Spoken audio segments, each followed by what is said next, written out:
Think you know all the alien races? Most people only hear about greys and reptilians, but that's just the beginning. Hidden inside UFO lore and fringe theories are strange species almost nobody talks about, like the Procyonians, the underground Telosians, the mysterious Blue Avians, the hybrid Sassani, and the contact-focused Yahyel. Each one is said to have its own origin, purpose, and connection to humanity. But where did these stories come from? And why are these races kept out of mainstream discussions? In this video, we explore 5 alien races you've probably never heard of, and the mysteries surrounding each one. There is a version of the extraterrestrial conversation that almost everyone has heard. It lives in the tabloids, in the late-night talk shows, in the grainy videos that circulate endlessly across the internet. It speaks almost exclusively in the language of abductions and cattle mutilations, of metallic discs over Nevada and black-budget programs buried somewhere beneath the desert. It talks about the Greys, with their enormous black eyes and their clinical indifference. It talks about the Reptilians, cold and hierarchical and ancient beyond reckoning. It talks about the men in black and the cover-ups and the slow, maddening silence from institutions that may or may not know far more than they let on. That version of the conversation is important. It has done real work in pushing the boundaries of what the public is willing to take seriously, but it is not the whole story. It may not even be the most interesting part of the story. Beneath the headline cases, beyond the famous incidents that have been dissected and debated for decades, there exists a far quieter and in many ways far more remarkable body of testimony, contact experience, channeled material, insider disclosure, and cross-cultural mythology that points towards something the mainstream conversation almost never touches. It points toward a galaxy that is not hostile, not indifferent, but enormously populated with civilizations in various stages of their own evolution.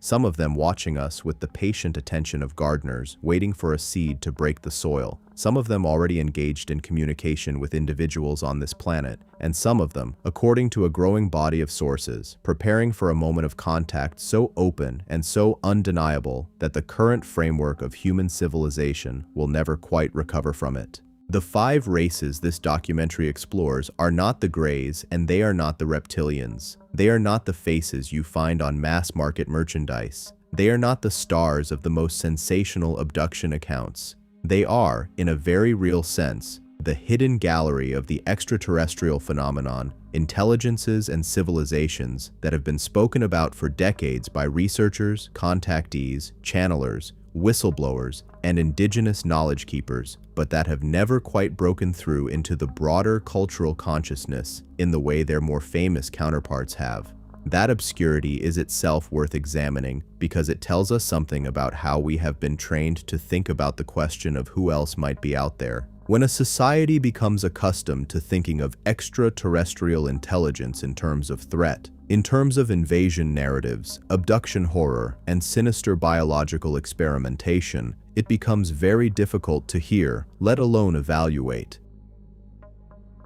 testimony that describes something radically different, testimony that describes benevolent guidance, testimony that describes civilizations whose primary concern is not human biology, but human consciousness. Testimony that describes alien races who are not here to take anything from us, but are instead, by their own account, and by the account of those who say they have spoken with them, here to witness our transformation, and in some cases, to participate in it. That kind of testimony gets filed under naivety. It gets dismissed as wishful thinking, as the product of minds that cannot handle the terrifying randomness of a universe indifferent to human hope. And in that dismissal, entire categories of experience and information simply disappear from the conversation. This documentary is an attempt to restore some of that lost material, not as settled truth, not as verified fact in the scientific sense, but as a serious body of testimony and tradition that deserves the same careful attention we give to any other complex and multifaceted phenomenon.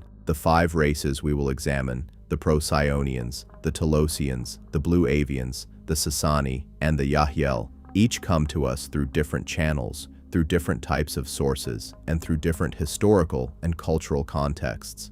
What they share is a consistent orientation toward a particular set of themes: consciousness, evolution, love, transformation, and the approaching convergence of humanity with a galactic community that has been waiting with extraordinary patience for us to be ready. The Procyonians are described as a humanoid race originating from the Procyon star system, located approximately 11.5 light-years from our Sun in the constellation of Canis Minor. They appear, according to the accounts of those who claim contact with them, as tall, fair-skinned beings with luminous eyes and a bearing that communicates both great age and profound gentleness. Their civilization is said to predate ours by millions of years, and their history, if the contactee accounts are to be taken seriously, includes their own period of darkness, their own struggle against forces of control and suppression, and their eventual emergence into what is described as a higher density of consciousness. That history makes them, in the framing of most accounts, not superior beings looking down at humanity, but beings who have walked a path we are only now beginning to understand,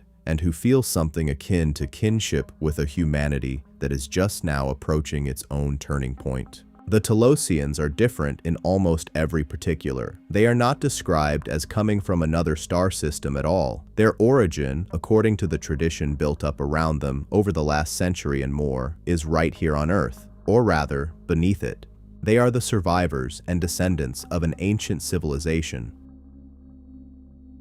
generally identified as Lemuria, that retreated underground when their world collapsed, perhaps as long as 12,000 years ago. They are said to inhabit a vast network of tunnels and cities deep beneath the surface of our planet, the most famous of which is said to lie beneath Mount Shasta in Northern California, a location that has drawn spiritual seekers and curious investigators for generations. The Telosians, in the accounts of those who say they have communicated with them, are a fifth-dimensional civilization living in physical bodies, tall, serene, extraordinarily long-lived. And their primary mission is the preservation of ancient wisdom and the eventual reunification of surface humanity with the deeper truths of its own forgotten heritage. The Blue Avians arrived in the public consciousness relatively recently, brought into the open by the testimony of Corey Goode, a figure who claims to have spent years working within clandestine government programs that maintained secret contact with multiple extraterrestrial civilizations.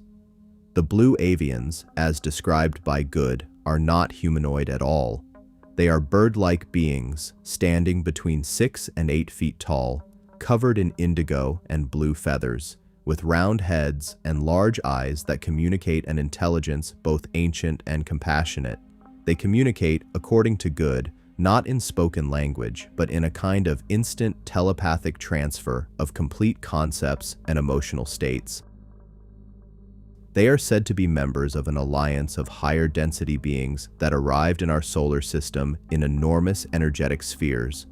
so large that some of them dwarf our Sun, and their stated purpose, in Goode's account, is to serve as a buffer between humanity and the various forces, both extraterrestrial and terrestrial, that would exploit our current period of transition for their own benefit. The Sassani are perhaps the most philosophically sophisticated of the 5 races in the way they have made themselves known to humanity. Their primary representative, if that is the right word, is an individual named Bashar, a being channeled since the early 1980s through Daryl Anka, a special effects artist who had his first encounter with a UFO over a highway in Los Angeles, and found, in the years that followed, that he had developed the ability to enter a trance state and allow a distinct consciousness to speak through him. Bashar describes the Sassani as a hybrid civilization, the product of genetic and consciousness-level interaction between humanity and the Zeta Reticuli Greys, living approximately 300 years in our future in what he describes as a parallel probability timeline. The Sassani civilization, according to Bashar's extensive transmissions, is characterized by a level of physical and social harmony that we would find difficult to imagine. A society without conflict, without scarcity, without the kind of fear-based thinking that underlies most of our current civilization's dysfunction. And Bashar's purpose in communicating with humanity, as he has explained it across thousands of hours of channeled sessions, is not to tell us what to do, but to help us understand the fundamental mechanics of consciousness and reality so that we can make the choices that will allow us to create our own version of what the Sassani have already achieved. The Yahyel, also known by some sources as the Shalaniya, are described as the race most likely to make first open contact with humanity, the civilization that will, at some point in our near future, appear in our skies in a way that is unambiguous and undeniable. They are described as a hybrid race as well, sharing genetic and energetic heritage with both humans and the Zeta Reticuli Greys, and their appearance is said to be more visibly human-like than almost any other extraterrestrial race discussed in the contact literature, which is precisely why they have been chosen, or have chosen themselves, for the role of first ambassadors. They look enough like us, the accounts suggest, that we might be able to hold our composure long enough to actually have a conversation, to begin the process of mutual recognition that will eventually expand into full membership in whatever galactic community of consciousness awaits us. Each of these 5 races will receive a full and serious examination in this documentary. We will look at the origins of the testimony about them, the internal consistency of the accounts, the cross-references between different sources, the historical and cultural context from which the information emerged, and the philosophical and practical implications of what they are said to represent. We will not ask you to believe any of it without question, but we will ask you to approach it with genuine curiosity, because if even a fraction of what is described in the accounts of these 5 races turns out to be a meaningful reflection of something real, then the implications for our understanding of ourselves, our history, our universe, and our future are almost beyond calculation. Before we enter the specific stories of each race, it is worth spending a few moments on the question of epistemology, on the question of how we know things and how we decide what to take seriously. This is particularly important here because almost none of what will be discussed in this documentary comes to us through the channels we typically associate with reliable knowledge. There are no peer-reviewed papers on the Procyonians. There are no archaeological digs that have uncovered physical evidence of the Telosian underground cities. There are no classified documents, at least none in the public domain, that corroborate the testimony of Corey Good about the Blue Avians. The Sassani exist, as far as conventional science is concerned, only in the imagination of the people who listen to Daryl Anka speak in an altered state of consciousness. And the Yahyel have not yet appeared in our skies. What we have instead is testimony. We have the accounts of contactees, individuals who say they have had direct, often repeated, often life-altering experiences of contact with beings from these civilizations. We have channeled material, transmissions that claim to originate from non-human intelligences and that have been recorded and studied by thousands of people over many decades. We have the cross-referencing of this material across multiple independent sources, the consistency of certain key themes and details, even across accounts that arose in different times, different places, and different cultural contexts. We have the testimony of researchers who have devoted their professional lives to studying this material and who argue, based on decades of careful examination, that something genuinely anomalous is happening, that the contact phenomenon, in all its bewildering complexity, cannot be adequately explained by fraud, fantasy, or psychological disturbance alone.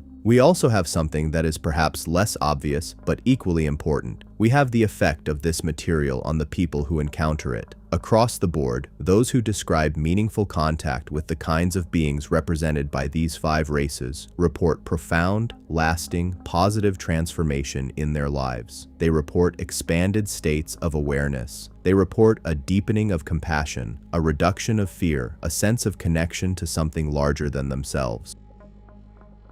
They report changes in their values and priorities that move them consistently away from materialism and competition and towards service, creativity, and love. This does not prove that the contact is objectively real in the conventional sense,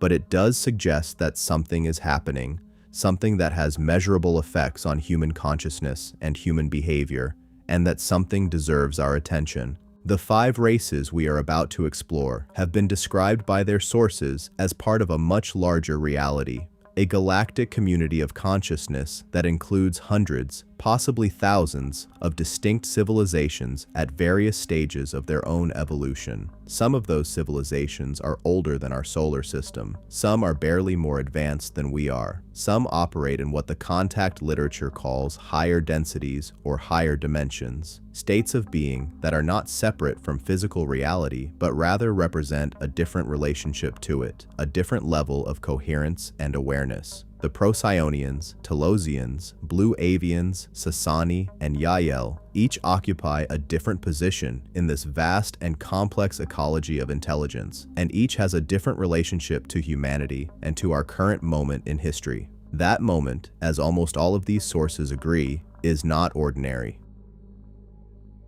The period we are living through right now, the early decades of the 21st century, is described across nearly all of the contact literature we will examine as a moment of extraordinary significance, a window of transformation, a point of bifurcation, a time when the choices made by individual human beings and by humanity collectively will determine the trajectory of our civilization for a very long time to come. Whether you frame this in spiritual terms, in consciousness, science terms, in cosmological terms, or in purely geopolitical terms, there is something about our current moment that feels genuinely pivotal, a sense, shared by people across wildly different backgrounds and belief systems, that something is ending and something new is trying to begin, and that the nature of what begins next depends very much on what we do and who we choose to be in the time immediately ahead of us. It is within this context that the 5 races of this documentary become most relevant. They are not abstract curiosities from the fringes of human culture. They are, if the accounts are to be taken seriously, active participants in the most important story our species has ever found itself inside. And even if you remain uncertain about the literal reality of their existence, the philosophical and spiritual framework they collectively represent, a framework built on the idea that consciousness evolves, that love is the fundamental creative force of the universe, that every civilization eventually faces a moment of choice between fear and expansion, is a framework that has real and immediate application to the world we actually live in. The documentary ahead is long. It is meant to be. These 5 races have been spoken about in fragments for decades, and those fragments have never before been assembled into a single, sustained, comprehensive examination. What follows is an attempt to do justice to the full depth and breadth of what has been said, described, channeled, reported, and theorized about each of these civilizations, to give them the serious, unhurried attention that the mainstream conversation has never afforded them. Some of what you hear will resonate immediately. Some of it will strain your credulity. Some of it will seem impossible. And some of it will seem, despite itself, almost obvious. The kind of thing that feels, when you first encounter it, not like a new idea, but like something you already knew and had simply forgotten. We begin with the Procyonians, a race that is, in many ways, the most immediately relatable of the 5, because their story is in some respects a mirror of our own. A civilization that was once lost, that struggled, that was controlled and limited and diminished, and that eventually found its way through the darkness into something luminous and free. Their story begins in a star system just next door to our own, in cosmic terms, and it stretches back through time in ways that touch the deepest roots of human civilization on this planet. It is a story of survival, of liberation, and of a commitment to service that has brought them, again and again, into relationship with the only species in this part of the galaxy that is still trying to figure out who it is. The Procyonians, origins, history, and the shadow they left behind. The star known as Procyon is the 8th brightest star visible in the night sky, a binary system consisting of a bright main sequence star and a faint white dwarf companion, located approximately 11.5 light-years from our Sun in the constellation of Canis Minor, the Lesser Dog. To the naked eye, it appears as a steady, warm white point of light, outshone in winter skies only by Sirius and a handful of the most luminous stars in our galaxy. Ancient astronomers knew it well. The Egyptians tracked it as a precursor to the flooding of the Nile, Greek navigators used it to orient themselves at sea. Various indigenous cultures around the world incorporated it into their cosmological frameworks, often associating it with animals, ancestors, or divine messengers. That Procyon has been important to human observers since the beginning of recorded history is beyond dispute. What is considerably more contested is the claim, advanced by a specific tradition of contactee testimony and esoteric research, that Procyon is not merely a nearby star, but a nearby home, a solar system that harbors, or once harbored, a civilization of beings who have been in contact with humanity for a very long time. The claim itself is not new. It surfaces in the contactee literature of the 1950s, the decade that produced so many of the foundational stories of what we might call the benevolent extraterrestrial tradition. George Adamski, Daniel Fry, Howard Menger, Orfeo Angelucci. These were the men who stepped forward in that era to describe encounters with tall, fair, human-like beings who arrived in craft of extraordinary beauty and spoke of love, of cosmic brotherhood, of the dangers of nuclear weapons, and the importance of spiritual evolution. While many of their claims were dismissed almost immediately as fantasy or fraud, the pattern they described, the Nordic or Aryan-type extraterrestrial, benevolent, and teacher-like in orientation, became one of the most persistent and widely reported categories in the entire contact literature, and it is within this category that the Procyonians most naturally sit. The specific identification of Procyon as the origin point of these beings comes from multiple sources over many decades, and the consistency of that identification across sources that had no obvious connection to one another is one of the details that serious researchers have found most difficult to explain through ordinary means. Alex Collier, a contactee who began speaking publicly about his experiences in the 1990s, described contact with beings from the Andromeda Galaxy who provided him with detailed information about the history and current situation of multiple extraterrestrial races, including the Procyonians. James Gilliland, who has operated the ECT Ranch in Washington state as a site of ongoing contact activity since the 1980s, has described encounters with beings he has identified as Procyonian on multiple occasions. Various channels and intuitive researchers across the United States, Europe, and South America have independently produced descriptions of beings from the Procyon system that share key characteristics: tall physical stature, fair or light-toned skin, eyes that are described as luminous or unusually bright, a quality of calm that borders on the otherworldly, and a communication style that is direct, warm, and clearly oriented toward the upliftment of the beings they are speaking with. What makes the Procyonian account particularly interesting and particularly distinctive is not just the physical description of the beings, but the history that is attributed to them. Unlike some of the other benevolent races described in the contact literature, the Procyonians are not portrayed as beings who have always occupied the elevated position they currently hold. They are, according to the most detailed accounts, a civilization that has lived through its own version of what humanity is experiencing right now, a civilization that was once under the control of forces more powerful and more predatory than itself, that endured a long period of suppression and limitation, and that eventually found the wisdom and the courage to break free. That history gives them a particular quality of understanding when it comes to humanity's situation, because they have, in a very real sense, been where we are. They know what it feels like to be a young species in the grip of something it doesn't fully understand. And they know that the way out is not through force alone, but through a shift in consciousness so fundamental that the controlling forces simply lose their grip. The tradition describes this dark chapter in Procyonian history as having begun millions of years ago, when their civilization was still in what might be called its technological adolescence.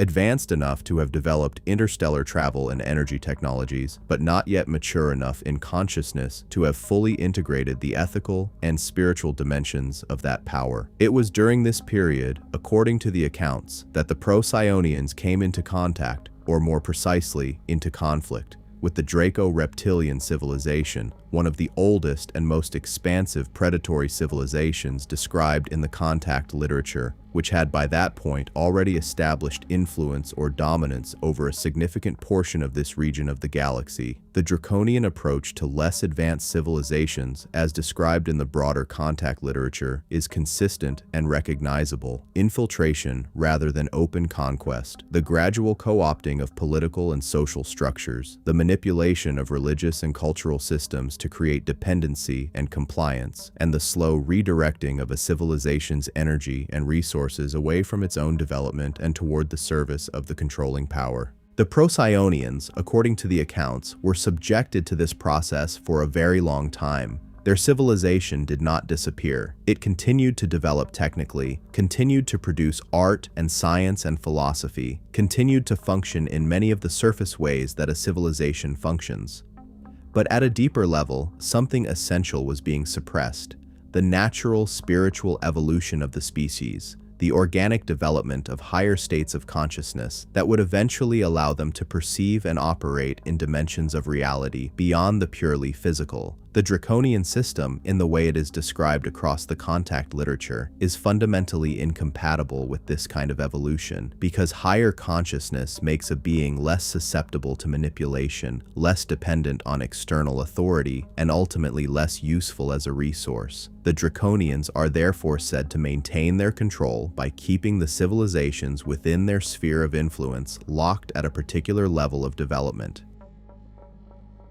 Materially advanced but spiritually stunted, technically capable but existentially dependent. Alex Collier's accounts are particularly detailed on this point, though he situates the information within the broader cosmological framework provided to him by his Andromedan contacts, rather than claiming direct Procyonian contact himself. He describes the Procyonian situation as analogous in many respects to what the Andromedan Council has identified as humanity's own current predicament, a predicament that involves not only extraterrestrial manipulation from without, but the internalization of controlling belief systems that make the manipulation self-sustaining and invisible. The Procyonians, he says, eventually became aware of their own condition through the actions of individuals within their civilization who had somehow preserved or rediscovered the knowledge of their true nature. Beings who functioned, in Collier's account, as a kind of underground philosophical and spiritual resistance movement, keeping alive the understanding that their people were more than they had been allowed to become. The liberation of the Procyonian civilization from draconian influence is described across the accounts as a process that took generations, and as a process that was ultimately achieved not through military confrontation, though there are suggestions in some accounts of direct conflict at various points, but through a shift in consciousness so widespread and so deep that the energetic architecture of the control system simply became untenable. This is a theme that recurs consistently across the contact literature about benevolent civilizations that have overcome oppressive or controlling forces. The idea that consciousness itself is the decisive factor, that when a sufficient number of individuals within a civilization genuinely shift their understanding of who they are and what reality is, the external control systems that depend on a particular level of consciousness become structurally unstable and eventually collapse.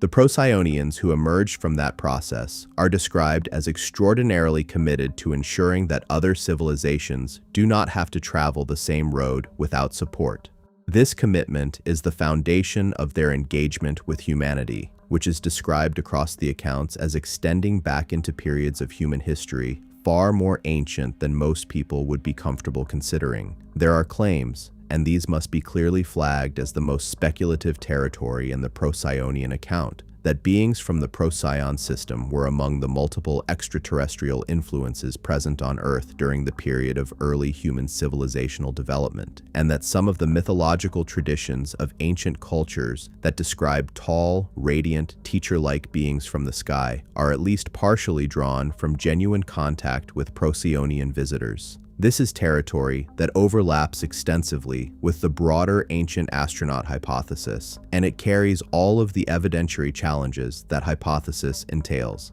What is somewhat more consistent across the accounts and less dependent on speculative ancient history is the description of Procyonian activity in the more recent past, specifically in the period following World War II, when the sudden and dramatic acceleration of human technological capability, including the development of nuclear weapons and the early steps towards space exploration, appears to have triggered a significant increase in the level of attention being paid to Earth by multiple extraterrestrial civilizations. The contactee literature of the 1950s is almost universally characterized by this theme, the sense that our development of nuclear weapons represented a crossing of a threshold that drew the attention of our cosmic neighbors, and that some of those neighbors were concerned enough about the implications to attempt direct communication with individual humans. The Procyonians, according to some of the sources, were among the races that participated in this wave of contact activity. Their motivation, as described, was not political or territorial, but deeply personal in a civilizational sense. They recognized in humanity's current situation an echo of their own past, and they felt what can only be described as a sense of responsibility to make themselves available as a resource, as teachers, as examples of what is possible on the other side of the kind of transformation that humanity is now approaching. Several of the contacts described in this period, including some of the most famous cases from the contactee era, are identified by Procyonian-focused researchers as having been facilitated by Procyonian beings or by beings working in coordination with the Procyonians, though the beings in question rarely identified themselves by star system in their direct communications with contactees, a restraint that is explained in the accounts as a deliberate policy of allowing contact recipients to develop their own understanding rather than creating dependence on external authority. The physical description of Procyonian beings across the various accounts is remarkably consistent. They are described as tall, typically between 6 and 7 feet in stature, with some accounts suggesting individuals as tall as 8 feet. Their physical build is described as proportionate but lean, with a grace of movement that multiple witnesses have struggled to describe adequately, settling on terms like fluid or effortless. Their skin is described as fair or luminous, sometimes with a faint quality that witnesses describe as an inner light, a phenomenon that some researchers have interpreted as a physical manifestation of a higher energetic state, and that others have more cautiously described as simply an unusual quality of skin coloration that reflects light in an unusual way. Their eyes are consistently described as one of their most striking features, larger than human eyes in proportion to the face, often described as golden or amber or palest blue, with a luminosity and depth that witnesses almost universally say they found deeply affecting. Not frightening, but intensely present in a way that felt to them like being genuinely seen for the first time. Their hair, in accounts that include physical description in sufficient detail, is most often described as light-colored, blonde or silver-white, sometimes with a quality that makes it difficult to determine where the hair ends and a kind of luminous field around the body begins. Their hands are described as larger than human hands proportionally, with long fingers that multiple witnesses have associated with a quality of sensitivity or fineness. Their voices, in accounts of verbal communication, are described as melodious or harmonic, not merely pleasant, but carrying qualities that witnesses describe as having a direct physical effect, as if the sound itself was doing something to the listener's nervous system or energy field. Their technology, as described in the accounts, is consistent with a civilization operating at what the contact literature calls a 4th or 5th density level, a level at which the distinction between technology and consciousness has begun to dissolve, in which the tools a civilization uses are not separate from the consciousness of the beings using them, but are expressions of it.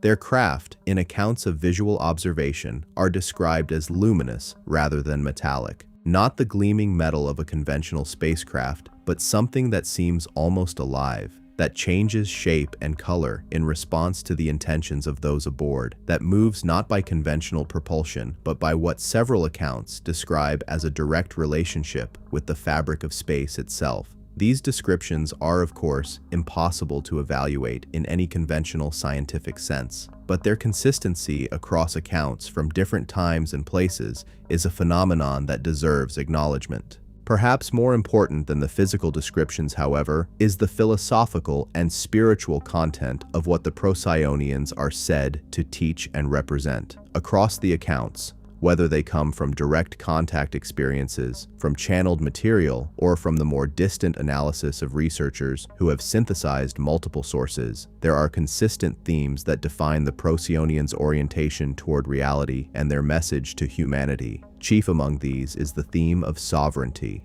the insistence that every individual being has an inherent, inalienable right to determine its own experience, to choose its own path, and to live free from the imposition of any external will, whether that will belongs to another species, another civilization, or a controlling faction within one's own society. This emphasis on sovereignty is not incidental to the Procyonian account. It is, in many ways, the core of it, the lesson most deeply written into their own history, and the gift they most consistently offer to humanity. The second major theme is what might be called the reality of consciousness, the understanding presented across the accounts not as a philosophical opinion, but as a fact of Procyonian direct experience, that consciousness is not a byproduct of physical matter, but the primary reality of the universe, the ground from which all physical experience arises. This is not a new idea in human philosophy or spirituality. It is arguably the oldest idea in both. But the Procyonians are said to present it not as a belief, but as a known and demonstrable reality, one that has practical implications for every aspect of civilization design, from governance to economics, to medicine, to the relationship between sentient species. A civilization that has genuinely understood and internalized the primacy of consciousness, the accounts suggest, cannot maintain the structures of oppression and exploitation that characterize our own current civilization, because those structures depend on a fundamental misunderstanding of what beings are, a misunderstanding that the Procyonians have, through their own long and difficult experience, completely transcended. The third theme is service. Not service in the sense of subservience or self-abnegation, but service as the natural expression of a being that has genuinely come to understand its unity with all other beings. The Procyonians in the accounts are not helping humanity because they have been instructed to, or because they expect something in return, or because they experience our situation as a problem that needs to be solved. They are helping, the accounts suggest, because they understand that the evolution of any one consciousness is connected to the evolution of all consciousness, and that the wisdom they have accumulated through their own journey through darkness has no better use than to be offered with love and without conditions to those who are still on the road they have already traveled. This orientation towards service and the particular quality of wisdom that informs it is what the accounts consistently identify as the Procyonians' most significant gift to humanity. Not technology, not energy systems, not advanced biology, but the living example of a civilization that has come through its own darkest hour and emerged with its essential nature, not destroyed, but deepened. They are, in this framing, something like elder siblings in the cosmic family, not parents, because parents imply authority and dependency, and the Procyonians are said to be acutely sensitive to the danger of creating either, but siblings in the sense that they share something of our origin and our nature, that they have walked a road we are walking now, and that they have something genuinely useful to offer. Not as a lecture from above, but as a conversation between those who understand each other because they have lived in different times and places through similar things. The current engagement of the Procyonians with humanity, according to the most recent accounts, is characterized by a significant intensification compared to what was happening even 20 or 30 years ago. Multiple sources across different contact modalities report an increasing frequency of Procyonian presence in our solar system and in the energetic field of our planet, and an increasing willingness on their part to make themselves known, not through mass appearances in our skies, but through the kind of individual and small group contact experiences that have always been their preferred mode of engagement. This intensification is described as a response to the current critical moment in human evolution, the sense, shared across essentially all of the contact literature, that we are approaching a kind of threshold, a point of decision and transformation, after which the trajectory of our civilization will be set in a direction that is very difficult to alter. The Procyonians, it is said, are not neutral observers of that threshold. They have a stake in it, born from their own history and from their understanding of what the successful navigation of such a moment means for the long-term arc of consciousness in this part of the galaxy. They are present, they are attentive, and in their attentiveness, there is something that the accounts consistently describe as love, not the sentimental or possessive love of human relationship, but a deep, structural recognition of the value and the potential of every being they encounter, a recognition that has been purified by their own long journey through the consequences of its absence. In the next part of this documentary, we will go deeper into the specific nature of Procyonian contact experiences, what individuals who have encountered these beings describe in detail, what the beings say, what they do, and what they consistently ask of the humans they engage with. We will also examine the ways in which Procyonian influence, or what some researchers identify as Procyonian influence, may be visible in the broader landscape of human spiritual and philosophical development, the threads of teaching and tradition that seem to carry across very different cultural contexts something of the flavor and the orientation that the Procyonian accounts describe. But first, it is worth pausing to sit with the broader significance of what has been described so far, a civilization in our cosmic neighborhood that has lived through something recognizably similar to our current predicament, has found its way through, and is now, with a patience and a devotion that puts most human relationships to shame, making itself available to us in whatever ways we are ready to receive. That availability is not a given. The accounts are consistent on this point. The Procyonians, like virtually all of the benevolent races described in the contact literature, operate under a principle of non-interference that has deep philosophical roots in their own experience. They will not force contact. They will not override the choices of a civilization that, even if it is making choices that lead towards suffering, has the fundamental right to learn from its own experience. They will be present.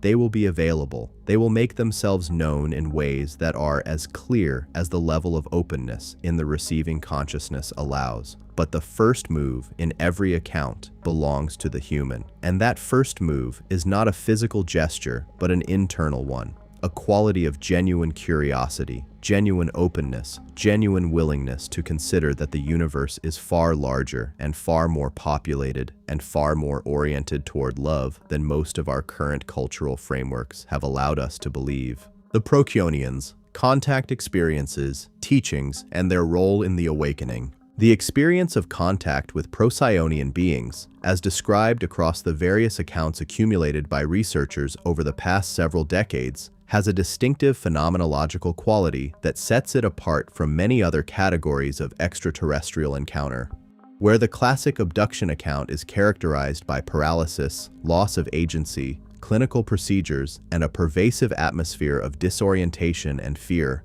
the Procyonian contact experience is almost universally described in the opposite terms. The witnesses do not describe being taken anywhere against their will. They do not describe medical procedures or physical examinations. They do not describe awakening with missing time and fragmentary memories that only emerge under hypnosis.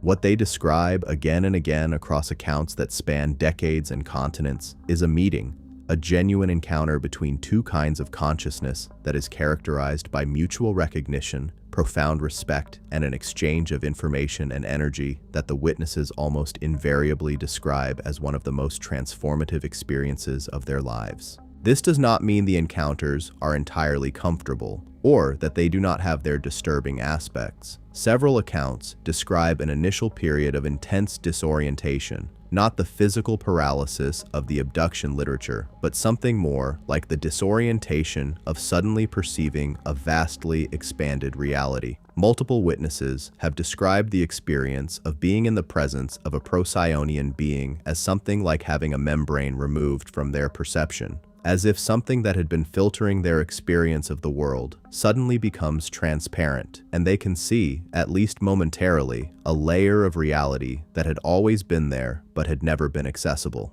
This experience can be overwhelming. It can be frightening, not because the beings are threatening, but because the expanded reality they embody and convey is so much larger than the ordinary reality of human consciousness that the encounter can feel destabilizing. James Gilliland, who has accumulated perhaps the most sustained body of documented contact experience at the Isedi Ranch in Washington State, has written and spoken extensively about this quality of the contact experience. He describes the Procyonian beings he has encountered as radiating what he calls a living presence, a quality of consciousness that is palpably different from ordinary human consciousness, not in the sense of being alien or incomprehensible, but in the sense of being more fully itself. He uses the analogy of the difference between a candle and the sun. The candle is recognizably a source of light, and in a dark room it is quite impressive. But when the sun appears, the candle is not diminished so much as it is contextualized. You understand, in the presence of the sun, what light actually is, and the candle's light, while still real, is clearly a smaller and earlier expression of the same phenomenon.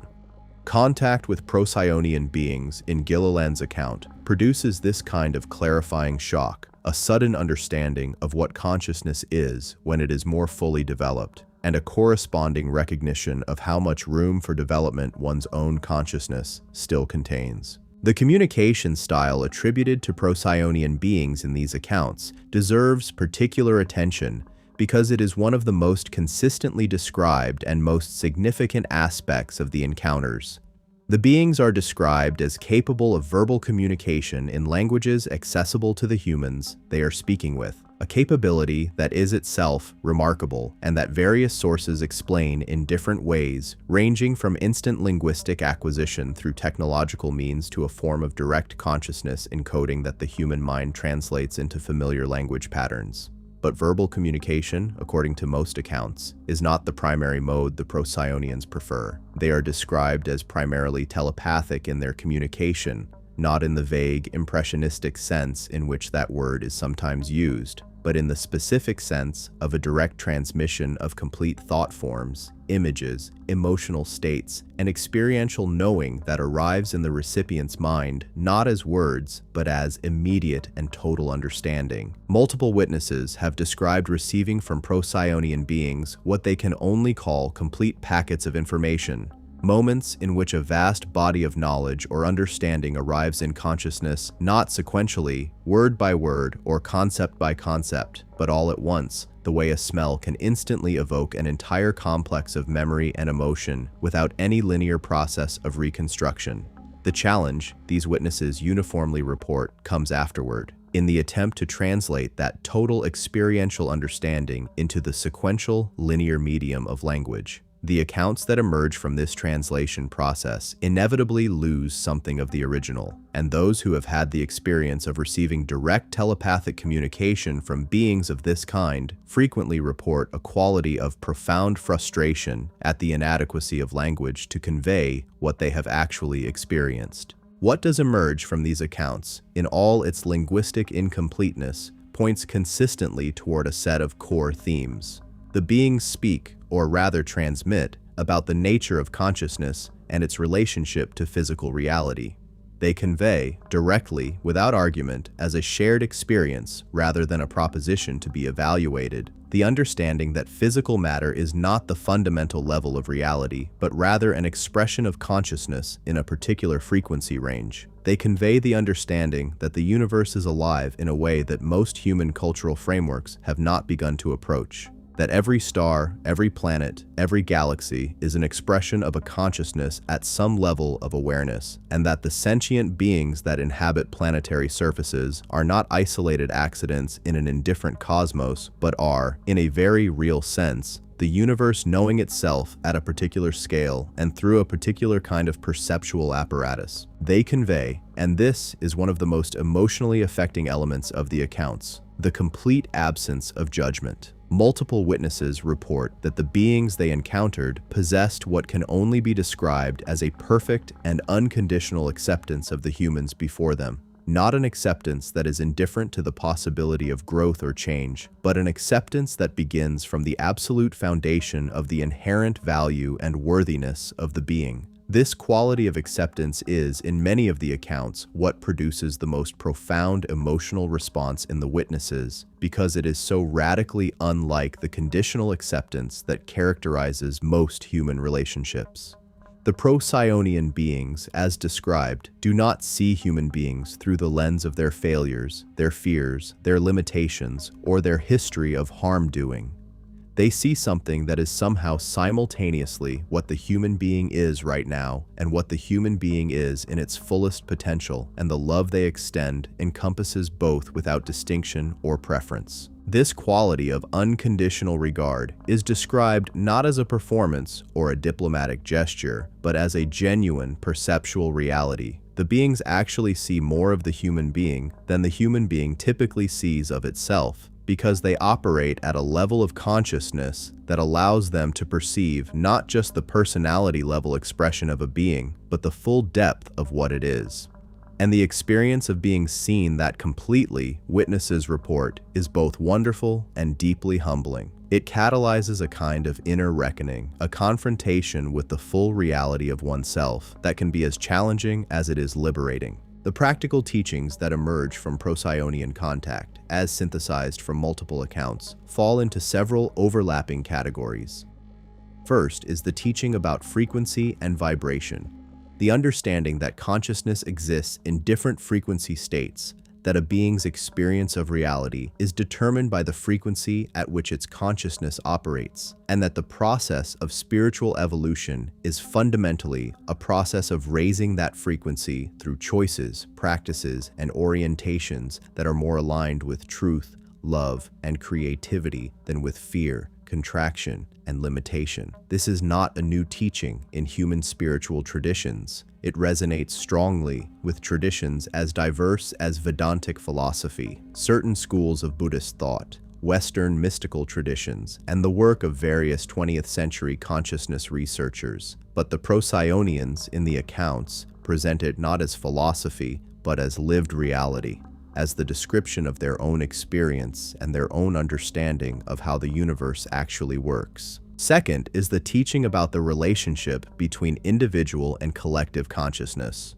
The Procyonians, according to the accounts, do not experience themselves as isolated individuals in the way that most contemporary humans experience themselves. They experience a continuous awareness of their connection to their collective, not a loss of individual identity, but an expanded sense of self that includes both the individual and the collective without confusion. This experience of connected individuality is described as one of the most significant differences between their civilization and ours, and it is said to have profound practical implications. A civilization whose members experience themselves as genuinely connected cannot easily sustain the kind of competition, exploitation, and indifference to suffering that characterizes so much of human social organization. The teaching, as transmitted to contact recipients, is not that individuals should lose themselves in the collective, but that they should expand their sense of self to include the well-being of others as naturally and automatically as they include their own. Third is the teaching about the purpose of contrast and difficulty in conscious evolution. Multiple accounts describe Procyonian beings conveying, with great care, and what witnesses describe as deep compassion, the understanding that the suffering and limitation humanity has experienced is not meaningless, is not a sign of cosmic indifference or malevolence, but is a specific kind of curriculum, a set of contrasting experiences that have the potential to generate a depth of wisdom and compassion that would not be possible through a less challenging path. This teaching is extremely difficult to hear in the midst of genuine suffering, and the accounts are clear that the beings convey it with full awareness of that difficulty. They do not minimize the pain of the human experience, or suggest that it is acceptable simply because it serves some higher purpose. They convey, rather, a kind of aching recognition of what humanity has endured, combined with an unshakable confidence in humanity's capacity to transform that endurance into genuine wisdom. The fourth teaching, and in some ways the most practically significant, is about the approaching transformation. Across all of the Procyonian contact accounts that address our current historical moment, there is a consistent message. The period we are living through is not ordinary. It is a period of extraordinary potential and extraordinary risk, a period in which the choices made by individual human beings have a leverage that they do not normally have.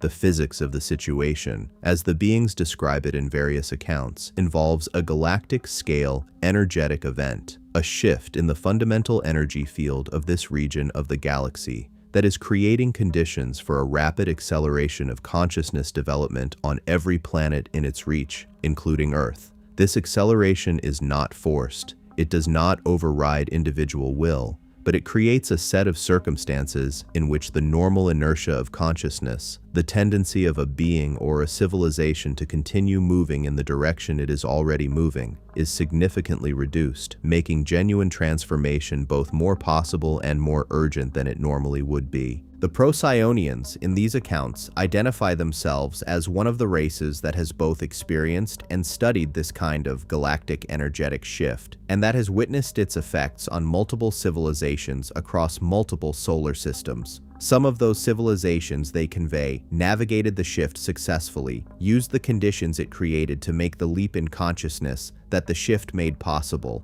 and emerged on the other side of it as something genuinely new, genuinely more free, genuinely more capable of living in alignment with the deeper nature of reality. Others did not navigate it successfully, were overwhelmed by the acceleration, fragmented, or in some cases lost the capacity for the kind of coherent civilization they had previously maintained. What determined the difference, the accounts consistently suggest, was not technological sophistication, not military power, not even conventional intelligence. It was the quality of consciousness that a civilization had developed prior to the shift, and in particular, the degree to which that civilization had managed to move from a fundamentally fear-based orientation to a fundamentally love-based one. The practical implication of this teaching for humanity right now is not subtle. The Procyonians, as represented across the accounts, are not telling us that we need to wait for a savior or a technology or a political solution. They are telling us that the single most important thing any human being can do in the current moment is to do the inner work of shifting their own consciousness, of confronting and releasing the fear-based patterns that keep them small, isolated, and reactive, and of cultivating in their place the qualities of love, compassion, creativity, sovereignty, and genuine connection that represent a higher frequency of consciousness. They are telling us, with a directness that is all the more striking for the gentleness with which it is delivered, that the transformation of the world depends on the transformation of individuals, not on the transformation of systems alone, though that matters, and not on the development of new technologies alone,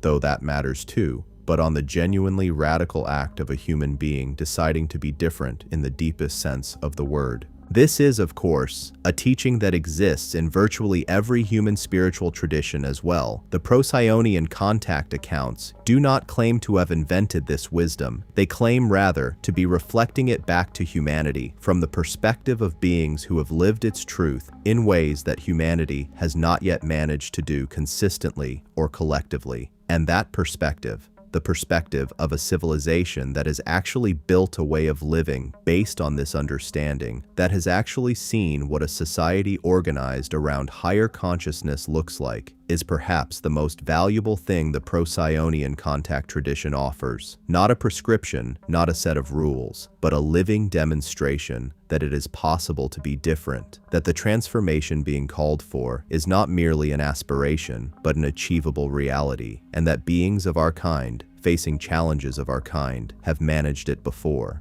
The question of how Procyonian influence has manifested in human history, apart from the direct contact experiences of modern individuals, is one of the more speculative dimensions of the account, but it is worth addressing because it appears consistently enough across the research literature to deserve consideration. Multiple researchers, working independently from different starting points, have proposed that what the mythological and religious traditions of various ancient cultures describe as visits from radiant sky beings, divine teachers, or shining ones may in some cases reflect genuine contact with beings from civilizations like the Procyonians, not the crude version of this thesis popularized by certain television programs, which tends toward the purely technological, ancient people mistook spaceships for chariots of fire, but a more nuanced version that considers the possibility of contact at the level of consciousness rather than purely at the level of physical interaction. The Vedic tradition of ancient India contains extensive descriptions of beings called devas, luminous, humanoid intelligences who inhabit what the tradition describes as higher levels of reality and who sometimes interact with human beings in ways that produce profound transformations. The ancient Egyptian tradition contains descriptions of the Neteru,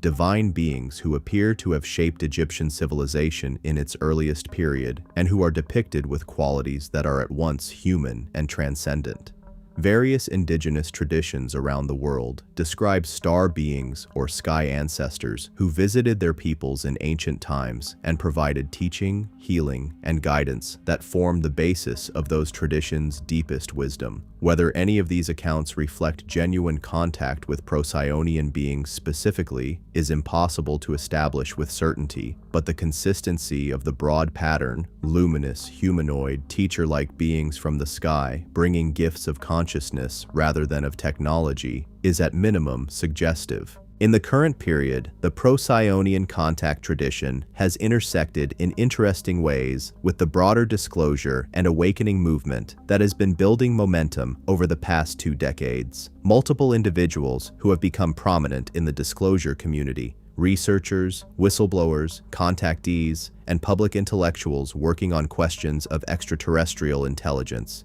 have either directly or indirectly referenced Procyonian influence in their experience or their information. The consistency of the information that comes through these various channels about the Procyonians' history, their values, their current activities, and their orientation toward humanity suggests either a remarkable degree of coordination among fraudulent sources, which would itself be a phenomenon worth examining, or a genuine underlying reality that different individuals are accessing through different methods. The role of the Procyonians in what multiple sources describe as the galactic community, the broader assembly of advanced civilizations that is said to have some form of coordinated governance, or at least coordinated ethics with respect to less advanced civilizations like humanity, is described as that of advocates and educators. They are said to be among the voices arguing, within whatever form of galactic deliberation exists, for maximum latitude to be given to humanity in its current process of awakening, for patience, for non-interference, for allowing the transformation to proceed organically even when it is slow and painful to observe. They are said to bring to that advocacy not just philosophical argument, but the authority of their own lived experience, the knowledge, born from their own history, that genuine transformation cannot be forced without destroying the very thing it is meant to cultivate.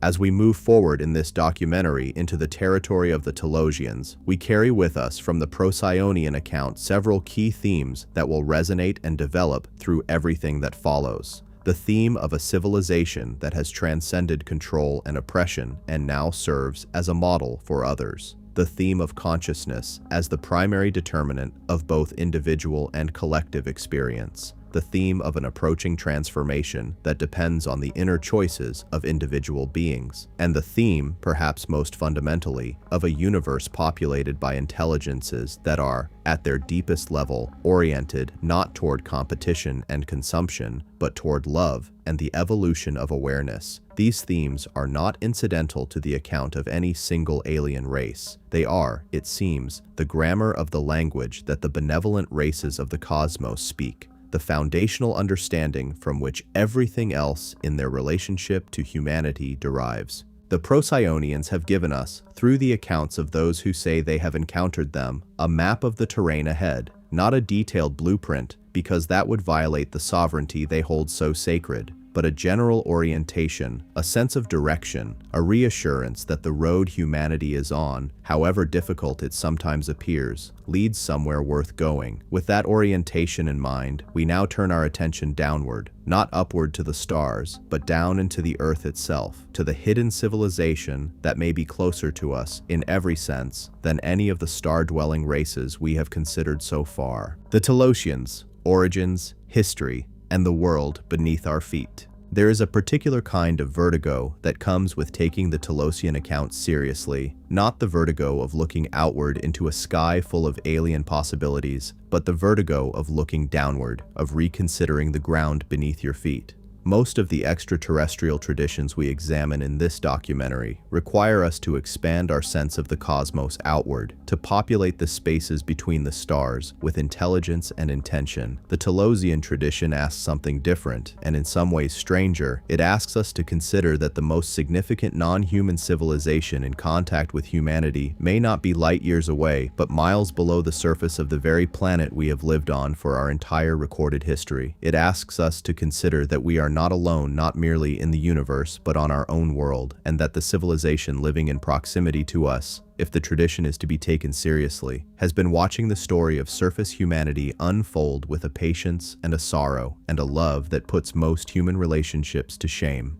The Telosian tradition is old, considerably older than many of the other accounts we examine in this documentary. Its deepest roots reach back into the esoteric and theosophical currents of the 19th century, currents that emerged in an era when the intellectual structures of Western civilization were beginning, for the first time in many centuries, to seriously engage with the possibility that human history was far longer, far stranger, and far less well understood than the dominant academic and religious frameworks allowed. The Theosophical Society, founded by Helena Petrovna Blavatsky in 1875, introduced into Western intellectual discourse a set of ideas about the deep past of humanity that drew from a variety of sources: Eastern philosophical traditions, Western occultism, reports of contact with what Blavatsky called the Mahatmas, or great souls, beings of advanced consciousness who were said to guide the spiritual evolution of humanity from positions of relative concealment. Among the ideas that emerged from this tradition was the concept of ancient root races, civilizations of humanity in forms radically different from the contemporary form, and the possibility that remnants of those civilizations might have survived the cataclysms that ended their surface presence by retreating to locations of concealment, including locations beneath the earth. Blavatsky herself did not develop the Telosian account in the specific form it later took, but she planted seeds that others would cultivate. The idea of Lemuria, the lost continent or civilization that preceded even Atlantis in the theosophical chronology, became one of the central preoccupations of early 20th century esoteric research, drawing in scholars, mystics, and investigators who approached the idea from widely varying directions. Lemuria was posited as a vast landmass that once occupied much of what is now the Pacific Ocean, a civilization of beings who were, in the theosophical account, the third root race of humanity, physically different from modern humans and operating at a radically different relationship to matter and consciousness.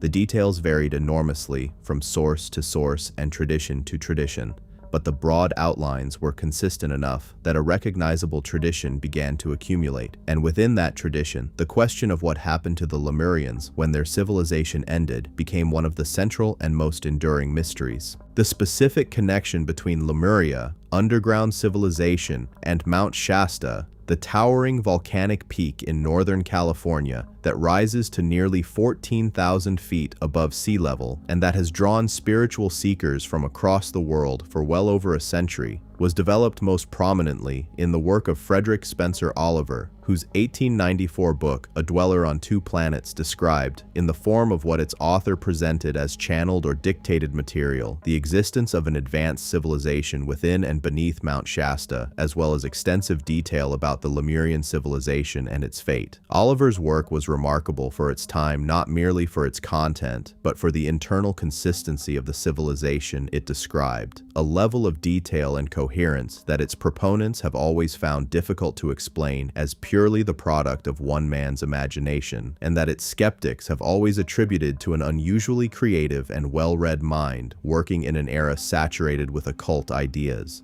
The tradition was significantly amplified in the 1930s by the work of Godfrey Ray King, the pen name of Guy Warren Ballard, whose encounters on the slopes of Mount Shasta with a being he identified as the Ascended Master Saint-Germain, described in the 1934 book Unveiled Mysteries, provided a direct experiential account of contact with a civilization of beings operating at what Ballard described as a mastered level of physical and spiritual development. Ballard's work spawned the I Am movement, one of the most influential spiritual movements in American history, and introduced into popular esoteric culture the concept of the ascended masters, beings who had completed the cycle of human incarnation, had raised the vibration of their physical bodies to a higher state, and now operated from a position of service to humanity's continued evolution. The underground civilization beneath Mount Shasta, in Ballard's account, was not a primitive remnant, but a fully functioning advanced society, complete with a technology powered by what he called the violet flame, a form of energy that operated according to principles entirely different from anything in conventional Western science. These early sources established the broad framework. The more specific and developed Telosian account, the account that gives the civilization its name, its organizational structure, its history, and its most detailed physical description, emerged primarily through the channeled transmissions of Aurelia Louise Jones, who began receiving communications from a being identifying himself as Adama, the high priest of Telos, in the 1990s, and who published the results of those communications in a series of books collectively known as the Telos series.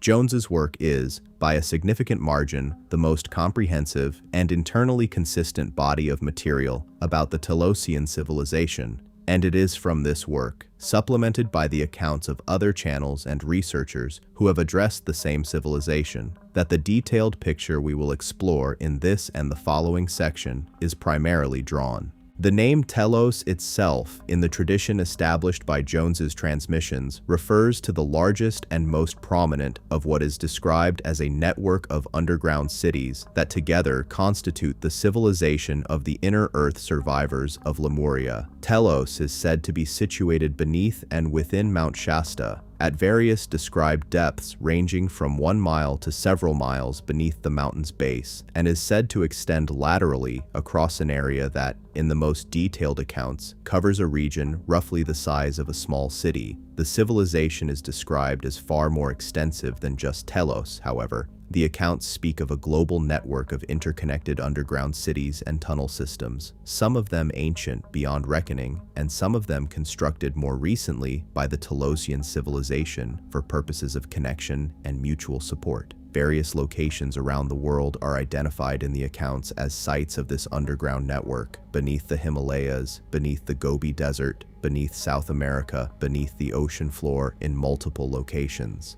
The network is described not as a collection of isolated communities, but as a genuinely integrated civilization, connected by rapid transportation systems and by the kind of energetic and telepathic communication that characterizes societies operating at the consciousness level the Tallosians are said to have achieved. The origin story of the Telosian civilization, as transmitted through the Adama material and corroborated by various other sources, begins approximately 12,000 years ago, the period identified across an enormous range of mythological, archaeological, and geological traditions as the time of the Great Cataclysm, the event or series of events that ended the last ice age, dramatically altered sea levels, and left behind the worldwide flood legends that form one of the most consistent cross-cultural themes in all of human mythology. In the Telosian account, the cataclysm that ended the surface civilization of Lemuria was not primarily a natural event, though it had enormous natural consequences. It was rather the consequence of a spiritual and energetic failure within the Lemurian civilization itself, a failure that in some accounts is attributed to the conflict between the Lemurian and Atlantean civilizations, both of which had reached levels of technological development that, in the absence of corresponding spiritual development, created the conditions for catastrophic misuse.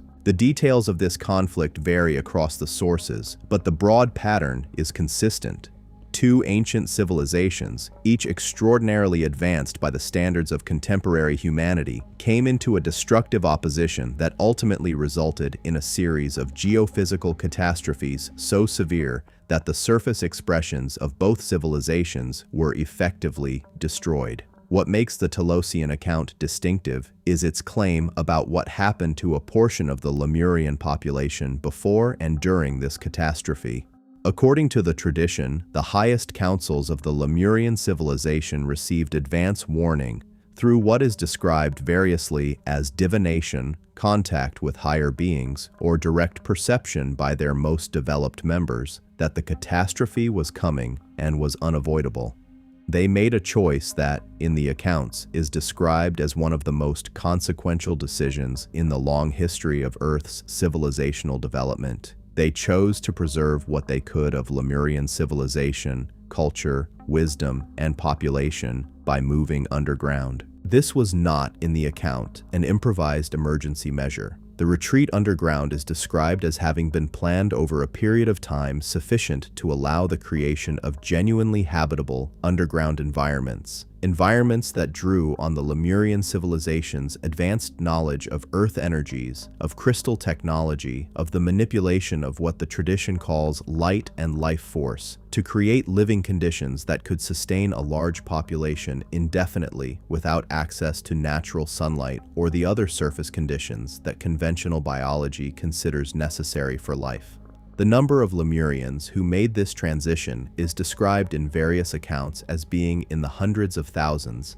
a population large enough to maintain a fully functioning civilization with all of the diversity and complexity that implies, but small enough that the underground environments they had prepared could accommodate them. The civilization they created and have maintained for the approximately 12,000 years since that transition is, according to the accounts, one of the most remarkable in the history of Earth. Remarkable not for its technological achievements, though those are described as extraordinary, but for its spiritual achievement, for the degree to which it has succeeded in creating a way of life aligned with the deepest truths of consciousness in a way that surface humanity has never sustained for any comparable length of time. The Telosians, as described across the accounts, are a fifth-dimensional civilization, a phrase that requires some unpacking because it is being used not in the mathematical sense of a geometric dimension, but in the sense employed by the contact and channeling literature to describe a particular frequency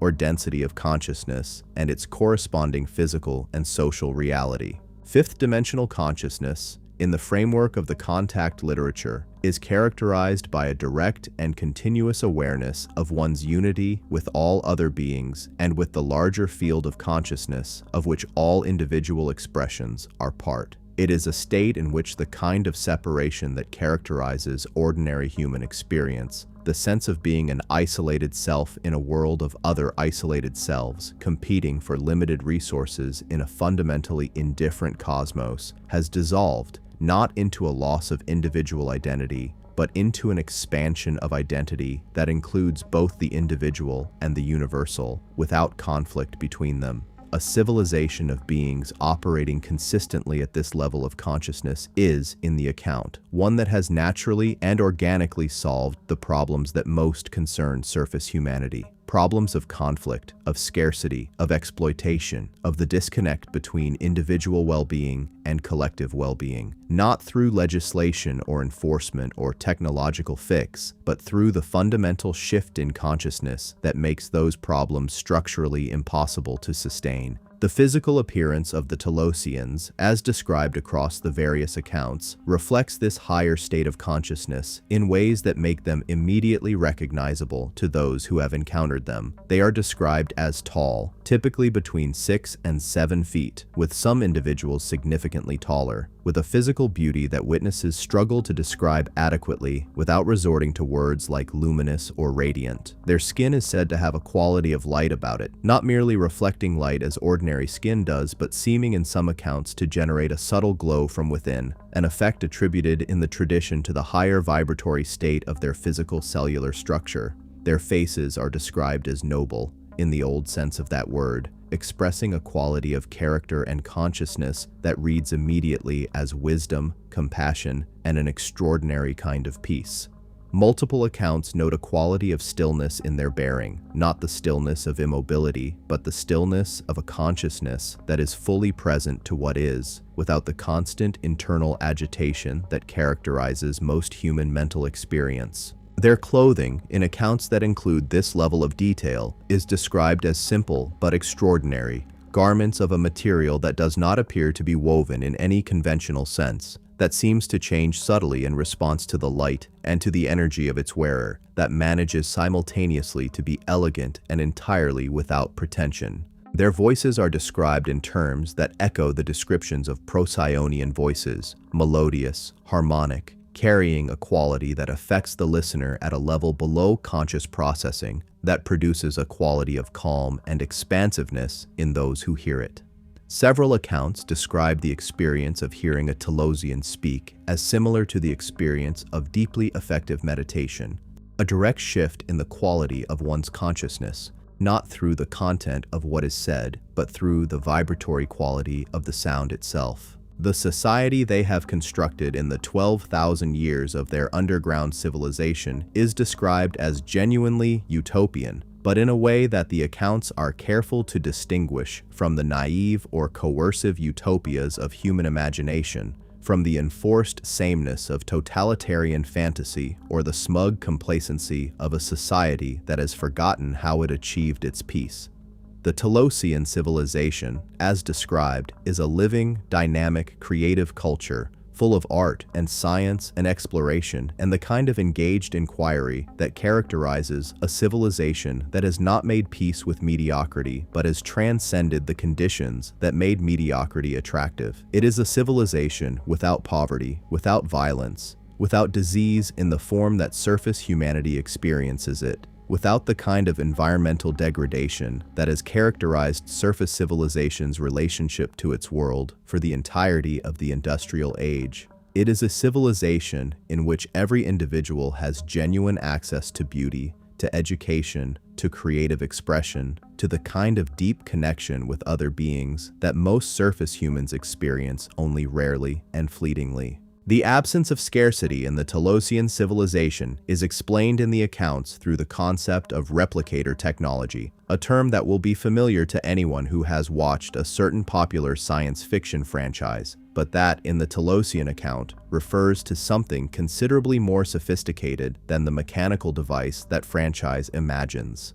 Telosian replicator technology is described as a direct manipulation of the creative potential of consciousness itself, a technology that operates at the interface between consciousness and matter, allowing the creation of physical objects through intentional direction of energy in ways that conventional physics does not currently describe or predict. Food, clothing, tools, structures, all of these, in the accounts, are available to Telosians through processes that are partly technological and partly purely intentional, reflecting the higher level of consciousness integration that their civilization has achieved. The energy systems of the Telosian civilization are described as equally remarkable. They draw primarily on what the tradition calls crystal technology, a term that encompasses not merely the use of mineral crystals, but the broader principle of using coherently organized matter as an interface for consciousness-directed energy manipulation. The Lemurian civilization was said to have achieved extraordinary mastery of this technology before the cataclysm, and the Telosians have preserved, refined, and extended that mastery over the 12,000 years of their underground existence. The light that illuminates the Telosian cities is described as not coming from conventional lighting systems, but from great crystals that are said to tap into and redirect the Earth's own internal energy in a form analogous to sunlight, supporting the growth of plants and the vitality of physical bodies without the need for actual solar radiation.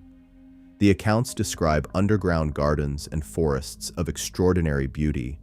living ecosystems maintained by crystal-mediated light, and by the conscious attention of beings who understand the relationship between awareness and life in a way that surface humanity has largely forgotten. The governance of the Telosian civilization is described as equally unlike anything in the surface human experience. The accounts speak of councils rather than governments in the conventional sense, bodies of beings whose authority derives not from election or force or lineage, but from the recognized development of their consciousness, from the quality of wisdom and compassion that the community naturally gravitates toward as a source of guidance. The high priest position, held by the being identified as Adama, is described not as a position of political power, but as a position of spiritual leadership, a role whose primary function is to hold the energetic coherence of the community and to serve as a point of connection between the Telosian civilization and the higher levels of consciousness and being that it recognizes as the source of its own wisdom. Decisions in the Telosian civilization, according to the accounts, are made by consensus, not the laborious and often contentious consensus process of surface human organizations, but the organic consensus of beings who genuinely share values and who experience their connection to each other in a direct enough way that disagreement tends to be productive rather than destructive. The relationship between the Telosian civilization and surface humanity has been, in the account transmitted through the Adama material, one of the central concerns and central challenges of the Telosian experience for the entirety of their 12,000 years underground. They did not descend into the earth to abandon surface humanity, quite the opposite. The preservation of Lemurian wisdom, the maintenance of the ancient knowledge systems and spiritual technologies that surface civilization has repeatedly lost, has always been understood in the tradition as ultimately in service of a moment of reconnection, a moment when surface humanity would have evolved enough to receive and integrate what the Telosians have preserved, and when the long separation between the surface and the inner world could finally come to an end. That they have watched the surface world from their position of relative concealment for 12,000 years, watched the rise and fall of civilizations, watched the repeated cycles of wisdom gained and lost, watched the violence and the creativity and the suffering and the occasional extraordinary beauty of surface human life, and maintain their commitment to eventual reunion despite everything they have witnessed, is in itself presented in the accounts as one of the most remarkable facts about the Telosian civilization. Adama's transmissions to Aurelia Louise Jones are permeated with a quality of sorrow, a deep and ancient grief for the separation that has persisted so long, for the suffering that surface humanity has endured and continues to endure, for the distance between what humanity is and what it could be if it had access to what the Telosians have preserved. And alongside that sorrow, equally present, equally ancient, is a quality of hope, a confidence that the current moment represents a genuine opportunity for the long-awaited reunion, and that the work of preparation on both sides of the surface inner boundary is approaching the point at which direct contact and eventually full integration become genuinely possible. The question of how the Telosians have maintained their civilization in concealment for 12,000 years, how they have managed to remain undetected by a surface civilization that has, particularly in the last several centuries, developed increasingly sophisticated tools for investigating the interior of the Earth, is one that the accounts address in ways that are both scientifically challenging and internally consistent. The short answer offered by the tradition is that the detection tools available to surface science are detecting a different kind of reality than the one the Telosians inhabit. Because their civilization operates at a fifth-dimensional frequency, a higher vibratory state than the third-dimensional reality that surface instruments are calibrated to detect, the signals and signatures of their existence simply do not register on the instruments being used to look for them.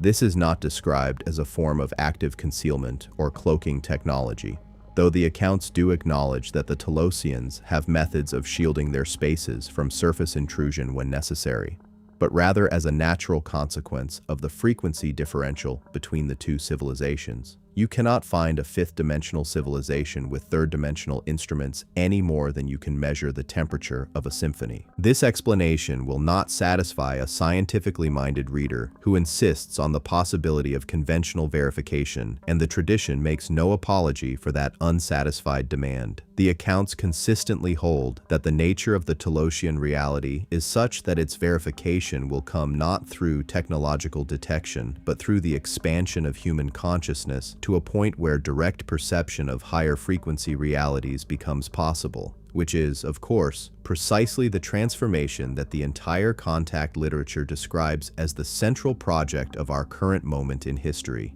What is somewhat more tractable and somewhat more amenable to a kind of circumstantial evaluation is the long tradition of anomalous experience associated with Mount Shasta specifically, and with various other locations identified in the accounts as sites of underground civilization more generally. Mount Shasta has attracted reports of unusual lights, unusual beings, unusual energetic effects, and unusual contact experiences for well over a century, a long enough period and a consistent enough body of testimony that the phenomenon at least deserves to be taken seriously as a genuine anomaly, whatever its ultimate explanation. Native American traditions associated with the mountain speak of its sacredness and of the unusual beings said to inhabit its vicinity. Settlers in the region in the 19th century reported encounters with tall, white-robed figures who appeared and disappeared in ways that defied ordinary explanation. In the 20th century, the mountain became a magnet for spiritual seekers of all descriptions, many of whom reported experiences that went considerably beyond what a visit to a beautiful mountain would normally be expected to produce. Among the most striking of these are accounts of individuals who describe being taken into the mountain itself, not through any visible opening or physical tunnel, but through what they describe as a kind of energetic transition, a passing through the surface of the mountain into a space that, while clearly physical in some sense, operates according to different principles than the physical reality outside it. These accounts, which span many decades and come from individuals with no obvious connection to one another or to the esoteric traditions that describe Telos, share a remarkable consistency in their basic phenomenology, the sense of a vast and luminous space, the presence of beings who are recognizably humanoid, but who radiate a quality of consciousness that is immediately and profoundly different from ordinary human consciousness, the reception of information about the nature of reality and about the history of Earth that the experiencers consistently describe as changing their understanding permanently and irrevocably. These accounts do not constitute scientific evidence, but they represent a body of testimony that, when considered alongside the broader tradition, suggests something genuinely anomalous is associated with this location, something that the Telosian account, whatever its ultimate relationship to literal fact, provides a coherent and detailed framework for understanding. The historical and cross-cultural dimensions of the Telosian tradition extend considerably beyond Mount Shasta and beyond the relatively recent emergence of the Adama material. The concept of an advanced civilization existing beneath the surface of the Earth appears in the mythological and religious traditions of cultures across the world, in forms that are diverse enough in their specific details to rule out simple borrowing from one tradition to another, but consistent enough in their broad outlines to suggest that they may be pointing at something genuine. The Hindu tradition speaks of Patala, a subterranean realm of extraordinary beauty and wealth inhabited by beings called Nagas, serpentine or semi-serpentine intelligences, who are described in some accounts as wisdom keepers and in others as beings of considerable power and ambiguity, but who are consistently associated with an underground civilization of great antiquity and sophistication. The Tibetan Buddhist tradition speaks of Shambhala, a pure land or advanced civilization that is both geographically located within the earth, in the accounts of those who have sought it physically, and simultaneously existing in a dimension of reality not fully accessible to ordinary human perception.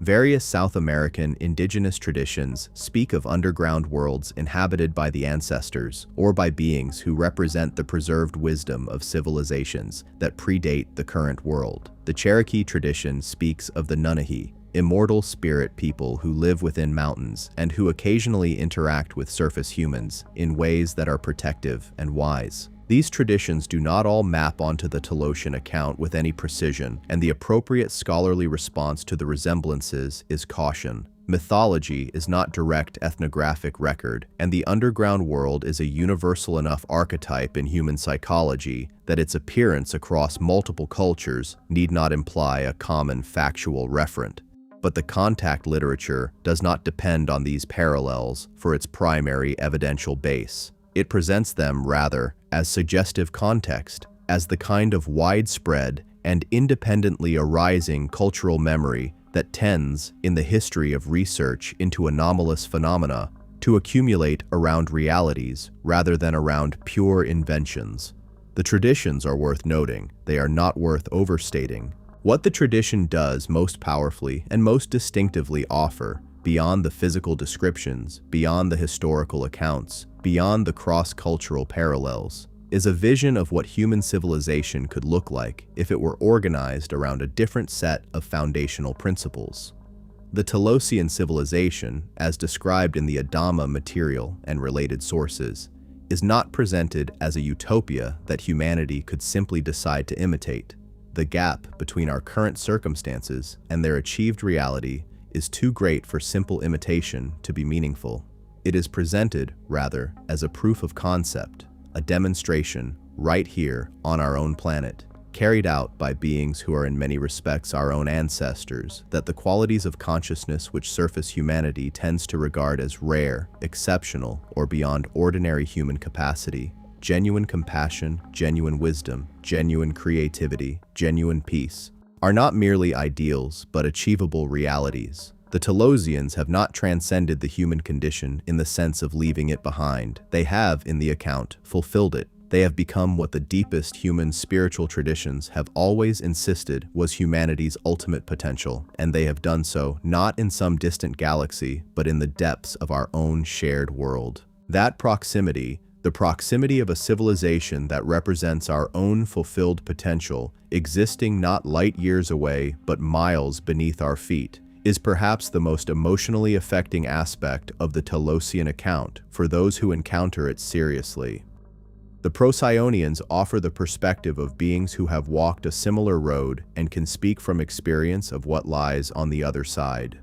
The Telosians offer something both more intimate and in some ways more confronting, the image of ourselves transformed, the shape of what we could be, living patiently in the darkness beneath us, waiting for the moment when the surface and the depths can finally come together and the long separation can end. Adama, in his transmissions to Aurelia Louise Jones, speaks with great consistency about the preparations that are underway on both sides of that separation. On the Telosian side, the accounts describe increasing activity near and at the surface of the Earth, missions of reconnaissance and limited contact, a building of energetic bridges between the underground civilization and the surface world, a preparation of what the tradition calls gateways or portals that will eventually allow freer movement between the two domains. On the surface side, the accounts describe the gradual emergence of what is called the awakening, the increasingly widespread recognition by surface humans of the deeper dimensions of their own nature, of the existence of civilizations and realities beyond what conventional frameworks acknowledge, and of the personal inner work of consciousness development that is the necessary prerequisite for the kind of contact the Telosians are preparing to offer. The meeting, when it comes, is described in the tradition not as an invasion from below, but as a reunion, the recognition by two branches of the same family of their shared ancestry, their complementary wisdom, and their common destiny. The Telosians bring from their long underground period a depth of preserved knowledge of Earth's true history, of the spiritual technologies that surface civilization has forgotten, of the nature of consciousness and its relationship to matter, that the surface world urgently needs. The surface humanity brings from its long and difficult experience in the open world a quality of resilience, creativity, and passionate engagement with physical existence that the Telosian civilization, in the accounts, recognizes as genuinely valuable, not despite the suffering that has produced it, but in some respects, because of it. There is a depth of compassion available to a being who has genuinely suffered and transformed that suffering into wisdom, and there is a quality of joy available to a being who has found their way back to love through darkness that has a distinctive value even in a civilization that has never lost its way. The next part of this documentary will take us deeper into the specific nature of Telosian contact, the teachings that have come through those who claim to have connected with this civilization, and the vision of humanity's near future that the Telosian accounts consistently describe,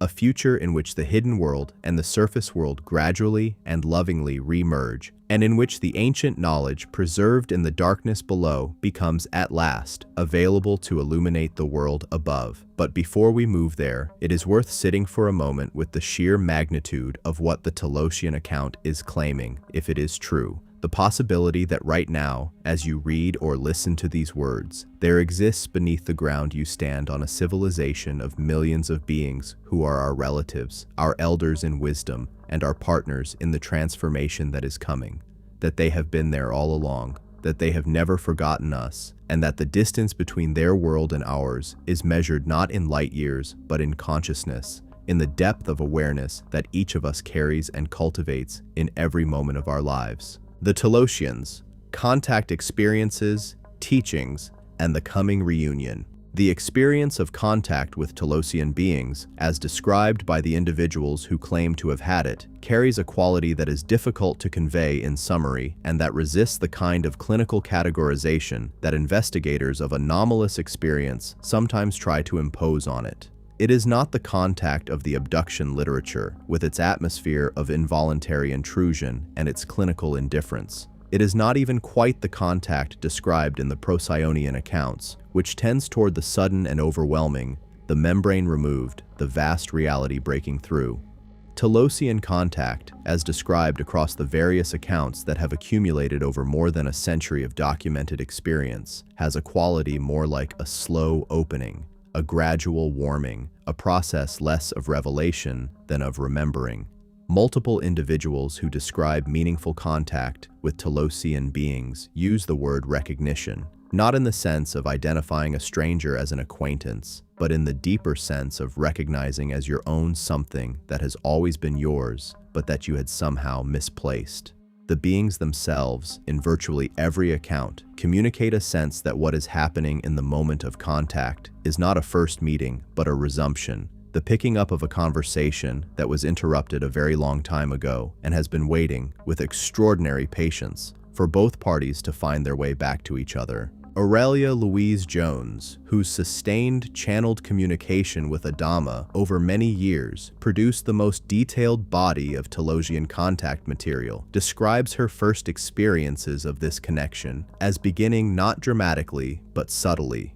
a growing awareness, over a period of months, of a presence at the edge of her consciousness, a quality of attention directed toward her from a source she could not initially identify. She describes an increasing sensitivity to the energetic quality of the space around and beneath her, a sense of vast consciousness existing in proximity to her that was entirely benign and entirely patient, and that communicated, without words, a quality of welcome that she found both moving and disorienting. The disorientation came not from anything threatening in the presence, but from the sheer contrast between its quality of consciousness and the ordinary quality of daily human experience, a contrast that, once perceived, made the ordinary quality of daily human experience feel simultaneously smaller and more precious than it had before. When the contact became sufficiently explicit to include verbal or quasi-verbal communication, the point at which Jones began to identify the source as Adama, high priest of Telos, she describes the experience as something between hearing and knowing, a form of communication that arrived in consciousness with the directness and completeness of a thought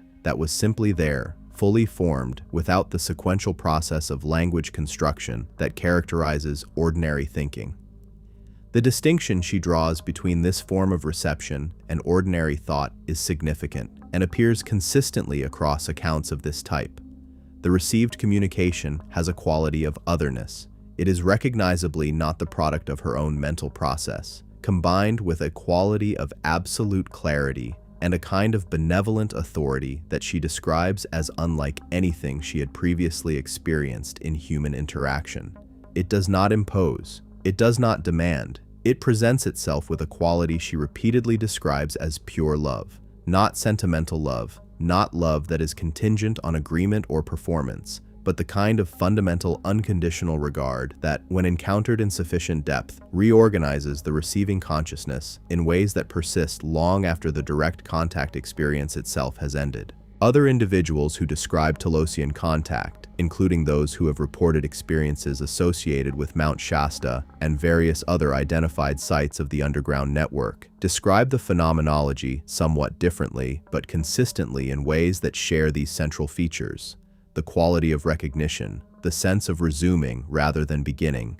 the profound quality of love in the communication, and the transformative effect on the receiving consciousness that outlasts the experience itself. Several accounts describe visual contact as well, encounters in which Telosian beings appeared in physical or semi-physical form, either in the natural environment around Mount Shasta or in experiences that seem to have occurred in states between ordinary waking consciousness and sleep.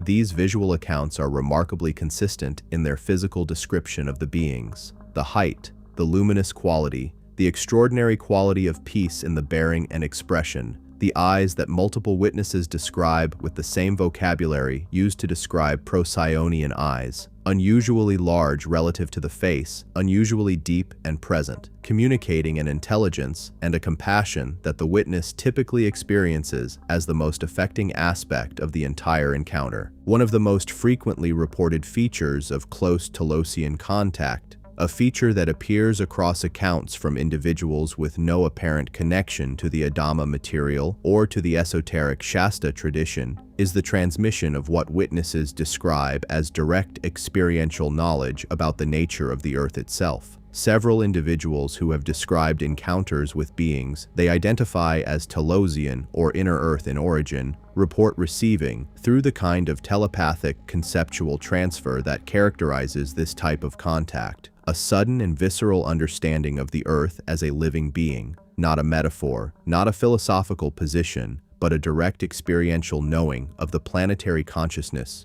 the awareness that is the earth, the sentience that pervades and animates the entire living system of this world. This transmission, in the accounts, is not merely intellectual. It is felt throughout the entire body of the recipient, who frequently describes a physical response, a sensation of the ground beneath becoming animated, of the stone and soil and deep rock communicating a quality of presence that the witness had never previously been able to perceive. Some describe weeping, not from sadness, but from the shock of recognizing that they have lived their entire lives on the surface of a living being without ever being able to feel it as such. This transmission is connected, in the Adama material and related sources, to one of the central teachings of the Telosian tradition, the teaching about the nature of Earth as a consciousness, as a being with its own evolution and its own purpose, and about the relationship between surface humanity and the planetary being that has supported its entire existence. This relationship, the Tallosians say, is the most fundamental relationship in the human experience and the most deeply damaged. Surface humanity's treatment of the natural world, the extraction, the pollution, the relentless reduction of living systems to resources in service of short-term material goals, is described in the accounts not merely as environmentally destructive, but as a profound spiritual wound, a break in the most essential relationship that a being can have with the world that sustains its life. The Telosians, who have lived within the earth, not merely on its surface, but inside its body, in constant and intimate relationship with the planetary consciousness, experience this wound with a directness and an anguish that in the accounts is one of the most consistent features of their orientation toward surface humanity. They do not communicate this anguish as condemnation. The accounts are unanimous on this point. The Telosians do not judge surface humanity for what it has done to the earth and to itself. They understand, from 12,000 years of watching, and from their own historical experience with civilizational failure before the Lemurian cataclysm, that the destruction surface humanity has wreaked on its world is a consequence of unconsciousness rather than malice, a consequence of the loss of the understanding that was preserved underground when the surface world forgot who it was. They hold the grief of what has been lost and damaged without directing that grief toward blame. What they offer instead is something more useful, a transmission of the understanding that was lost, a reweaving of the energetic connection between surface humanity and planetary consciousness that has been severed by thousands of years of unconscious living, and a vision of what the relationship between humanity and the earth could look like when it is restored to something like its original quality. The teaching about the earth extends into the Telosian account of human history, a history that, according to the transmissions, is significantly different from and significantly older than the history taught in the academies and institutions of surface civilization. Adama's transmissions to Jones include extensive description of what is called the true history of the earth, a history that encompasses the civilizations that existed before the most recent great cataclysm, the reasons those civilizations failed, the nature of the agreements and choices made at the highest levels of those civilizations regarding the preservation of their wisdom, and the long and complex story of surface humanity's attempts to rebuild after the catastrophe that ended the previous age. This history is not presented as a fixed academic account, but as a living tradition, a preserved understanding that has been held, refined, and added to over 12,000 years by beings whose individual lifespans are measured not in decades, but in centuries and millennia, and who therefore carry within their direct personal memory events that surface humanity can only access through archaeology and mythology. The longevity of the Telosians is itself one of the most striking features of the account, and one that receives considerable attention in the Adama material. The beings of Telos, according to the transmissions, are not immortal in the sense of being immune to all forms of dissolution, but they are described as living for extremely long periods, hundreds, sometimes thousands of years in the same physical body, without the progressive deterioration that surface humans associate with aging. The explanation offered in the tradition is consistent with the broader framework. A physical body inhabited by a consciousness operating at a fifth-dimensional frequency undergoes aging in a fundamentally different way than a physical body inhabited by a consciousness operating at the third-dimensional frequency characteristic of most surface humans. The cellular processes that produce aging in the conventional biological sense are, in the account, driven primarily by stress responses, fear-based neurological patterns, and the accumulative cellular damage of a consciousness at war with itself and its environment. Conditions that simply do not exist in the same form for beings who have achieved the level of inner harmony and environmental coherence that the Telosian civilization represents. A being that is genuinely at peace, genuinely aligned with the creative flow of consciousness, genuinely connected to the planetary energy that sustains all life, does not age in the way that fear and conflict and disconnection produce aging. This teaching about longevity connects directly to one of the most practically significant dimensions of the Telosian account, the teaching about physical ascension, a concept that sits at the intersection of the spiritual traditions the Lemurian civilization preserved and the practical physical science of consciousness that the Telosian civilization has developed over millennia. Physical ascension, in the framework of the Adama material, does not mean the dissolution of the physical body or the abandonment of physical existence. It means the raising of the vibratory frequency of the physical body to a level at which it can express the full range of the consciousness inhabiting it, a process that, when complete, results in a physical form that is genuinely luminous, that can move freely between states of density and subtlety, that is no longer subject to the limitations of aging and disease that characterize the third-dimensional physical body, and that can exist simultaneously in multiple locations or dimensions of reality. This is described not as a supernatural event, but as a natural development, the fruition of a process of inner growth that every human being has the potential to undergo, and that the Tallosians have already accomplished, and that they are specifically concerned with facilitating in surface humanity. The teaching about ascension connects the Telosian account to one of the broadest and most consistent themes across the entire body of contact and channeling literature from benevolent sources, the theme of a planetary and galactic shift in consciousness that is creating, right now, conditions for a kind of evolutionary acceleration that makes the ascension process available to surface humanity in a way it has not been available before. The Telosians, in the accounts, describe this shift in terms drawn from their own 12,000-year experience of watching and participating in the energetic life of the Earth. They speak of increasing light frequencies penetrating the planet, of the awakening of crystalline energy grids that have been dormant since before the Lemurian cataclysm, of a quickening in the vibratory rate of the physical matter of the Earth itself that is creating new possibilities for the consciousness inhabiting that matter. These descriptions overlap significantly with those of multiple other contact traditions, including the Procyonian accounts and the material that will be discussed in the sections on the Blue Avians and the Sassani, a convergence that researchers in the field find difficult to dismiss as coincidental.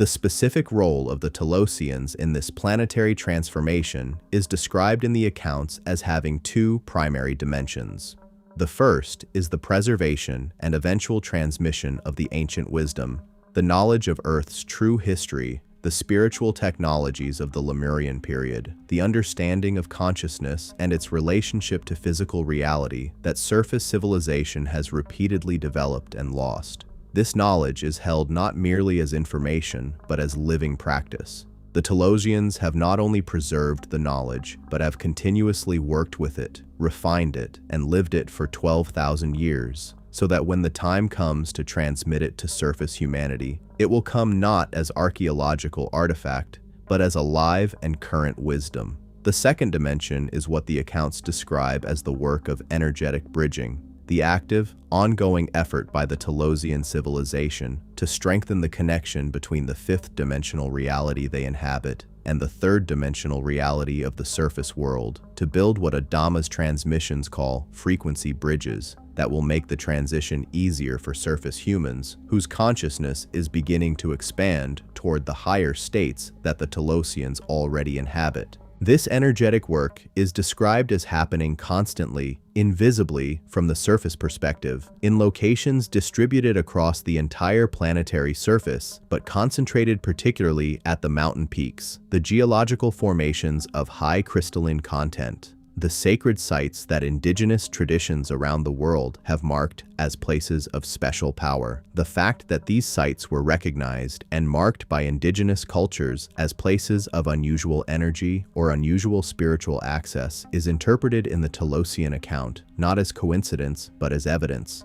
The indigenous peoples were perceiving, with a sensitivity to subtle energies that their ways of life cultivated, and that industrial civilization has largely suppressed, the actual energetic activity being conducted at those locations by the beings beneath them. The sacred sites of the surface world are, in this account, the points at which the underground and surface civilizations are most closely in contact, the places where the frequency bridge is thinnest, where the work of energetic connection is most intense, and where a human being with sufficient sensitivity and openness can sometimes perceive, however dimly, the vast consciousness that lives and works in the world below. The practical teaching of the Adama material, the content of what Adama transmits that has direct application to the lives of the surface humans receiving it, is wide-ranging and detailed, but several core themes appear with sufficient consistency to deserve particular attention. The first and most fundamental is the teaching about self-love. This may sound, at first encounter, like the familiar self-help language of contemporary Western culture, but the teaching as presented in the Adama material is something considerably more radical and considerably more demanding. Self-love in the Telosian teaching is not a therapeutic goal or a psychological strategy. It is described as the foundational spiritual practice, the practice from which all other genuine spiritual development flows, and in the absence of which no other spiritual practice can reach its full potential. The reason for this is rooted in the Telosians' understanding of consciousness. They describe the self-love they are pointing toward as the individual expression of the unconditional love that is the fundamental nature of the universe, the ground from which all existence arises. A being that genuinely loves itself, not in the narcissistic or defensive sense, but in the deep sense of recognizing and honoring its own divine nature, is a being that has found its alignment with the creative source of all being. And from that alignment, everything that the spiritual traditions describe as the fruit of genuine practice, wisdom, compassion, healing, creativity, connection, flows naturally and without effort. The second major practical teaching is about the relationship between inner state and outer reality, about the mechanics of consciousness as a creative force. The Telosians describe, with the authority of direct experience spanning millennia, the understanding that the outer circumstances of a being's life are not independent of the inner state of that being's consciousness. This is not the naive version of this teaching that sometimes circulates in popular spiritual culture, which suggests that one can simply think positively and the desired circumstances will materialize. It is a considerably more nuanced and rigorous account of the relationship between consciousness frequency and experienced reality, an account that acknowledges the full complexity of individual and collective karma, of the inherited conditions of a civilization's history, of the genuine free will of other beings whose choices intersect with one's own. But within that complexity, the Telosians maintain with absolute consistency that the quality of consciousness a being cultivates is the most significant determinant of the quality of experience that being will have, and that the process of elevating one's consciousness frequency through genuine inner work is the most powerful intervention available to a surface human in the current moment of transition.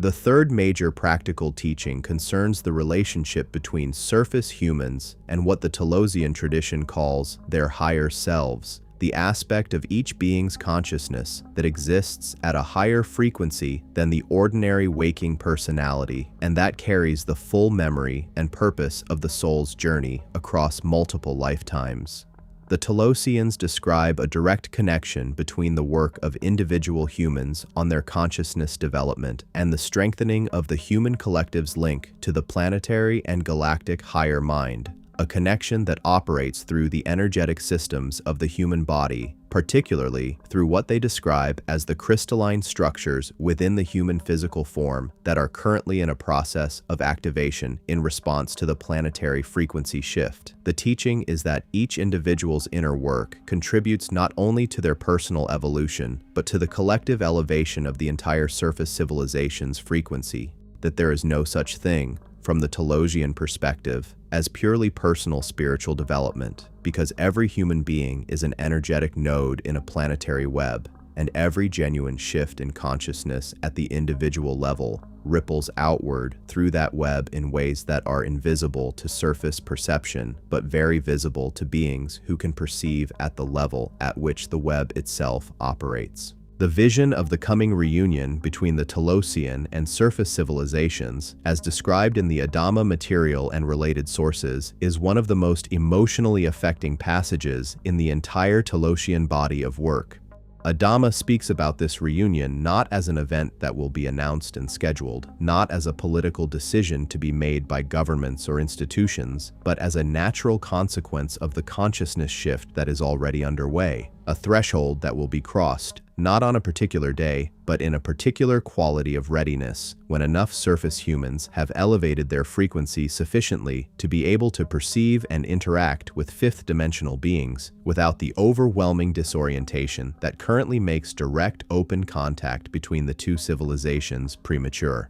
The preparation for this reunion, Adama describes, is a matter of decades rather than centuries at this point, a time frame that, measured against 12,000 years of patient waiting, represents an imminence that the Telosian civilization approaches with something the accounts describe as a profound and quietly trembling joy. The reunion is expected to happen gradually rather than all at once. First through the increasingly widespread individual contact experiences of the kind that have been happening in increasing numbers for several decades, then through small group contact, then through open and acknowledged presence. The accounts suggest that the first genuinely open and mutually acknowledged contact between Telosian beings and surface humans will not be a dramatic event in a public square, but a series of deepening exchanges in locations of energetic readiness, the sacred sites, the mountain portals, the places where the frequency bridge is already strong. From those initial open exchanges, the tradition suggests, the expansion of contact will proceed according to the readiness of the surface civilization as a whole, not rushed, not forced, but not indefinitely delayed either. What the Telosians will bring to the surface world when that contact opens in the accounts is staggering in its scope.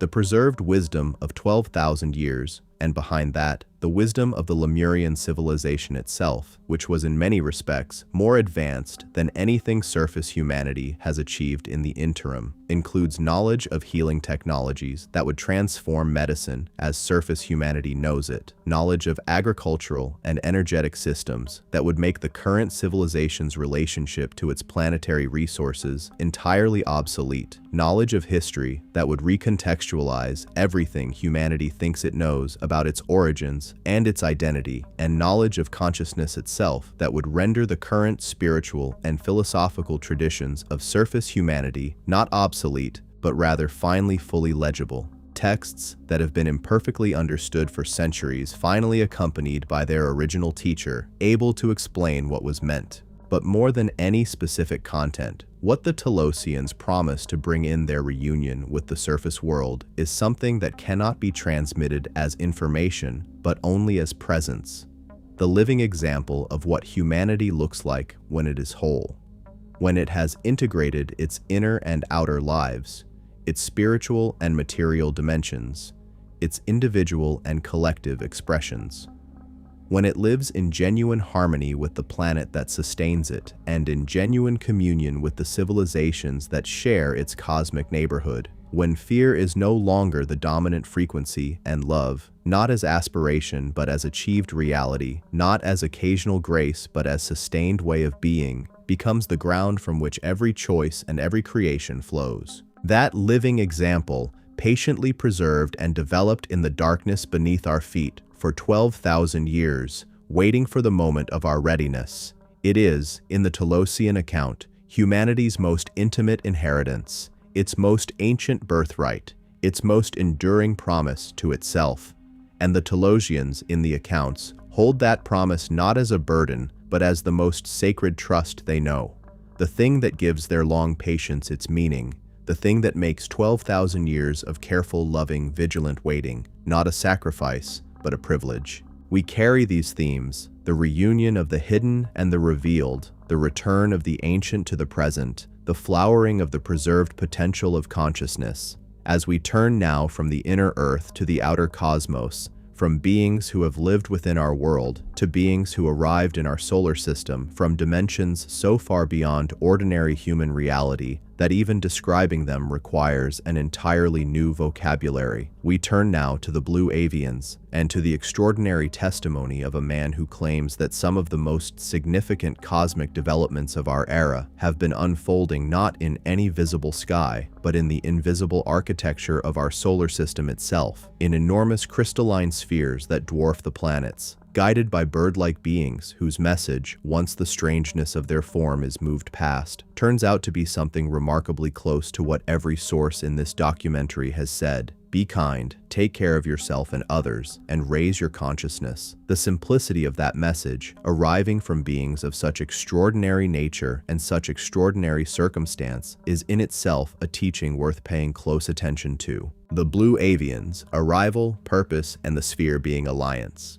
There is a particular challenge that comes with taking the Blue Avian account seriously, and it is worth naming directly before proceeding because it is different in kind from the challenges posed by the Procyonian or Telosian accounts. The Procyonians and the Telosians, whatever the difficulties of verifying the claims made about them, fit within a broad tradition of contact experience that spans more than a century and draws on a large and diverse body of source material. Their accounts have accumulated slowly through many contributors across many decades and many cultural contexts. The Blue Avian account, by contrast, arrives primarily through a single source. Corey Goode, a Texan man who began speaking publicly in 2014 about contact experiences and insider knowledge that, if true, represent one of the most significant disclosures in the history of the subject. The concentrated nature of the sourcing is both a strength and a vulnerability. A strength because the account is unusually detailed and internally consistent in a way that distributed accounts sometimes are not. And a vulnerability because its integrity depends, more heavily than most accounts in this field, on the integrity and accuracy of a single individual's testimony. That vulnerability is acknowledged here not to dismiss the testimony, but to contextualize it honestly, because the Blue Avian account is extraordinary enough in its specific claims that it demands a level of epistemic care proportionate to its scope.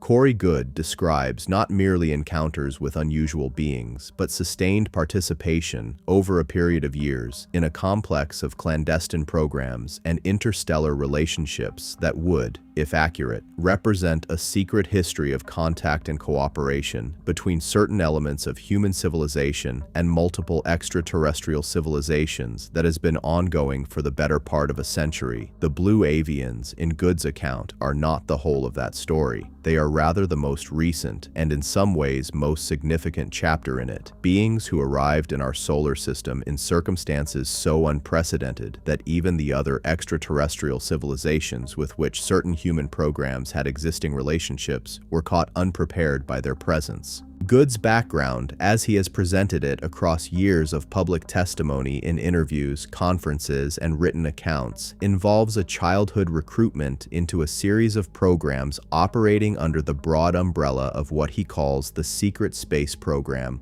a term that encompasses, in his account, multiple distinct programs operated by different factions of the military-industrial complex, some of them with extraterrestrial technology and some of them with extraterrestrial partnerships, all of them operating at a level of compartmentalization so extreme that even most high-level government officials had no knowledge of their existence. He describes undergoing from a young age various forms of training and what he calls enhancement, processes designed to develop and amplify specific intuitive and psychic capacities, including the capacity for telepathic communication that would later become the primary modality through which he interacted with the Blue Avians. He describes decades of experiences that fall entirely outside the range of ordinary civilian life, interactions with multiple types of extraterrestrial beings, participation in programs operating off-planet, exposure to information about Earth's history and the broader galactic environment that was held at the highest levels of classification. None of this can be conventionally verified, and Good has been challenged repeatedly and vigorously by skeptics who point to the absence of documentation and the extraordinary nature of the claims. His defenders point to the internal consistency of the testimony over years of detailed public engagement, to the corroboration of certain broad elements of his account by other individuals who claim insider knowledge from different points of access, and to the quality of specific information in his accounts, details about programs, technologies, and extraterrestrial relationships that they argue would be difficult to fabricate convincingly over such an extended period without the foundation of genuine experience. The argument is not resolved and is unlikely to be resolved by conventional means in the near term.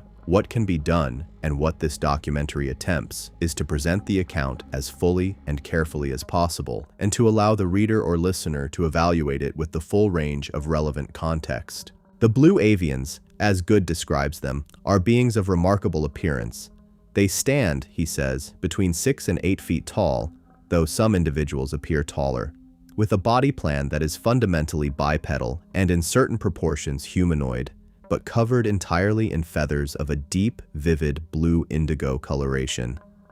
Their heads are round rather than elongated, lacking the facial protrusion of a beak in the conventional sense, but having a facial structure that is recognizably avian in its overall configuration. Their eyes are large and round, set in faces that Good consistently describes as communicating an intelligence both ancient and warm, the same quality of overwhelming presence that witnesses to Procyonian and Telosian contact describe, but filtered through a form so different from the humanoid that the challenge of the first encounter is considerable. Good describes his initial contact experiences as requiring a significant period of adjustment, not because the beings were in any way threatening, but because the combination of their extraordinary physical form and the depth of consciousness they radiated created a perceptual and psychological demand that took time to integrate. Their communication, as Good describes it, is never verbal. The Blue Avians communicate exclusively through what he describes as a form of telepathic transfer that is similar to what other contact witnesses describe, but distinctive in one particular feature. The communication arrives not as language that the receiving mind translates into words, but as a simultaneous transmission of concept, image, emotion, and energetic state that is experienced as a complete and total knowing, a packet of understanding that lands in consciousness whole without any sequential process of decoding. The challenge, Good notes is that this form of communication conveys far more information than human language can carry, which means that any attempt to render it in words inevitably loses something, sometimes something essential. He describes the process of translating Blue Avian communication into reportable testimony as one of the most difficult aspects of his role, precisely because the precision and completeness of the original communication cannot be preserved in the linear medium of spoken or written language. The being with whom Good has had the most extensive contact is one he identifies as Raw Tier Air, a name rendered in English phonetics that Good notes only approximates the actual sound or concept that the being uses as its identifier. Raw Tier Air has been the primary conduit for the information about the Blue Avians' origins, purposes, and message that Good has transmitted publicly. And it is through the content of these communications that the Blue Avian account takes on its distinctive shape and its most significant implications. The arrival of the Blue Avians in our solar system and the circumstances surrounding that arrival is one of the most remarkable elements of the account. Good describes a period beginning in the early 2010s in which various programs and factions within the secret space program infrastructure began detecting enormous objects entering the solar system. Objects so large that their presence was initially attributed to error in the detection systems, because the scale of what was being observed simply exceeded the parameters within which those systems had been designed to operate. The objects, as they were eventually confirmed to be genuine and as their nature was studied as carefully as the available technology allowed,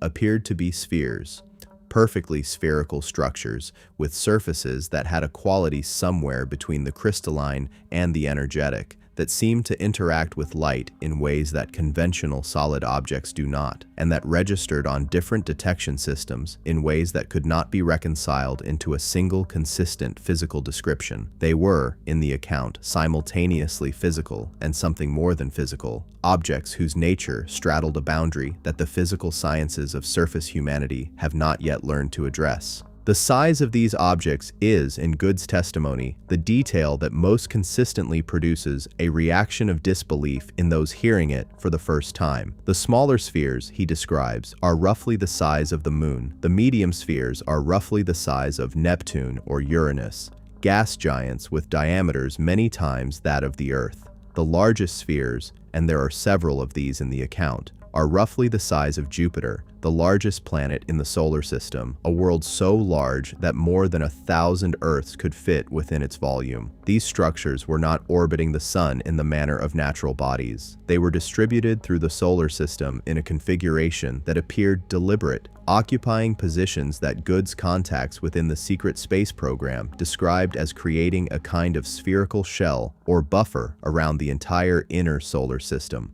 A configuration that, combined with what eventually became clear about their purpose, earned them the collective name by which they are known in Good's account, the Sphere Being Alliance. The reaction of the various extraterrestrial civilizations already operating within the solar system to the arrival of these objects was, according to Good, one of the most significant indicators of the nature of what was happening. Civilizations that had maintained a presence in the solar system for decades or centuries, that possessed technology and capabilities far beyond surface humanity's current level, and that had in some cases developed a relationship of cooperation with certain human programs. These civilizations were, by Good's account, as surprised and as uncertain about the new arrivals as the human programs were. The spheres did not communicate in the usual ways. They did not respond to conventional hailing frequencies or technological signaling. They made no immediate direct contact with any of the established parties in the solar system's complex ecology of races and factions. They simply arrived, distributed themselves in their vast configuration, and waited with a patience that their scale seemed to embody, the patience of entities for whom time operates at a different magnitude than it does for the beings trying to make sense of their presence.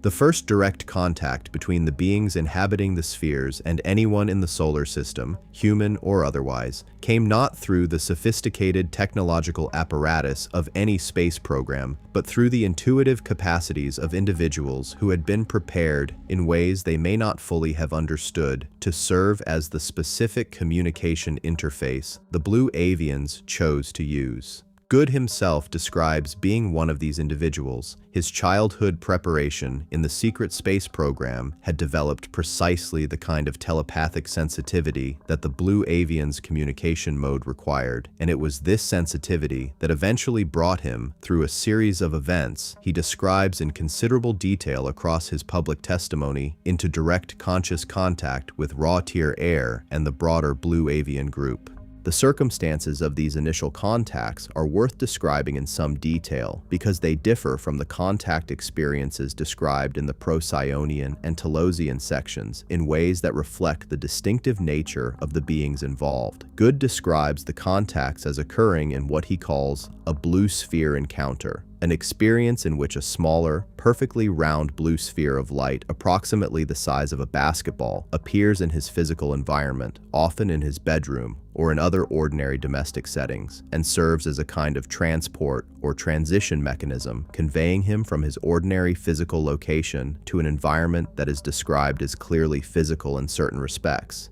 He can feel floors and surfaces, can perceive light and color and dimensional space, but that is equally clearly not a physical location accessible by ordinary means. It is in these transitional environments that the Blue Avians appear, and it is there that the sustained communications Good has reported take place. The message that raw-tier air communicates to Good across multiple contacts is, as mentioned in the introduction to this documentary, remarkable for its simplicity given the extraordinary context in which it arrives. The beings who inhabit spheres the size of planets, who have arrayed those spheres in a configuration encompassing the entire inner solar system, whose presence has disrupted the established order of extraterrestrial relations in this part of the galaxy. These beings' primary message to humanity is, be more loving to yourself and others. Treat every other being with kindness. Work on your inner development. The message is not merely simple,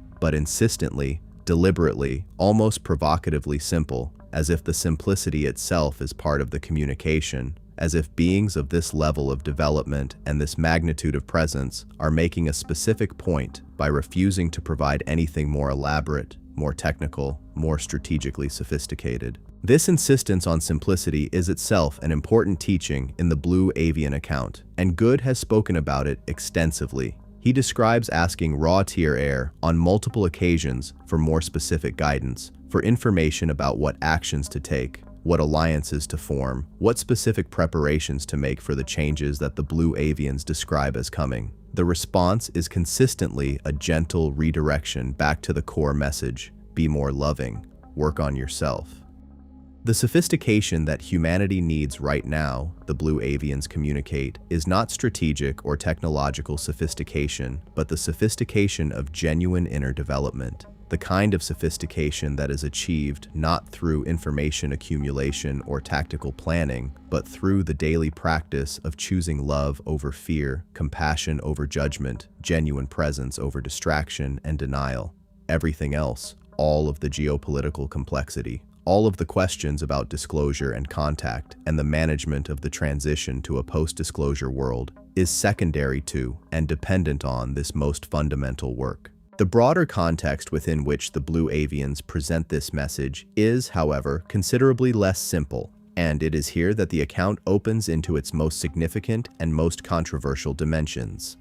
The Blue Avians, in Good's account, are not the only beings associated with the Sphere Being Alliance. He describes 4 other types of beings associated with the Alliance, each distinct in appearance and in the nature of their interaction with the humans they work with: the Golden Triangle beings, large entities associated with a geometric form of golden light; the Blue Orbs, small spheres of blue light that serve as communication and transport interfaces; the Elongated Skull beings, who are described as ancient and communicate very rarely; and what he calls the tall whites within this specific context, though this term carries different implications in other contact traditions, and the beings Good describes are distinct from the tall whites of other accounts. Together, these 5 categories of beings constitute the alliance that the spheres represent, and together they are described as operating at a density or dimensional level so much higher than that of any other extraterrestrial civilization currently active in the solar system that the differences in capability and comprehension between them and the other races are described as analogous to the differences between those other races and ordinary surface humanity.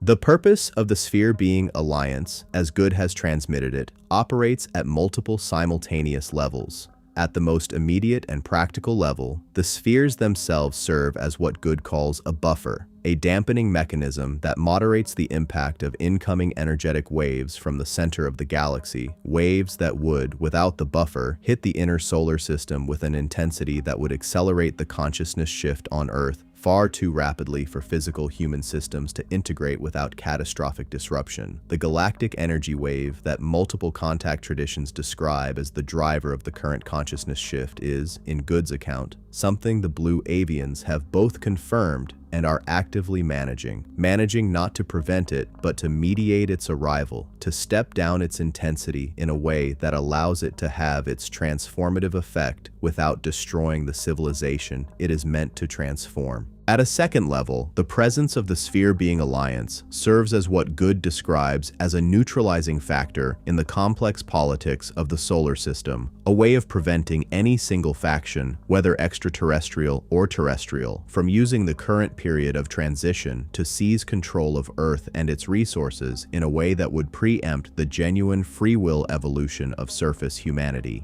Good describes a solar system in which multiple competing factions, human breakaway civilizations with advanced technology, various extraterrestrial races with various agendas, and various hybrid entities with loyalties that are complex and difficult to track, have been engaged for decades in a kind of strategic maneuvering around the question of what happens to Earth as the transformation approaches. The arrival of the Sphere Being Alliance, in his account, has significantly altered those calculations because the beings involved operate at such a fundamental level of reality that the power dynamics that characterize the competition among lesser factions simply do not apply to them. They cannot be negotiated with, cannot be threatened, cannot be appealed to on the basis of the kind of interest-based reasoning that governs most civilizational interaction. They operate from a place so thoroughly beyond strategic interest that their presence alone constitutes a kind of guarantee, a guarantee that no single faction will be permitted to resolve the current situation in a way that forecloses the genuine evolutionary potential of humanity. At the third and most fundamental level, the Blue Avians describe their presence and their message as service work of the most essential kind, a conscious act of assistance to a civilization at a critical juncture, offered not from any agenda of their own, but as an expression of the principle of service to others that, they communicate, constitutes the highest possible orientation for a sufficiently evolved consciousness. They describe themselves as having passed through their own evolutionary journey, a journey so long and so transformative that the details of it are not easily conveyed in terms accessible to current human understanding, and having arrived at a level of development where the primary remaining meaningful activity is the service of other evolving consciousnesses. Their engagement with humanity is not a mission in the sense of a task assigned from outside, but a freely chosen expression of who they are. Beings so thoroughly grounded in love and in the recognition of unity that the suffering and struggle of a civilization like ours is experienced by them with a compassion and a commitment to assistance that is, in the deepest sense, indistinguishable from the very nature they have cultivated across incomprehensible spans of time. The question of what the Blue Avians say about the immediate future, about the specific shape of the transition that is coming, and the specific role that humanity and its various factional players will have in determining how it unfolds, is one of the most consequential and most carefully attended to dimensions of Good's public testimony. He describes a vision of what the Blue Avians call full disclosure, not merely the limited acknowledgement of extraterrestrial contact that various factions within the disclosure movement advocate, but a complete and unfiltered revelation of the full scope of secret programs, secret history, secret technology, and secret relationships that have been maintained in concealment from the public for the better part of a century. This full disclosure, in the Blue Avians' framing, is not merely a political event or an informational transfer. It is a consciousness event, a transformation in humanity's fundamental self-understanding so profound that it constitutes the outer manifestation of the inner shift that the consciousness expansion is producing. The Blue Avians communicate, through good, that full disclosure will come, that the infrastructure of concealment cannot be maintained indefinitely against the energetic pressure of the incoming galactic wave and the expanding consciousness of the surface human population, but that the form it takes and the degree of disruption it produces depend enormously on the choices made by individuals and factions in the period immediately preceding it. A disclosure that is managed skillfully, that is preceded by sufficient preparation of both the public and the institutions through which it is delivered, that is accompanied by genuine acknowledgement of the harm done by the period of concealment, has the potential to be transformative in a fundamentally positive sense, disorienting and challenging, yes, but navigable, and ultimately productive of a new relationship between humanity and the truth of its situation that accelerates rather than derails the evolutionary process.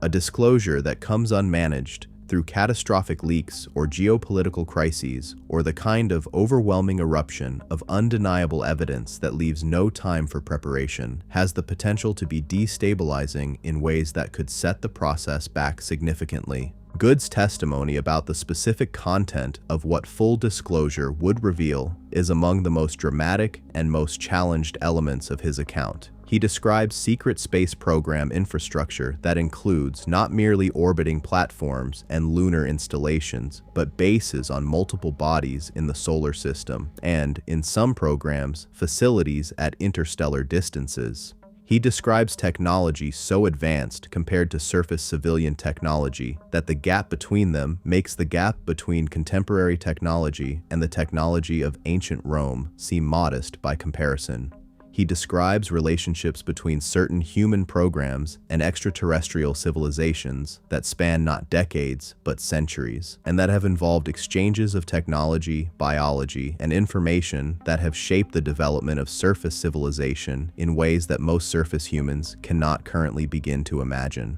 He describes a history of Earth that differs from the academically accepted version in virtually every dimension. A history in which the question of human origins, the question of prior civilizations, the question of the relationship between humanity and its cosmic neighbors are all answered very differently than the current cultural consensus allows. Whether all or any of this is literally accurate is not something this documentary can determine. What it can observe is that the Blue Avian message, the core transmission that Good identifies as the heart of what Raw Terror and the Alliance communicate, is not dependent on the literal truth of every specific claim about programs and technologies and hidden history. The message stands on its own terms. Be more loving, work on yourself, raise your vibration, treat every other being with genuine kindness and respect. That message could arrive from beings of extraordinary cosmic sophistication sitting in spheres the size of Jupiter, or it could arrive from a human being who has constructed an elaborate framework to carry it, and its essential truth would not be diminished by the difference.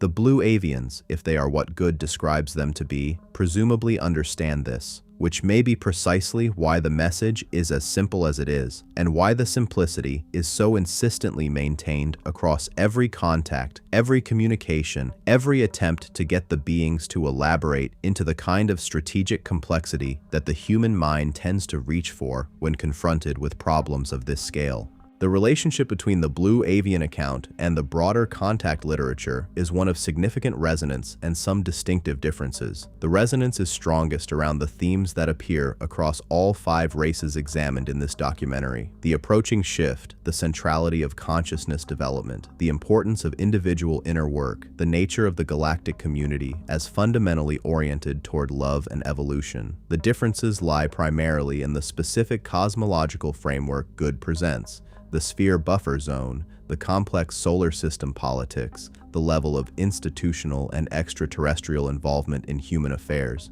a framework that is more elaborate and, in some respects, more challenging than anything described in the other accounts. Some researchers who find the Procyonian and Telosian accounts credible find the Blue Avian account too elaborate to be trusted, suggesting that its complexity serves to overwhelm critical evaluation rather than to invite it. Others find precisely in that complexity a kind of authenticity, the sense that what is being described is a genuine attempt to convey a reality that is genuinely complex, rather than a simplification calibrated for palatability. What is perhaps most significant about the Blue Avian account in the context of this documentary is not its most dramatic specific claims, but the quality of the beings at its center, the quality that Good returns to again and again across years of testimony, and that appears to be what has most deeply affected him in all of his reported encounters. That quality is the quality of beings who are, in the fullest possible sense, free.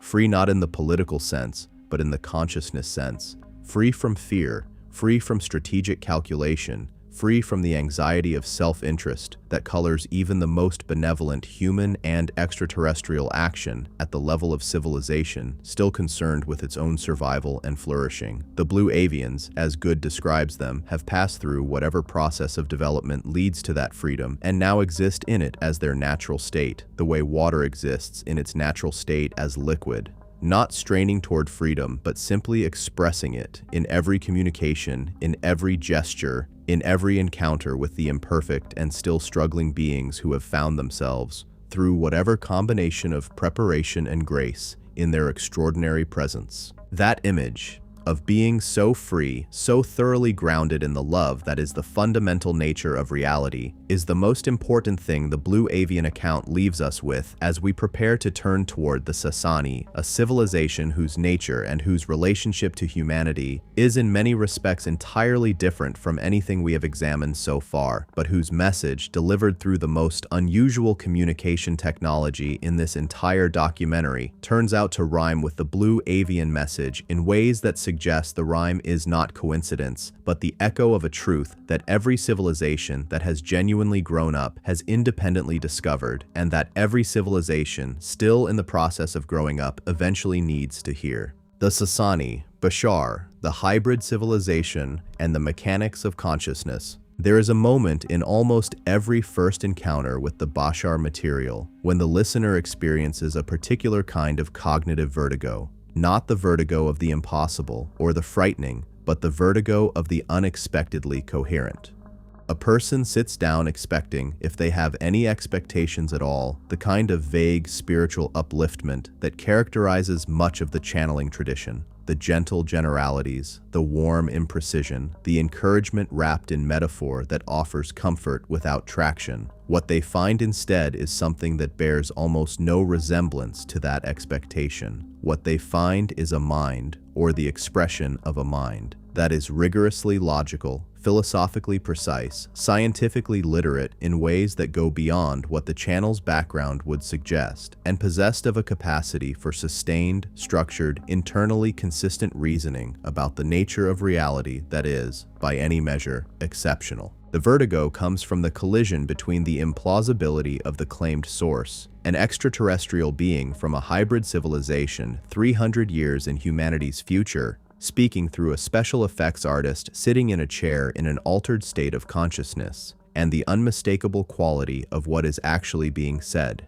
The implausibility does not diminish, but it is joined by something that refuses to be dismissed, the recognition that whatever this is, it is working at a level that demands serious engagement. Daryl Anka, the channel through whom the being called Bashar communicates, was born in 1951 and spent the early decades of his professional life working in the film industry, specifically in special effects, a background that has been noted by skeptics as providing both a creative imagination capable of elaborate construction and a professional knowledge of performance and presentation. The encounter that changed the trajectory of his life occurred in the late 1970s when he and a companion witnessed, above a highway in Los Angeles, two triangular craft moving at extraordinary speed and performing maneuvers that were simply not consistent with any known aerial technology of the period. The encounter was brief and left no physical evidence, but its effect on Anka was profound and lasting, a disruption of his fundamental model of reality so complete that it initiated a years-long process of investigation and inner development that eventually led, in the early 1980s, to his first experience of the altered state in which Bashar communicates. Anka describes this state not as unconsciousness or possession in the sense of losing himself entirely, but as a kind of stepping aside, a deliberate shift of his own consciousness to a position that allows another consciousness to use the instrument of his body and voice without displacing his awareness completely. He describes remaining aware during channeling sessions, able to observe what is being said without being its author, and returning to full ordinary consciousness when the session ends without carrying detailed memory of the specific content transmitted. This description is consistent with the mediumistic tradition's account of what is called light trance or semi-trance channeling,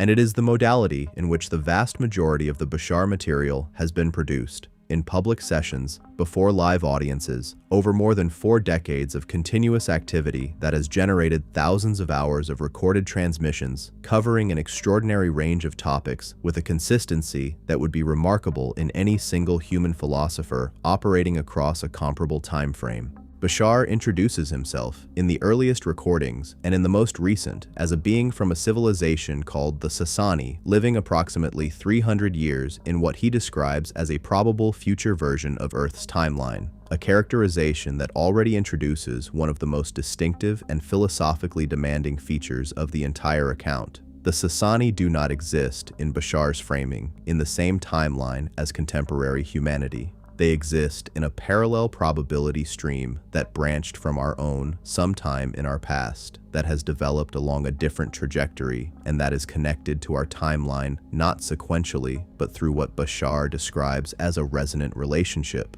A connection determined not by temporal adjacency, but by the harmonic similarity between the frequencies of consciousness operating in the two timelines. This is not merely cosmological decoration. It has direct implications for the nature of the communication and for the relationship between what Bashar says and what humanity might experience, because if the Sassani exist in a parallel probability rather than a predetermined future, then the future they represent is not guaranteed. It is one of the possible outcomes available to a humanity that makes particular kinds of choices, and Bashar's communications are specifically aimed at helping humanity understand and make those choices. The Sassani civilization's origin, as Bashar describes it, is one of the most unusual creation stories in the entire contact literature. The Sassani are not a naturally occurring species in the sense that humanity is. They did not evolve on a planet over millions of years through the conventional processes of biological development.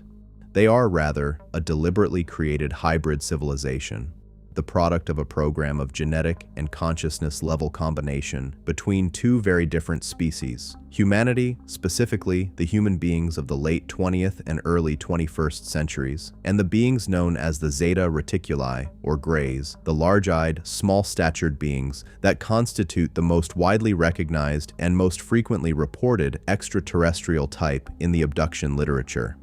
The creation of the Sassani from these two source civilizations is described by Bashar not as a casual or accidental development, but as a carefully considered response to a crisis facing both species, a crisis in which humanity's contribution was the emotional richness, physical vitality, and creative potential that the Greys had lost through their own over-specialization, and the Greys' contribution was the technological and consciousness capabilities that humanity had not yet developed. The Zeta Reticuli civilization, as Bashar describes it, had evolved over enormous periods of time toward an extreme of intellectual and collective development that had, by the point relevant to this account, created a species of extraordinary cognitive capability but drastically reduced emotional range, diminished physical vitality, and an existential crisis of reproductive viability that threatened the continuation of their civilization. The Greys famously described practice of biological sampling and genetic material collection from humans,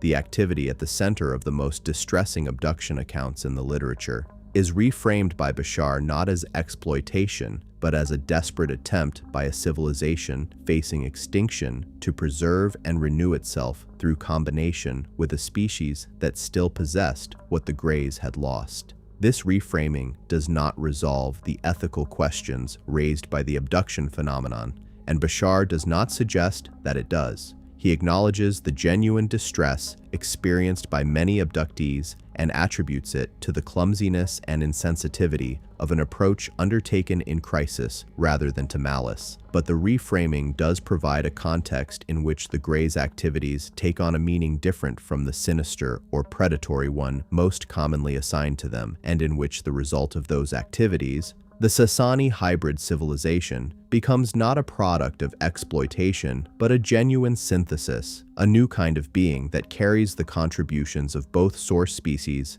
in a form neither could have achieved alone. The physical appearance of the Sassani reflects this hybrid origin in ways that Bashar describes with considerable specificity. They are taller than the Greys, typically around 5 to 5.5 feet, with a more robust physical build that reflects the human contribution to their biology. Their skin is a pale gray-white. Their eyes are large in the gray manner, but with more warmth and expressiveness than the classic gray description, and their heads have something of both species' characteristics. The enlarged cranium of the gray combined with features that have a quality of human individuality that pure Greys do not display. They breathe an atmosphere different from Earth's, richer in certain compounds and thinner in oxygen, and their relationship to food and physical sustenance is different from humanity's in ways that reflect the Grey influence on their biology. But they feel emotions, they form relationships, they create art, they experience joy and curiosity, and something that functions very like love. These capacities, the emotional and relational richness that the human contribution to their genetics provided, are not peripheral to the Sassani experience, but are, according to Bashar, among the things they value most about their own nature, precisely because they understand, from their knowledge of their Grey ancestors' crisis, how catastrophic the loss of those capacities can be.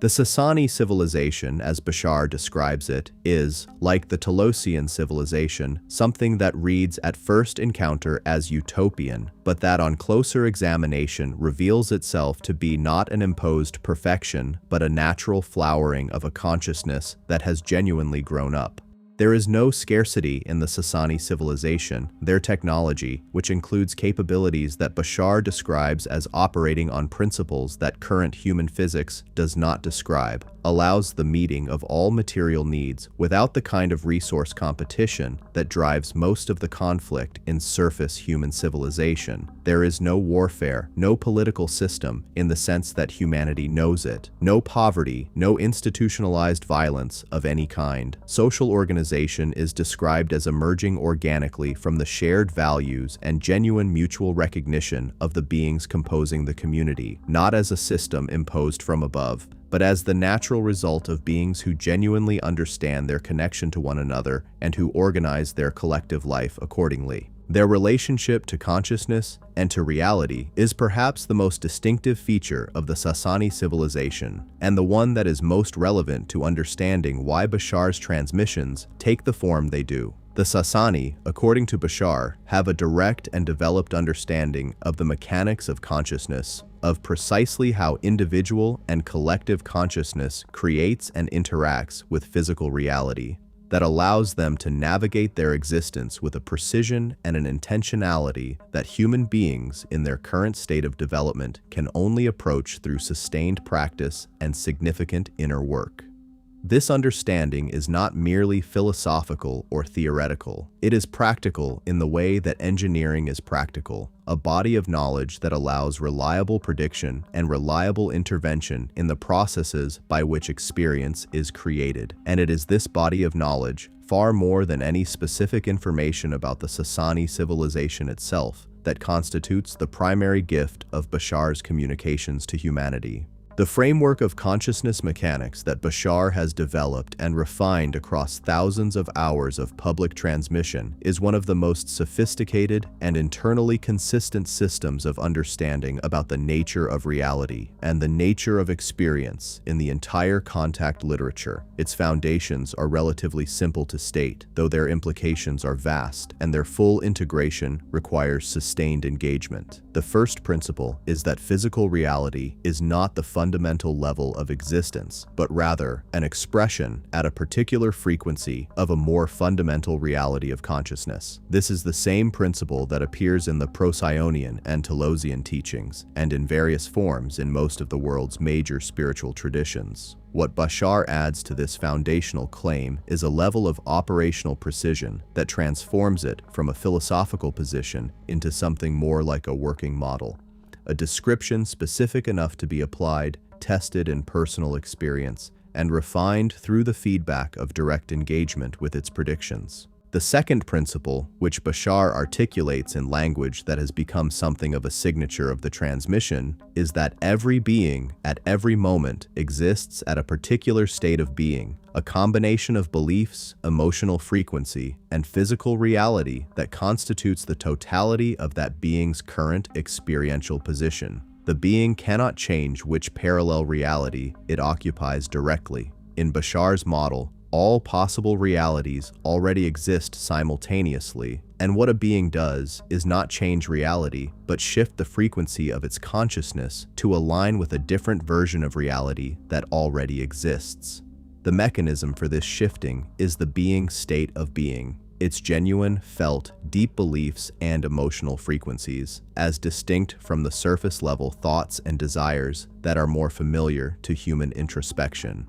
Change the state of being, and the being automatically shifts to a version of reality that resonates with the new state. Attempt to change external circumstances without changing the state of being, and the same quality of experience reproduces itself in new external forms. Because the external is always a reflection of the internal, this model has direct and specific implications for how a human being should approach the question of personal transformation. And those implications are different in important respects from what most conventional self-help or even most spiritual traditions suggest. The typical human approach to changing one's life is to focus on the desired external outcome, to visualize the goal, to plan the steps, to take actions in the external world designed to produce the desired result. Bashar's model does not dismiss action. It insists that action is essential, that beings must act on their highest excitement at every moment as an expression of their genuine state of being.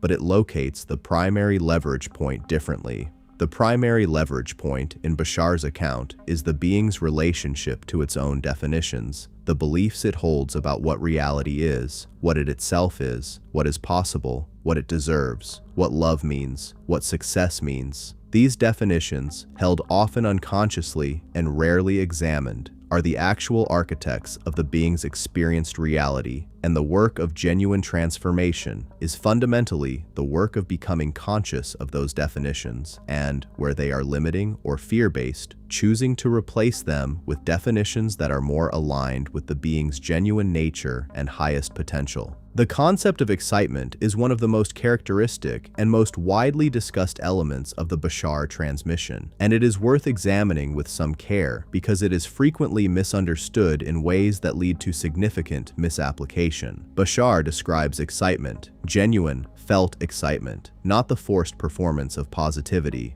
as the physical signal through which a being's higher self communicates the direction of its highest alignment. When a being feels genuinely excited about something, Bashar says, that excitement is not a random psychological event or a trivial personal preference. It is the resonance of the being's physical emotional system with the specific thread of its own highest potential, the path that, if followed, will lead most directly to the full expression of what that being is and can be.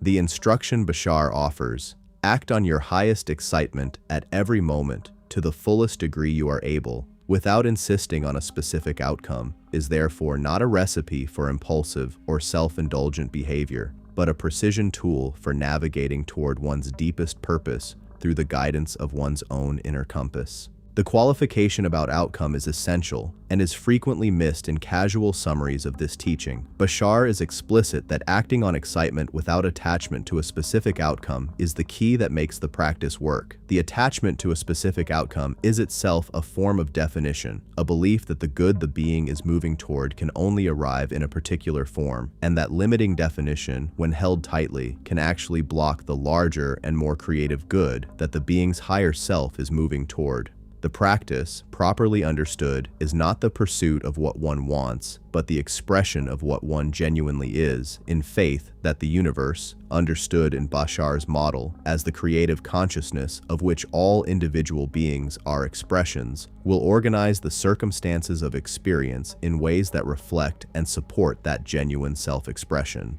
This teaching connects directly to one of Bashar's most distinctive and most philosophically demanding contributions, his account of the nature of belief and its relationship to reality. Beliefs, in Bashar's framework, are not merely psychological phenomena, opinions held in the mind about the nature of things. They are, rather, the lens through which the individual consciousness filters the infinite field of possible experience, selecting from that field the specific experiences that are consistent with the belief structure. This means that beliefs are not, in the ordinary sense, about reality. They are, in a very precise sense, generators of the version of reality that the believing being experiences. A being that genuinely believes in scarcity will consistently experience a reality of scarcity, not because the universe is conspiring to confirm its beliefs, but because the frequency of its consciousness, shaped by those beliefs, is resonant with the versions of reality in which scarcity is prominent.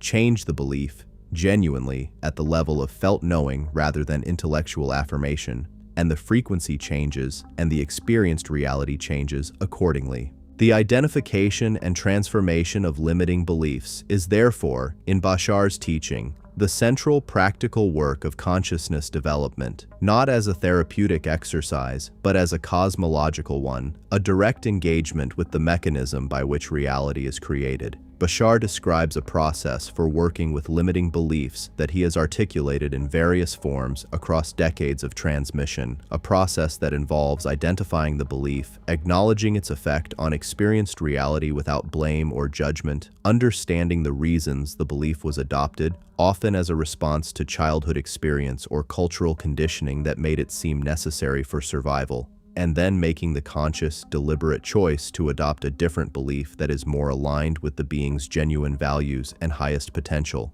This process, practiced consistently and applied with genuine willingness to see oneself clearly, is described as the most powerful tool available to a surface human being for the purpose of transforming their experience of reality, not through the manipulation of external circumstances, but through the most fundamental possible intervention, the restructuring of the consciousness that creates those circumstances. The question of how the Sassani's future relates to humanity's present, the question of what the existence of Bashar's civilization in a parallel probability timeline means for the choices available to contemporary humanity, is one that Bashar addresses directly and consistently, and his answer is one of the most important elements of the entire transmission for understanding its purpose. He describes the communication as taking place across what he calls a non-linear connection, a link between the two timelines that is made possible precisely by the resonance between them, by the fact that the Sassani civilization emerged from choices that human beings are in the process of making right now.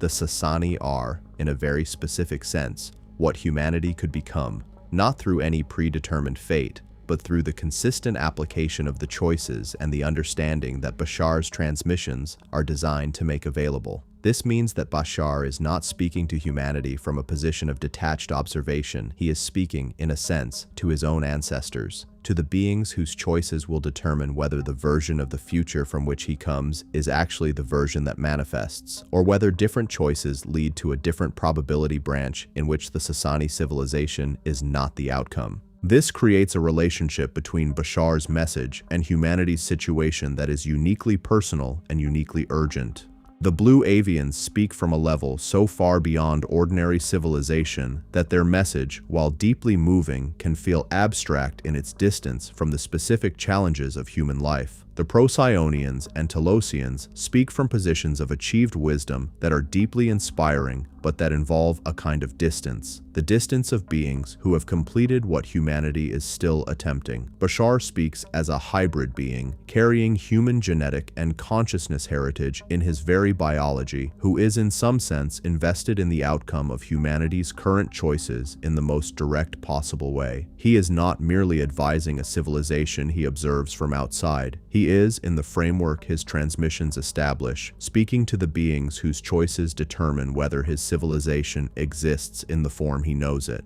a form of extraordinary beauty, harmony, and realized potential that is his deepest home and his deepest love. The Sassani civilization's relationship to the Zeta Reticuli, to the gray beings from whom they also inherit their nature, is an aspect of the account that Bashar addresses with particular care and that adds a dimension of complexity to the simple dichotomy between benevolent and threatening that characterizes much of the popular discourse about extraterrestrial races. The Greys, as Bashar describes them, are not malevolent. They are beings in crisis, or were at the period most relevant to this story, acting from a place of desperation that, while it led to behavior that was experienced as harmful by its human recipients, was not rooted in the kind of predatory intent that the darkest accounts of the gray phenomenon suggest. The Sassani carry this heritage consciously, and Bashar speaks about it with a quality of compassionate understanding that reflects the integrated perspective of a being who has genuinely reconciled the full complexity of its own origins.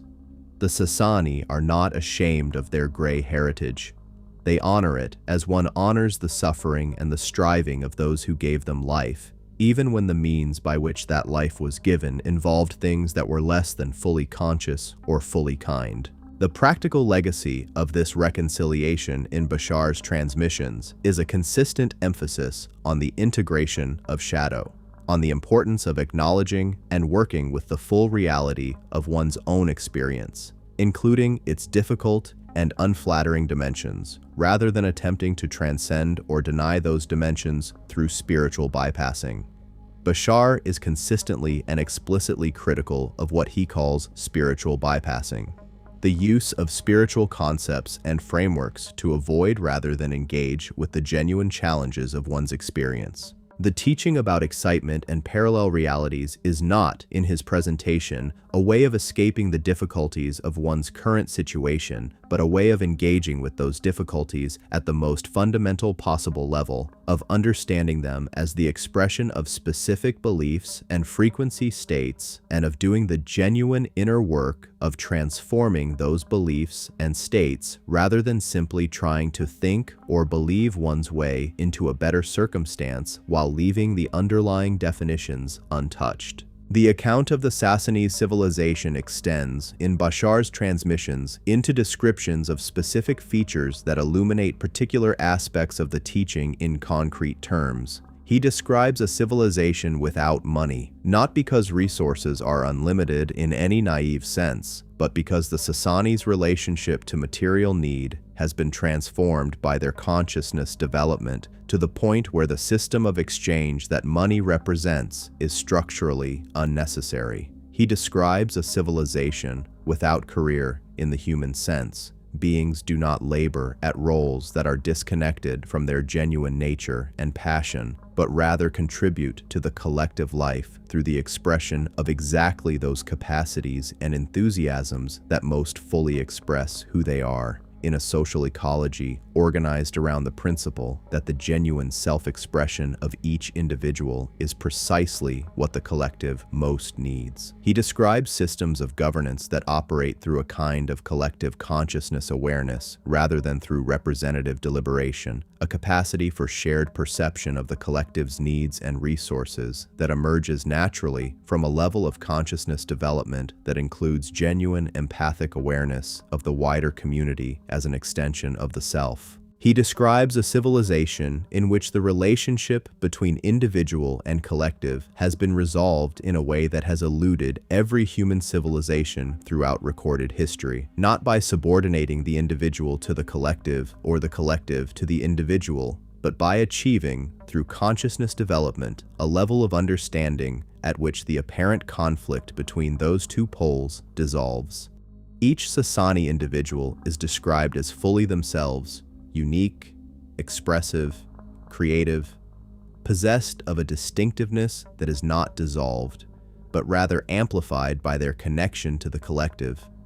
while simultaneously experiencing their membership in the collective as the deepest expression of their individuality rather than its limitation. This resolution, the synthesis of individual sovereignty and collective unity, is perhaps the most practically significant thing that the Sassani civilization demonstrates to humanity because it is the resolution of the central political and social tension of the entire human civilizational project, a tension that has produced more suffering and more creative energy and more genuine drama than almost any other feature of the human experience. The transmissions also address, with a directness and a specificity unusual in the channeling literature, the relationship between the Sassani civilization and the broader galactic community, including the beings described in other sections of this documentary. Bashar describes the Sassani as members of what he calls a contact network or contact web, an informal association of civilizations that have developed to the point of being able to interact across the boundaries of star systems and, in some cases, timelines, and that operate according to a shared ethics of non-interference with the genuine evolutionary process of less developed civilizations. He describes the Yahyel, the subject of the next section of this documentary,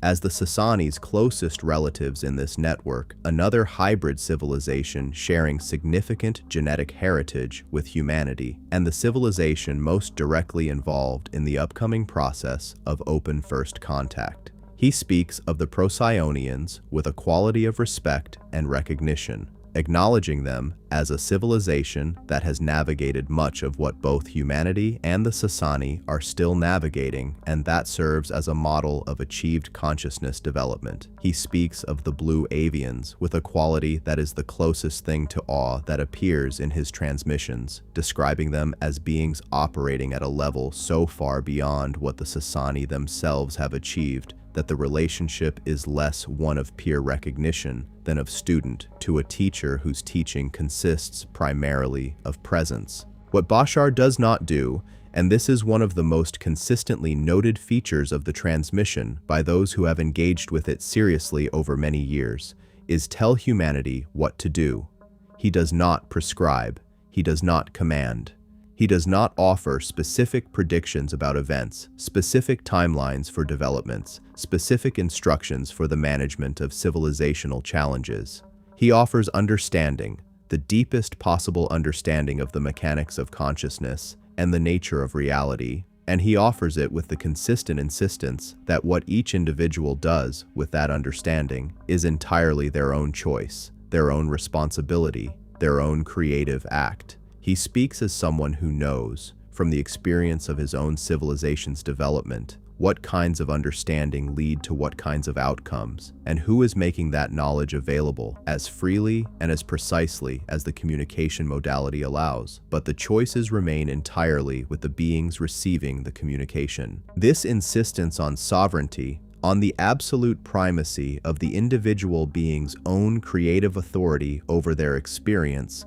is the deepest resonance between the Sassani account and every other account examined in this documentary. The Procyonians insist on it. The Telosians insist on it. The Blue Avians insist on it, with a simplicity that is itself the most eloquent possible statement of its importance. and Bashar insists on it with a philosophical precision that makes the principle not merely inspiring but structurally clear enough to actually apply, to actually use as the foundation of a genuinely different relationship to one's own experience and one's own creative power. The Sassani did not become what they are through the instruction of more advanced beings who told them what to do. They became what they are by taking full sovereign responsibility for the beliefs they held and the frequency they cultivated and the choices they made in every moment of every day, by understanding at depth that they were the creators of their experience and acting accordingly. It is a demanding teaching. It is the most demanding teaching in the entire contact literature because it does not permit the comfort of victimhood or the ease of waiting for rescue. It insists that every human being is, right now, in this moment, the author of their own experience and the agent of their own evolution. Not the only author, the influences of collective karma, of inherited culture, of the genuine impact of other beings' choices on one's own circumstances are all acknowledged and addressed with care in the full body of the transmission. But the author, in the sense of the one who determines, through the quality of their own consciousness, the fundamental character of what they experience and who they become. That insistence, delivered across more than 4 decades of transmission with a consistency and a precision that have not diminished, is perhaps the most important single thing the Sassani, through their extraordinary representative, have offered to the species from whom they partly spring. We carry that teaching, the teaching of sovereignty, of creative responsibility, of the individual as the fundamental unit of civilizational transformation. As we turn to the last of the 5 races in this documentary, the Yahyel, the civilization that Bashar himself identifies as the one most likely to be the first to make open, unambiguous, publicly acknowledged contact with surface humanity. If the Sassani represent what humanity could become, the Yahyel represents something equally remarkable and considerably more immediately consequential, the bridge across which humanity may be about to walk into the next chapter of its story.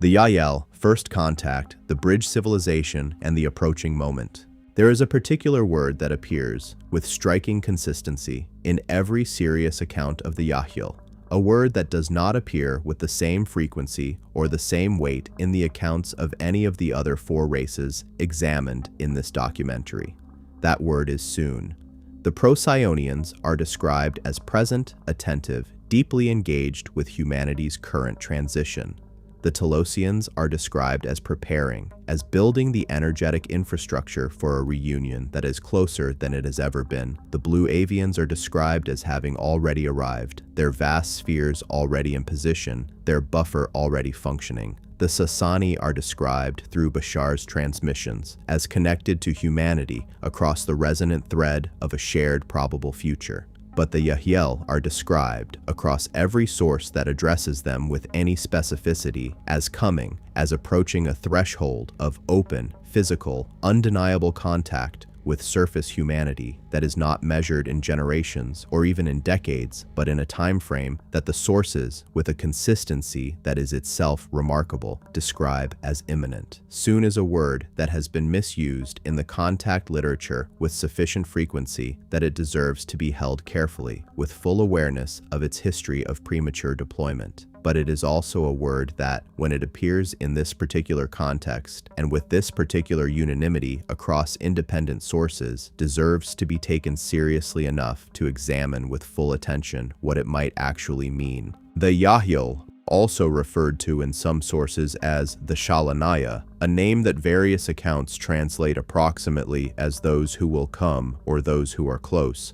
are described across the contact and channeling literature as a hybrid civilization sharing genetic and consciousness heritage with both humanity and the Zeta Reticuli Greys in proportions that have resulted in a physical appearance more closely human than any other extraterrestrial race described in the modern contact literature. This is not incidental to their role in what the accounts describe as the approaching contact event. It is, rather, the specific reason they have been selected for, or have selected themselves for, the role of first ambassadors between the galactic community and surface humanity. The logic is straightforward and appears consistently across every source that addresses it. Humanity's first encounter with openly acknowledged extraterrestrial intelligence will be among the most psychologically demanding events in the entire history of the species, and the beings best positioned to facilitate that encounter without overwhelming the receiving civilization are beings who are familiar enough in form and recognizable enough in expression that the humans encountering them can maintain sufficient psychological coherence to actually engage in the communication that first contact must ultimately be. The physical description of the Yahyel that emerges across the various accounts is consistent enough to be sketched with reasonable confidence. They stand between 5.5 and 6.5 feet tall, within the range of ordinary human stature, though at its upper end. Their build is lean and proportionate, with a grace of movement that multiple accounts note without quite being able to specify the source of, a quality of physical ease that seems to reflect a consciousness at home in its body in a way that is subtly but perceptibly different from ordinary human embodiment. Their skin is described as fair, sometimes with a very slight iridescent quality, barely perceptible in ordinary light, but visible in certain conditions as a faint shimmer that suggests a cellular structure slightly different from that of a surface human. Their eyes are the most immediately striking feature in virtually every account, larger than human eyes in proportion to the face, with irises that are described variously as deep blue, pale silver, or violet, with a quality of luminosity and depth that witnesses consistently describe as the most affecting aspect of their physical appearance. Their facial structure carries the blend of their origins in a way that is recognizable once you know what you are looking at, but that would not necessarily read as non-human to an unprepared observer. Slightly larger cranium than the human norm, features that are fine and regular in a way that reads at first simply as unusual beauty, the eyes already mentioned, and an overall quality of presence in the face that multiple witnesses describe as conveying an extraordinary attentiveness. A quality of being completely and genuinely present to whatever is in front of them that is, in the accounts, one of the first and most affecting things one notices in their company. They are described as having hair, unlike the classic gray, which has none, typically of light coloration, and their voices, in accounts that include direct communication, are described in terms consistent with other benevolent race accounts: melodious, harmonic, carrying a quality that affects the listener at a level below conscious processing. The Yahyel civilization itself, as described across the various sources, primarily through Bashar's transmissions, which include extensive material about the Yahyel specifically, and through a smaller body of direct channeled communication from Yahyel beings themselves, is in many respects similar to the Sassani civilization in its achieved qualities of harmony, creative richness, and freedom from the fear-based dynamics that characterize most of surface human civilization's current expression. It is a civilization without scarcity, without warfare, without the institutionalized suppression of individual potential that surface humanity has normalized across most of its recorded history.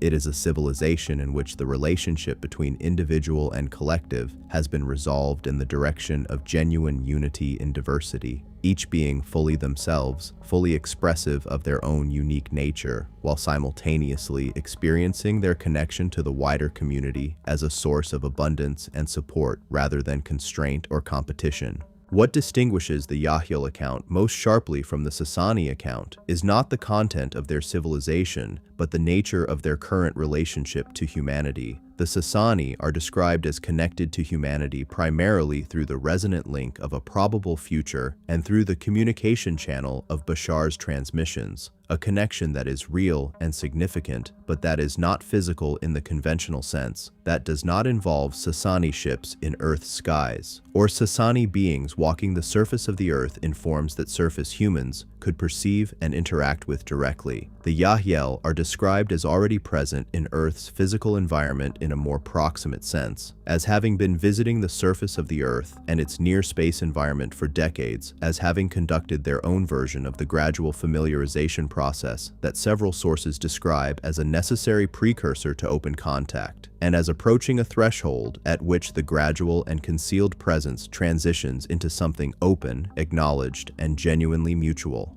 The gradual familiarization process attributed to the Yahyel in the accounts is worth understanding in some detail because it illuminates both the consciousness and the strategy of the civilization undertaking it. It is described as a process operating on multiple simultaneous levels. At the most physical level, the Yahyel are said to have maintained a presence in Earth's near space for decades, in craft that are occasionally visible to surface observers, but that are typically operating at the edge of detectability, visible enough to be perceived by those whose attention and consciousness are attuned to their presence, not visible enough to force contact on a civilization that has not yet indicated its readiness for it. The sightings that do occur are described as partially deliberate, the Yahyel allowing themselves to be seen by specific individuals or small groups in circumstances that the accounts suggest are carefully chosen to produce a quality of experience that opens rather than closes the receiving consciousness. At a second level, the familiarization process involves what the sources describe as dream contact and hypnagogic communication. The use of the transitional states between waking and sleep consciousness, where the ordinary filters of the critical mind are somewhat relaxed to establish initial energetic and informational connections with individuals who have been, through whatever combination of soul agreement and life development, prepared to serve as early contact points.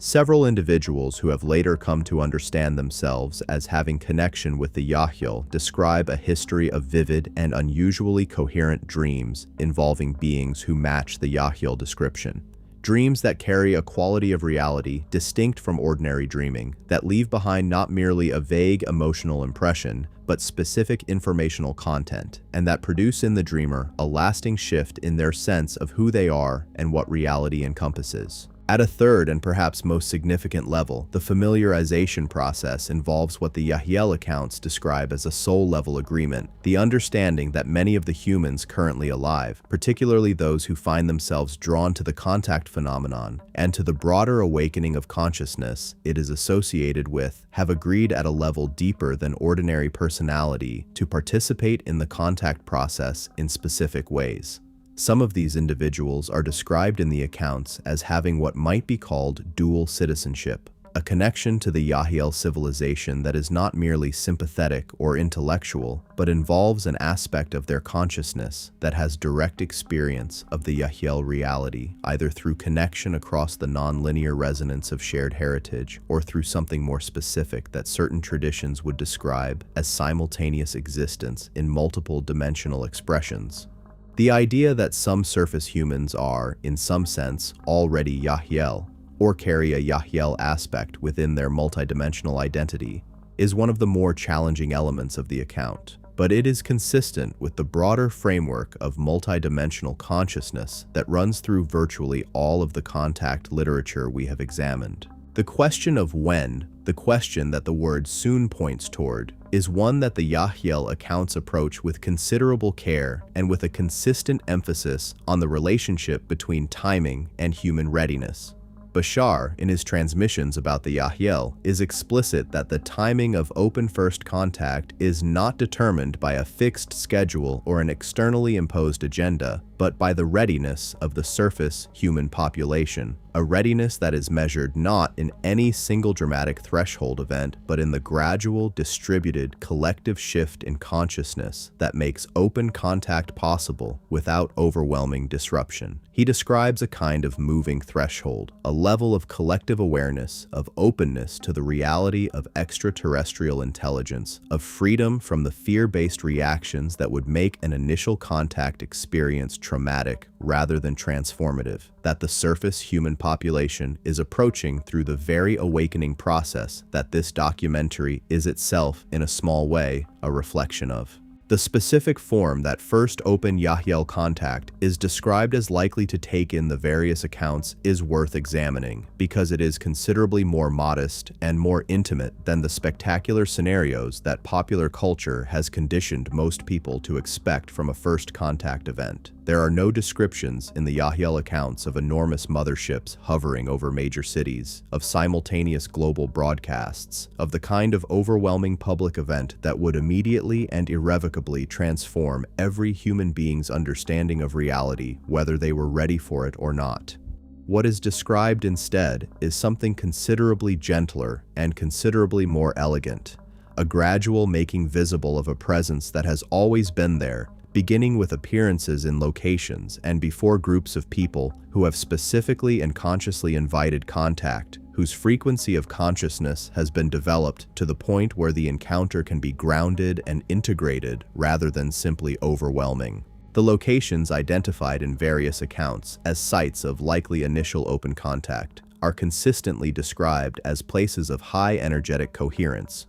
The sacred sites, the mountains, the geological formations of particular crystalline quality that appear across both the Telosian account and the broader literature of contact as the places where the frequency bridge between the galactic community and surface humanity is thinnest and most permeable. It is in these locations, before small gatherings of human beings who have prepared themselves through genuine inner work and genuine invitation, that the first unambiguous and openly acknowledged Yahyel appearances are described as most likely to occur, events that will be witnessed by enough people and documented with sufficient clarity to be undeniable, but that will be intimate enough and grounded enough that the initial experience is one of genuine encounter rather than mass psychological shock. From those initial contact points, the accounts describe a gradual expansion, a process of widening circles of contact, of growing numbers of humans having direct and acknowledged experience of Yahyel presence, of an increasingly open and increasingly mutual communication developing between the two civilizations that builds over time into the kind of genuine relationship that is the real goal of the entire process. The relationship, in the Yahyel accounts, is never described as humanity being educated or rescued or governed by a more advanced civilization. It is described as the beginning of a genuine partnership between two expressions of a shared genetic and consciousness heritage, between the surface human branch of a family that extends much further than most humans have been able to imagine, and the hybrid branch that has been watching and preparing and hoping across many of the same years that the Tallosians have been watching from below for the moment when the meeting can finally happen openly and honestly and with full mutual recognition of what the two parties actually are to each other. That quality of family, of genuine kinship, of the reunion of beings who share something essential and who recognize each other across the apparent difference of their circumstances, is the emotional keynote of the Yahyel account, in a way that distinguishes it from the accounts of the other races in this documentary. The Procyonians offer the wisdom and compassion of elder siblings who have walked a harder road. The Telosians offer the intimate depth of ancestral connection of a family branch that preserved what might otherwise have been lost entirely. The Blue Avians offer the incomprehensible benevolence of beings so far advanced that their relationship to humanity is more like the relationship of light to a seed than of one person to another. The Sassani offer the uncanny recognition of encountering one's own possible future in the face of a being who carries your own heritage in their very body. But the Yahyel offer something that is in some ways the most immediately affecting of all, the experience of being met, of being encountered by beings who know you,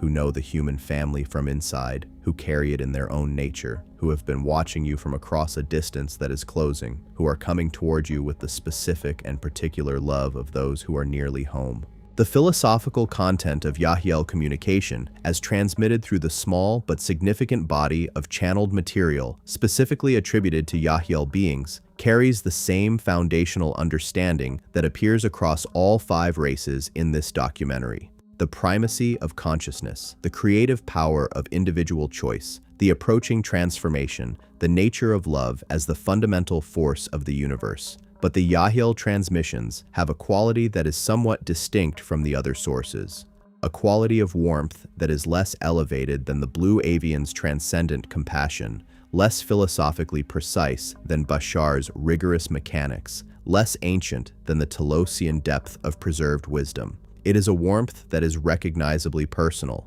the warmth of beings who know you specifically, who have been paying attention to you specifically, and who care about you in a way that is not merely cosmic or civilizational, but individual and particular and genuinely felt. Multiple channels who have transmitted Yahyel communication describe the experience of doing so as distinct from the experience of channeling other types of beings in precisely this quality of personal warmth and specificity. where other channeled sources tend toward the universal, toward teachings and transmissions designed for the widest possible application. The Yahyel transmissions frequently address the specific individual in front of them, acknowledge the specific circumstances of that individual's life, and speak to the specific fears and hopes and questions that that individual carries.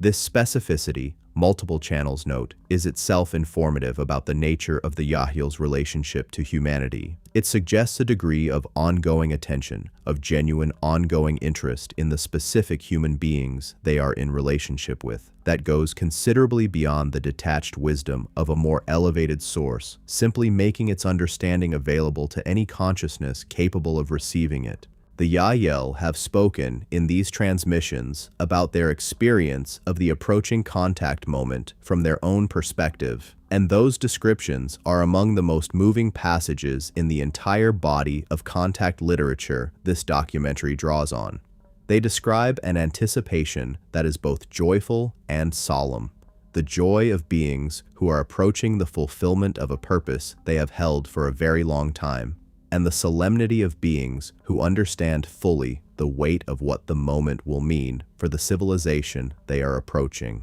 They describe a love for humanity that is, in their own account, not merely abstract or philosophical, but immediate and felt, a genuine caring about the well-being of a species they are genetically and consciously connected to, whose beauty and whose suffering they have witnessed across decades of observation from their position of not quite contact, and whose transformation they are approaching as participants rather than merely as witnesses. They describe the preparation they have undergone for the contact event, the study of human culture, human psychology, human history, human emotional life, with a thoroughness and a devotion that reflects the seriousness with which they approach their role. They have not merely observed humanity from a distance.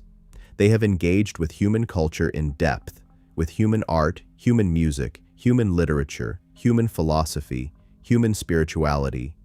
and they speak about that engagement with a quality of genuine delight, a real appreciation for the creativity and the passion and the particular kind of beauty that the human way of being in the world produces, even in conditions of significant suffering and limitation. Their love of humanity is not the love of beings who see only humanity's potential and are tolerant of its current reality. It is the love of beings who genuinely see and genuinely value what humanity already is, including the qualities of resilience and creativity and passionate engagement with physical experience that emerge specifically from the kind of difficult journey humanity has been on, and that the Yahyel, like the Telosians, recognize as genuinely unique and genuinely precious in the broader ecology of galactic consciousness. The role of the Yahyel in the broader context of the galactic community's relationship to Earth is described in the accounts as both specific and significant. They are not merely the most human-looking of the extraterrestrial races, and therefore the most practically suitable for first contact. They are described as having a specific mandate, a role that has been recognized and affirmed within whatever form of galactic coordination exists, as the primary contact species for Earth in this particular period of transition. This mandate reflects not only their physical appearance and their genetic connection to humanity, but the specific qualities of their civilization's consciousness. The combination of developed wisdom, genuine warmth, patient attentiveness, and deep understanding of the human experience from the inside that makes them uniquely equipped to serve as the bridge that the contact moment requires. Other civilizations, including the Procyonians and the Sassani, are described as supporting and facilitating the Yahyel's contact work without seeking to replace or preempt it, recognizing that the Yahyel's specific relationship to humanity gives them a capability for this particular role that no other race in the network quite possesses. The Blue Avians, at the level at which they operate, are described as holding the broader energetic and dimensional conditions within which the contact process is occurring, ensuring that the transition happens within a field of sufficient stability and support that the individual moments of connection and exchange that constitute the actual contact experience can proceed without being destabilized by the various forces, both terrestrial and extraterrestrial, that have reasons to prefer that the process not proceed at all.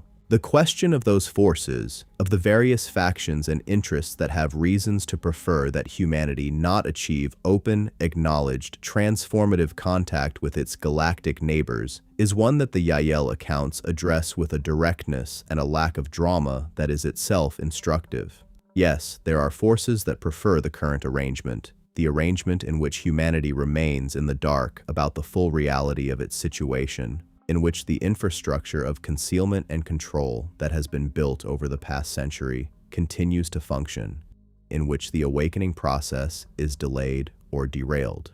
The Yahyel accounts do not deny this. They acknowledge it with the matter-of-factness of beings who have a clear-eyed view of the full complexity of the situation, but they also describe it without fear, without the urgency of beings who believe the outcome is genuinely in doubt. The forces of resistance to the awakening are, in the Yahyel account, real and active, but ultimately unable to prevent what is coming, not because the outcome is predetermined, but because the consciousness shift that is driving the awakening is operating at a level of reality more fundamental than any of the specific forces attempting to manage or prevent it. This does not mean the process will be without difficulty or disruption. The Yahyel accounts are not naive about the challenges of the period ahead. They describe a time of significant turbulence, the dissolution of structures that have been stable for a long time, the surfacing of truths that many powerful interests would prefer remained hidden, the psychological and social upheaval that genuine confrontation with the full reality of humanity's situation and its history will inevitably produce.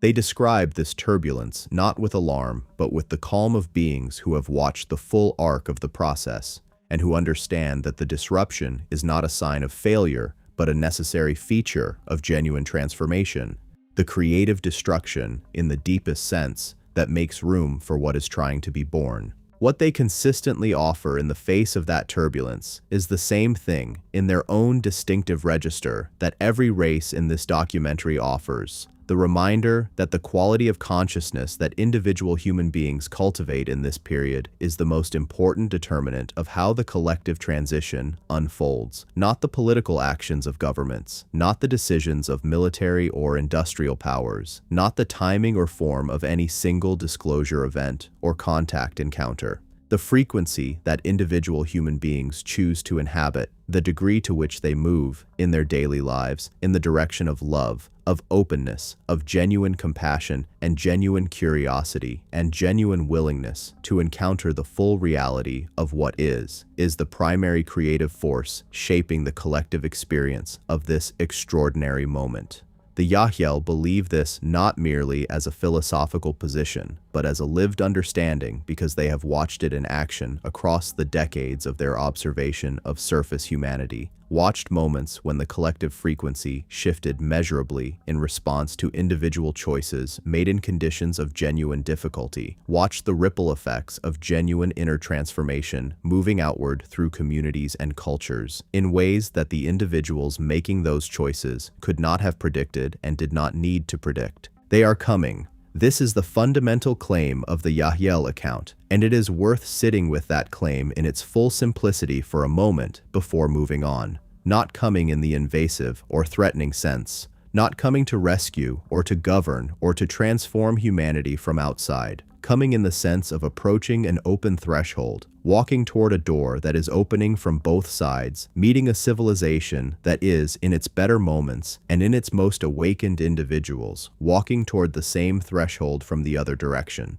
Coming with love, with patience, with a full and clear-eyed recognition of everything that humanity is, its beauty and its difficulty, its extraordinary creativity, and its equally extraordinary capacity for self-destruction, its ancient wounds and its persistent, unkillable hope. Coming with the specific quality of presence that can only belong to beings who are, in the deepest sense, family, who recognize in the human face something of their own nature, who carry in their own bodies something of the human heritage, and who approach the moment of reunion with the feeling that can only come from a love that has been patient for a very long time and is now, finally, close enough to touch. That approaching touch, the imminence of a contact that will change everything about humanity's understanding of itself and its place in the universe, is the horizon toward which all 5 races in this documentary are oriented. The Procyonians orient toward it as elders who have walked this road and can offer the authority of their own experience. The Telosians orient toward it as family members who have been in the same house all along, separated by a floor that is about to become permeable. The Blue Avians orient toward it as the vast and patient background condition within which everything is happening, the energetic context that makes the transformation not merely possible but inevitable. The Sassani orient toward it as beings who exist in a very specific sense because of it, whose civilization is the fruit of choices that humanity is in the process of making, and the Yahyel orient toward it as the moment they have been preparing for, the purpose they have been holding, the reunion they have been approaching with love and with care, and with a patience that, in the face of the extraordinary moment that is coming, has finally found the beginning of its reward. In the next section of this documentary, we will draw back from the individual accounts of each race and look at the larger pattern, at what it means that these 5 civilizations, so different from one another in their nature and their origin and their relationship to humanity, all converge on the same fundamental understanding, the same core orientation, the same message delivered in 5 different voices from 5 different positions in the vast and populated universe of which we are a small but evidently not unimportant part. That convergence is the most significant fact in the entire body of material we have examined, and it is a fact that deserves the fullest possible attention we can bring to it. Convergence. The common message across 5 civilizations. There is a principle in the study of complex phenomena that researchers across many different disciplines have independently arrived at, and that goes by various names depending on the field in which it appears. In the philosophy of science, it is sometimes called the principle of consilience, the idea that when multiple independent lines of evidence, developed through different methods, from different starting points, by different investigators with no coordinating relationship to one another, converge on the same conclusion, that convergence is itself a form of evidence, and a particularly powerful one. The convergence does not prove the conclusion in the formal, logical sense, but it raises the probability of the conclusion being a genuine reflection of reality considerably beyond what any single line of evidence alone could establish, because the alternative explanation that the convergence is produced by coincidence or by the unconscious coordination of sources that imagine themselves independent becomes increasingly difficult to sustain as the number of independent lines increases and the specificity of the convergence deepens. This principle is worth invoking here because what we find when we draw back from the individual accounts of the 5 races examined in this documentary and look at the entire body of material from a sufficient distance to see its overall shape is a convergence of exactly this kind. A convergence so consistent across sources, so genuinely different from one another in their nature, their origin, their cultural context, and their communication modality, that the coincidence explanation begins to feel considerably less plausible than the alternative. The alternative being that the convergence is a genuine reflection of something real, that the consistent message emerging from 5 very different extraterrestrial or interterrestrial civilizations, transmitted through 5 very different types of source material across many decades and many cultural contexts, is consistent because it is true.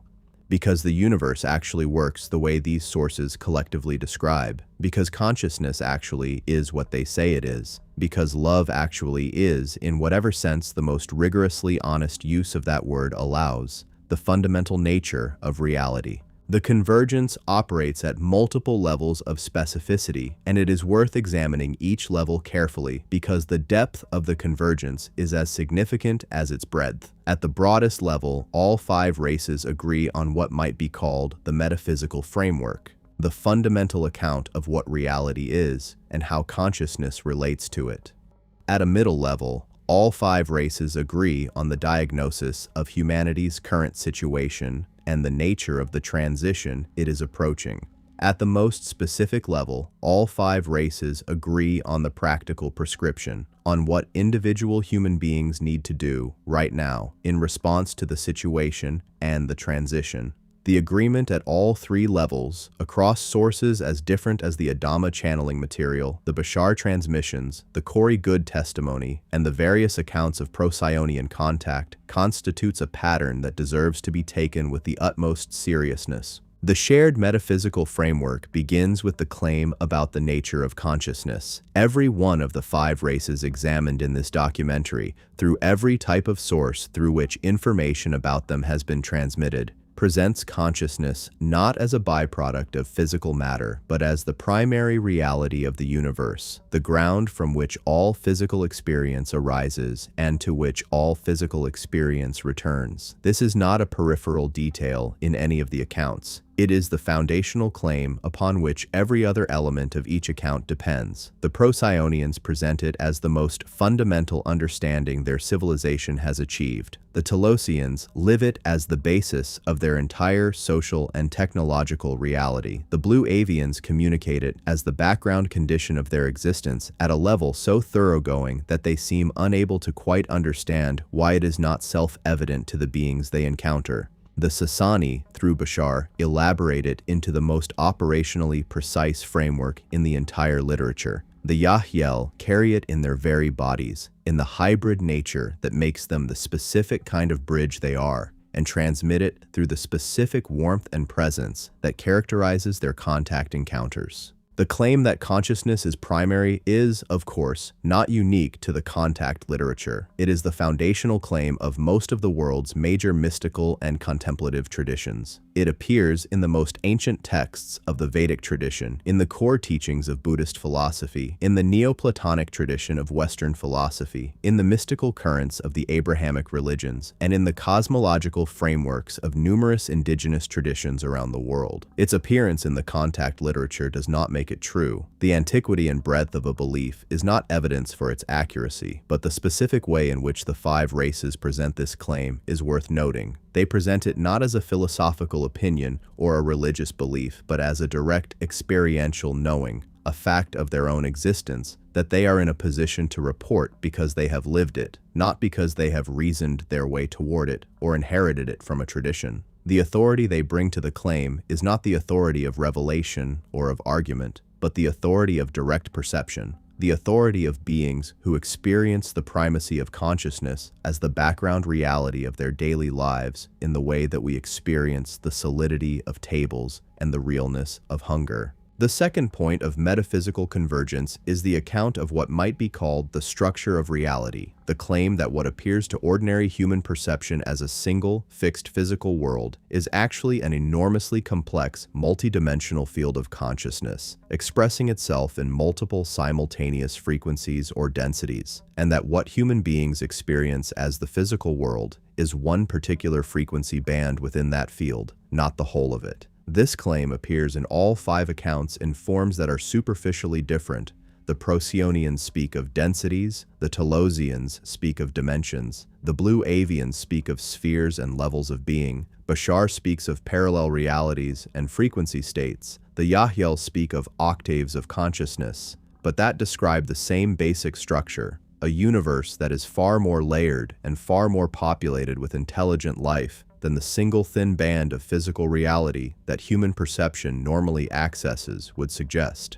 The consistency of this structural claim across such different sources and such different descriptive vocabularies is one of the deepest and most significant features of the convergence. Its practical implication is equally consistent across all 5 accounts. The limitations of human experience, the suffering, the conflict, the scarcity, the isolation, are not fundamental features of reality, but are features of a particular frequency of experience. Features that exist at the level at which human consciousness currently operates, but that are not present or not present in the same form at the higher frequencies that the 5 races variously inhabit or have access to. This is not a claim that suffering is illusory or that it does not matter. The 5 races are, across the board, far too honest and far too compassionate to trivialize genuine human pain with the suggestion that it is merely a misperception to be corrected by a shift of perspective. What they claim, with equal consistency, is that suffering is not inevitable,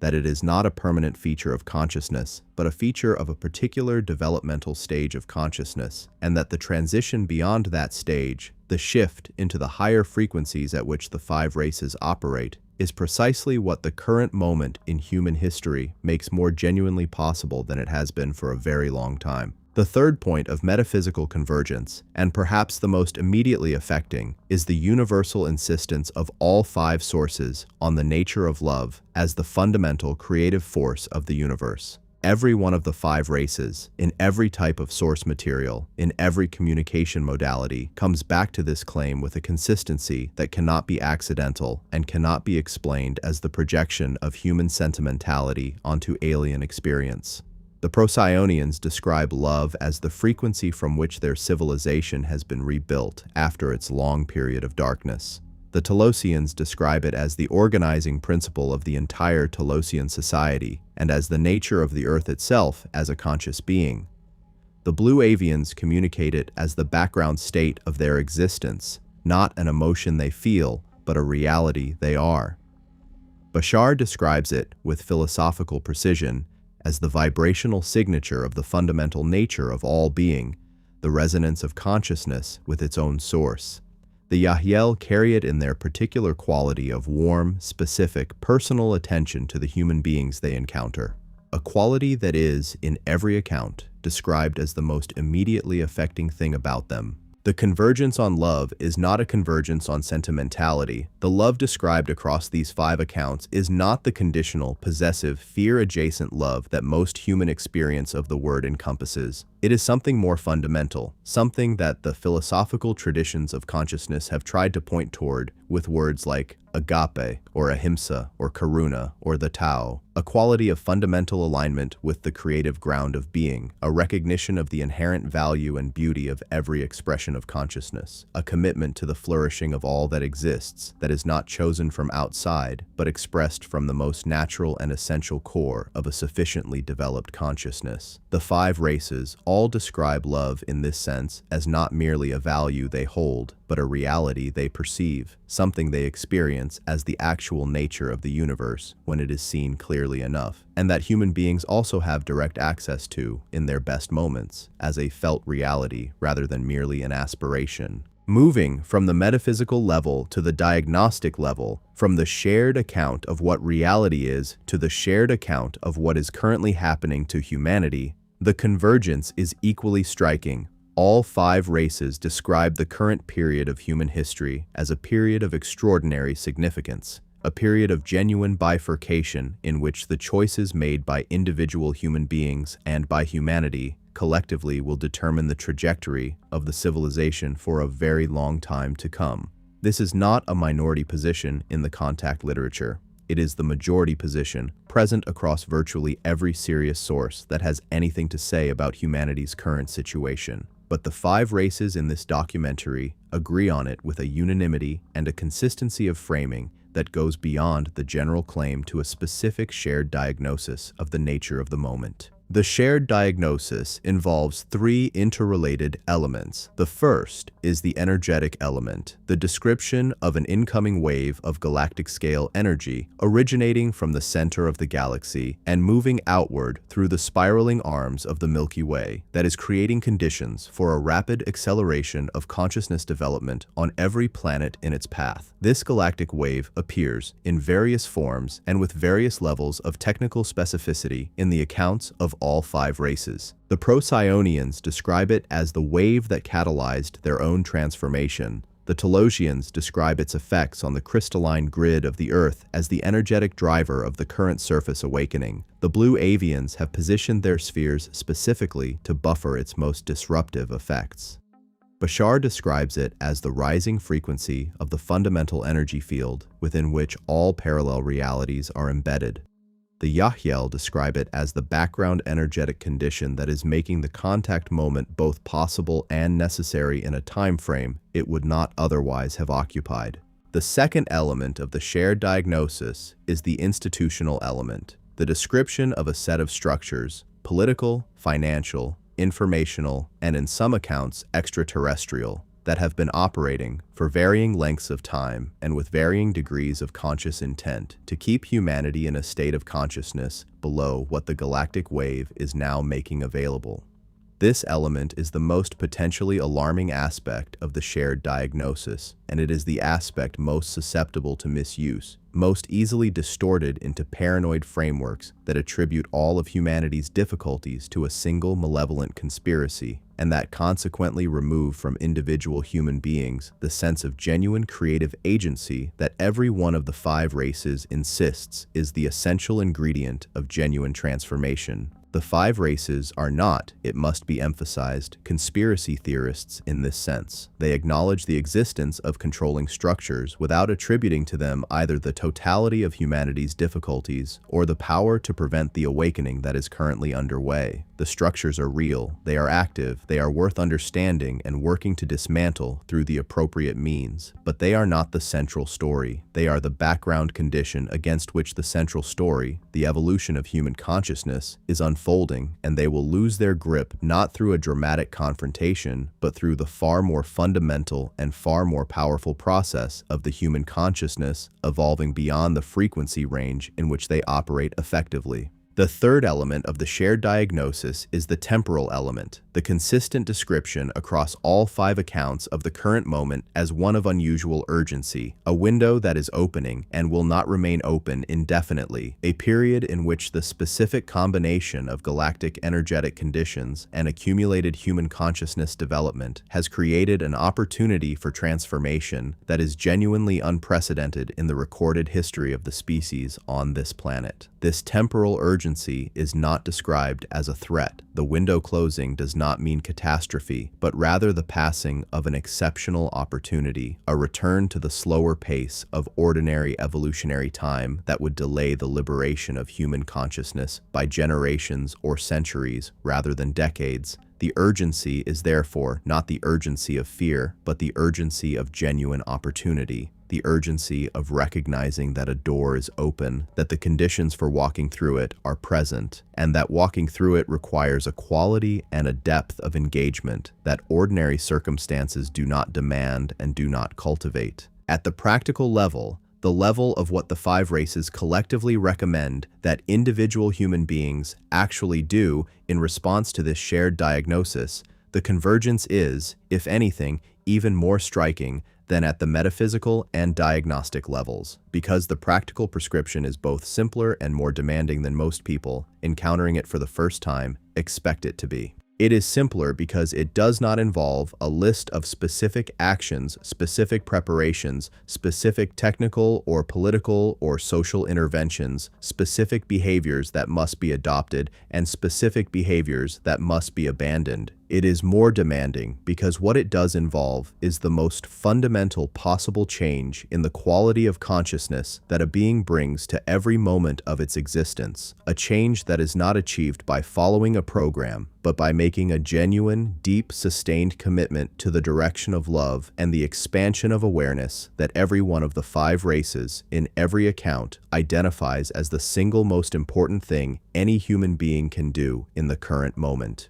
The Procyonians say, cultivate sovereignty, the genuine, embodied recognition of your own inherent worth and your own inalienable right to determine your experience. And from that sovereignty, extend to every other being the same recognition you have found for yourself. The Telosians say, practice self-love in its deepest possible sense, the recognition of your own divine nature as the ground from which all genuine service and all genuine connection flows, and use that love as the foundation of a genuinely transformed relationship to the earth and to all the life it sustains. The Blue Avians say, with their insistent and apparently inexhaustible patience for the simplicity that their message requires, be more loving to yourself and others, treat every being with genuine kindness, and do the inner work of consciousness development that is the only lasting contribution any individual can make to the collective transformation. Bashar says,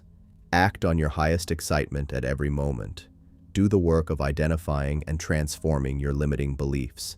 and understand that the shift you are looking for in the outer world begins with and depends on the shift you are willing to make in the frequency of your own consciousness. The Yahel say, we are coming, and the quality of your inner life, the degree to which you have moved from fear toward love, from contraction toward openness, from isolation toward genuine connection, is the most important thing you can do to prepare for the meeting that is approaching. 5 different civilizations, 5 different types of sources, 5 different communication modalities spanning direct physical contact, underground mysticism, testimony from inside clandestine programs, channeling across decades of public sessions, and intimate dream contact, all converging on the same practical prescription: go inside, do the real work, raise your frequency, choose love, be genuinely kind, take responsibility for the quality of consciousness you bring to every moment of your life. The simplicity of this prescription is one of the most challenging things about the convergence, because the human mind,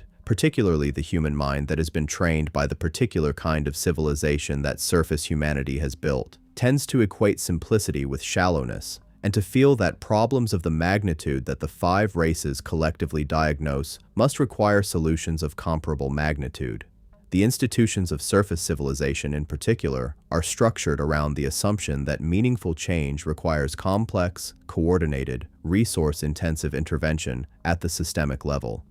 Individual inner work, the daily practice of choosing a different quality of consciousness, of working with one's own limiting beliefs and fear-based patterns, of cultivating genuine love and genuine presence in ordinary circumstances, does not look, from within the institutional framework, like an adequate response to challenges of civilizational or cosmic scale. The 5 races, with the calm authority of civilizations that have actually navigated challenges of this scale and come through them, consistently and explicitly disagree, not with the importance of institutional change. All 5 accounts acknowledge the need for transformation at the level of systems and structures, and none of them suggest that individual inner work is a substitute for the collective renegotiation of the terms on which human society is organized. But they disagree, with the same consistency and the same authority with which they agree on everything else in this body of material, about which is cause and which is effect. Systemic transformation, in every account, is described as the downstream consequence of consciousness transformation,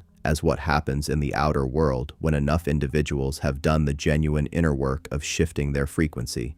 The inner work comes first, not because it is more comfortable than outer action, and not because it is less demanding. It is, in virtually every account, described as the most demanding thing a being can do.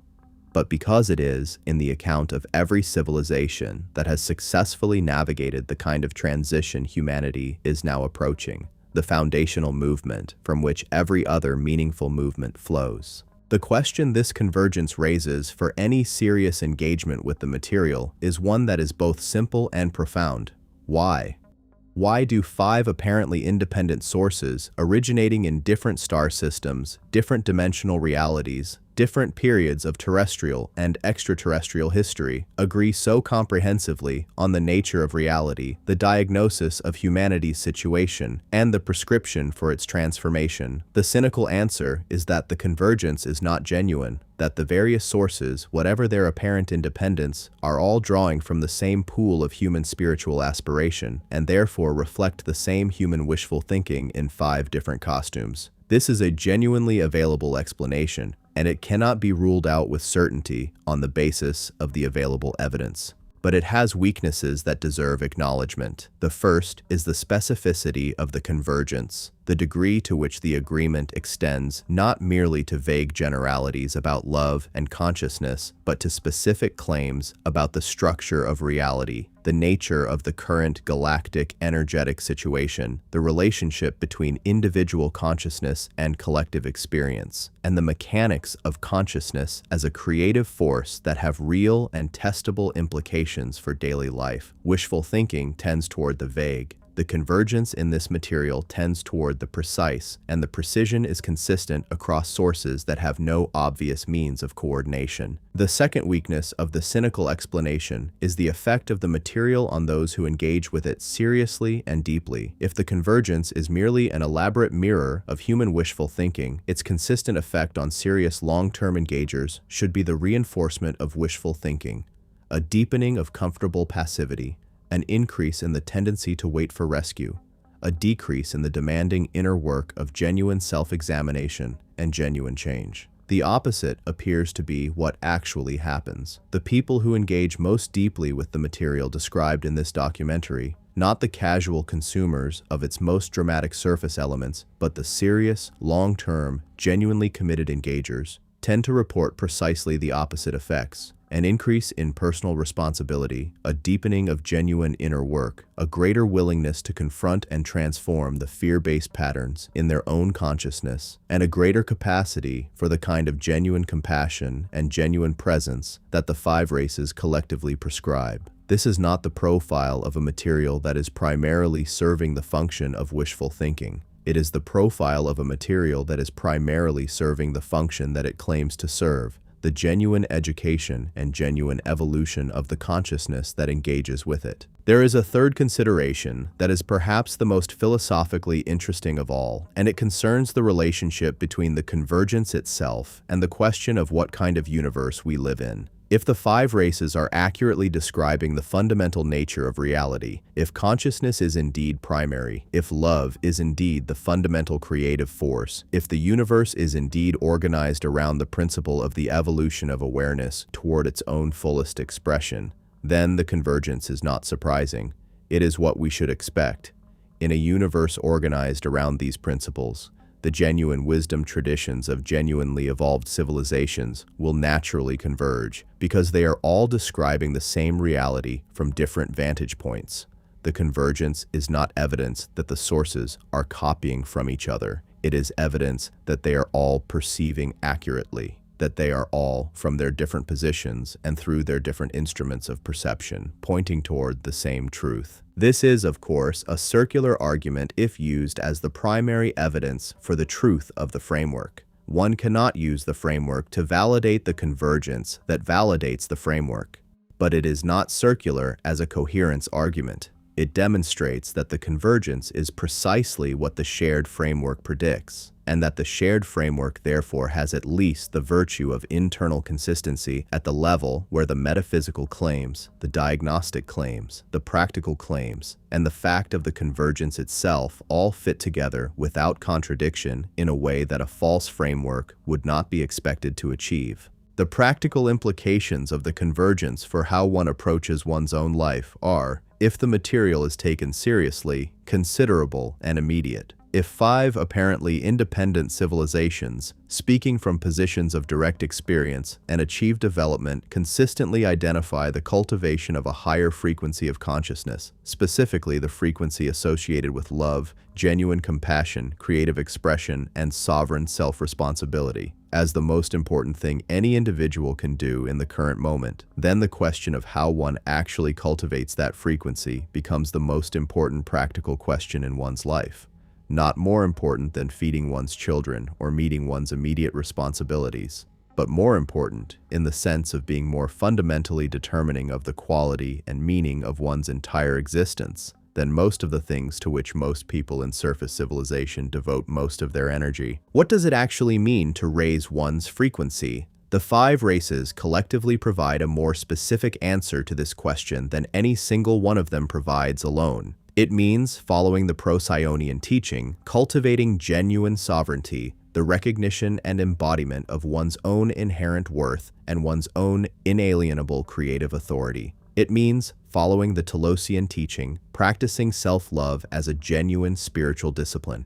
not as self-indulgence, but as the cultivation of an authentic relationship with one's own deepest nature. It means, following the Blue Avians' insistence, being genuinely kind, treating every being one encounters, including oneself, with the quality of care and respect that reflects a real recognition of the value of consciousness wherever it appears. It means, following Bashar's mechanics, doing the systematic inner work of identifying and transforming the limiting beliefs that determine the frequency of one's consciousness and therefore the character of one's experienced reality. It means, following the Yahyel's invitation, opening genuinely to the reality of contact, to the possibility of genuine encounter with intelligences beyond the ordinary range of human experience, and preparing for that encounter through the inner development that makes genuine encounter possible rather than merely overwhelming. None of this is easy, All of it is demanding in ways that go beyond what surface civilization's ordinary standards of effort and achievement have prepared most people for. The inner work of consciousness development is the most difficult work a human being can undertake, precisely because it engages the deepest and most defended layers of the self. The layers where the fear-based beliefs and the limiting definitions and the inherited wounds from the long journey through the difficult history of human civilization have been deposited and have calcified into what feels, from inside, simply like the nature of reality rather than like a set of choices that could in principle be different. To question those layers, to work with them genuinely, to transform them through the combination of honest self-examination, genuine compassion for oneself, and sustained commitment to a different quality of consciousness. This is the work that the 5 races, with all their different natures and all their different registers of wisdom, unanimously identify as the work that the current moment most demands.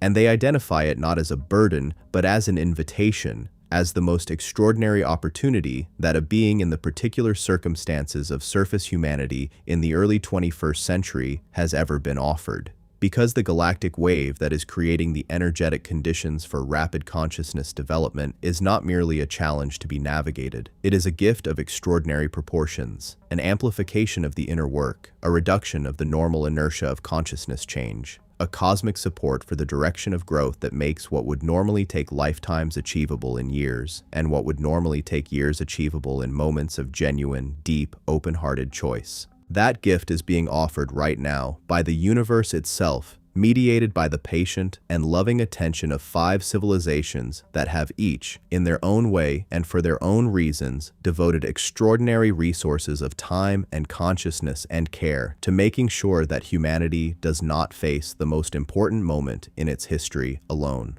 The Procyonians are present with the wisdom of elder siblings who have walked this road. The Telosians are present with the depth and the preserved heritage of 12,000 years of patient keeping. The Blue Avians are present with the vast and incomprehensible benevolence of beings who exist at the very edge of what consciousness can be, and who have chosen, with full awareness of every alternative, to be here for this. The Sassani are present with the specific and personal investment of beings who are, in the most literal possible sense, the future that humanity's choices are in the process of creating. And the Yahel are present with the approaching warmth of family, with the love of beings who are almost close enough to touch, who are walking toward the same threshold that humanity is walking toward, who will be the first to extend their hand across the distance that has separated our world from the wider galactic community for the entirety of recorded human history. In the final sections of this documentary, we will turn from what has been said to what it means, from the specific accounts of the 5 races and their shared message to the broader question of how this material asks us to rethink everything we thought we knew about who we are, where we come from, what we are doing here, and what we might yet become. The convergence we have traced in this section is not the end of the story. It is, in the most genuine possible sense, the beginning of it. A beginning whose implications, followed honestly and followed to their depth, lead somewhere that no map drawn within the ordinary boundaries of surface human civilization can quite reach. Somewhere that can only be pointed toward, like all genuine horizons, by following the direction in which the light is already growing brighter. Implications: rethinking history, identity, and the boundaries of the human. There is a particular quality of disorientation that accompanies any genuine expansion of one's understanding of reality, not the disorientation of confusion, which is uncomfortable but navigable, but the deeper and more lasting disorientation of having the frame itself shift, of discovering that the picture one has been looking at is not the picture one thought it was because the boundaries of the frame were in the wrong place. This is the kind of disorientation that the material examined in this documentary produces in those who engage with it seriously, and it is worth examining carefully because the disorientation is not a side effect to be managed, but an essential feature of what the material is doing. The 5 races described in this documentary are not, collectively, offering humanity a new set of beliefs to substitute for the old ones while leaving the basic structure of belief itself intact. They are offering something considerably more radical, a fundamental renegotiation of the boundaries within which human self-understanding has operated. Boundaries around the nature of consciousness, around the age and complexity of human history, around the meaning of the word human itself, and around the scope of the community to which human beings actually belong. Each of these boundary renegotiations deserves careful examination because each one carries implications that extend far beyond the specific claims of any individual race and that touch the deepest structures of how surface civilization currently understands itself and organizes its life. The renegotiation of these boundaries is not merely an intellectual exercise. It is, if the material is taken seriously, the most practically significant thing that an individual human being can do, because the boundaries within which one understands oneself determine the boundaries within which one is capable of acting, creating, relating, and contributing.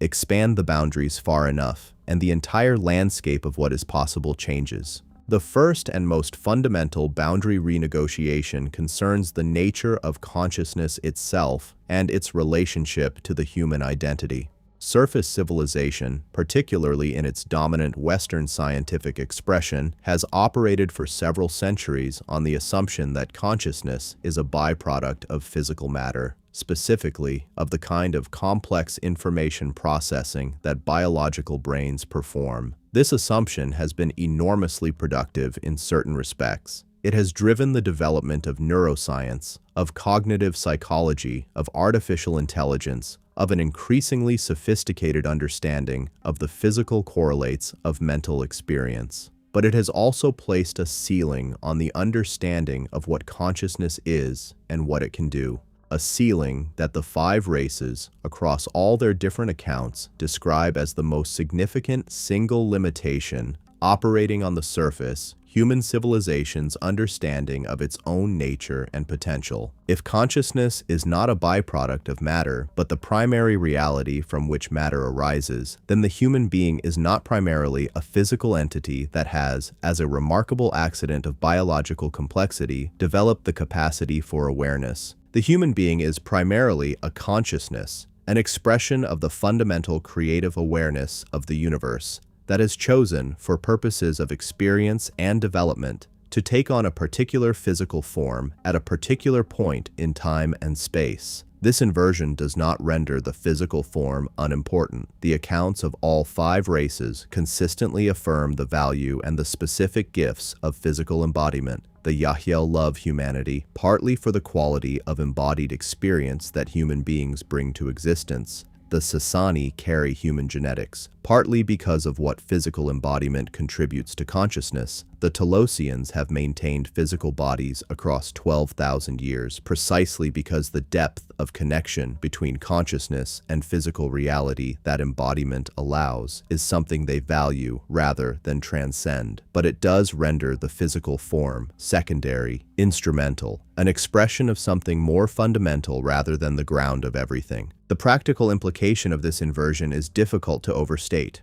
A being that understands itself as primarily physical experiences, its limitations as fundamental, as the given conditions of its existence that cannot in principle be transcended. The body ages, the brain deteriorates, the accumulated wounds of a lifetime leave their marks on the physical substrate of experience in ways that feel, from within the purely physical framework, simply like the nature of things. A being that understands itself as primarily consciousness, with the physical form as its current instrument of expression, experiences its limitations very differently, as features of its current frequency state, changeable in principle through the process of genuine consciousness development, not forever, but in the direction and to the degree that the being's genuine inner growth allows. The longevity of the Telosians becomes, in this framework, not a miraculous exception to the rules of biology, but a natural consequence of a consciousness no longer organized around the fear-based patterns that drive the biological aging process.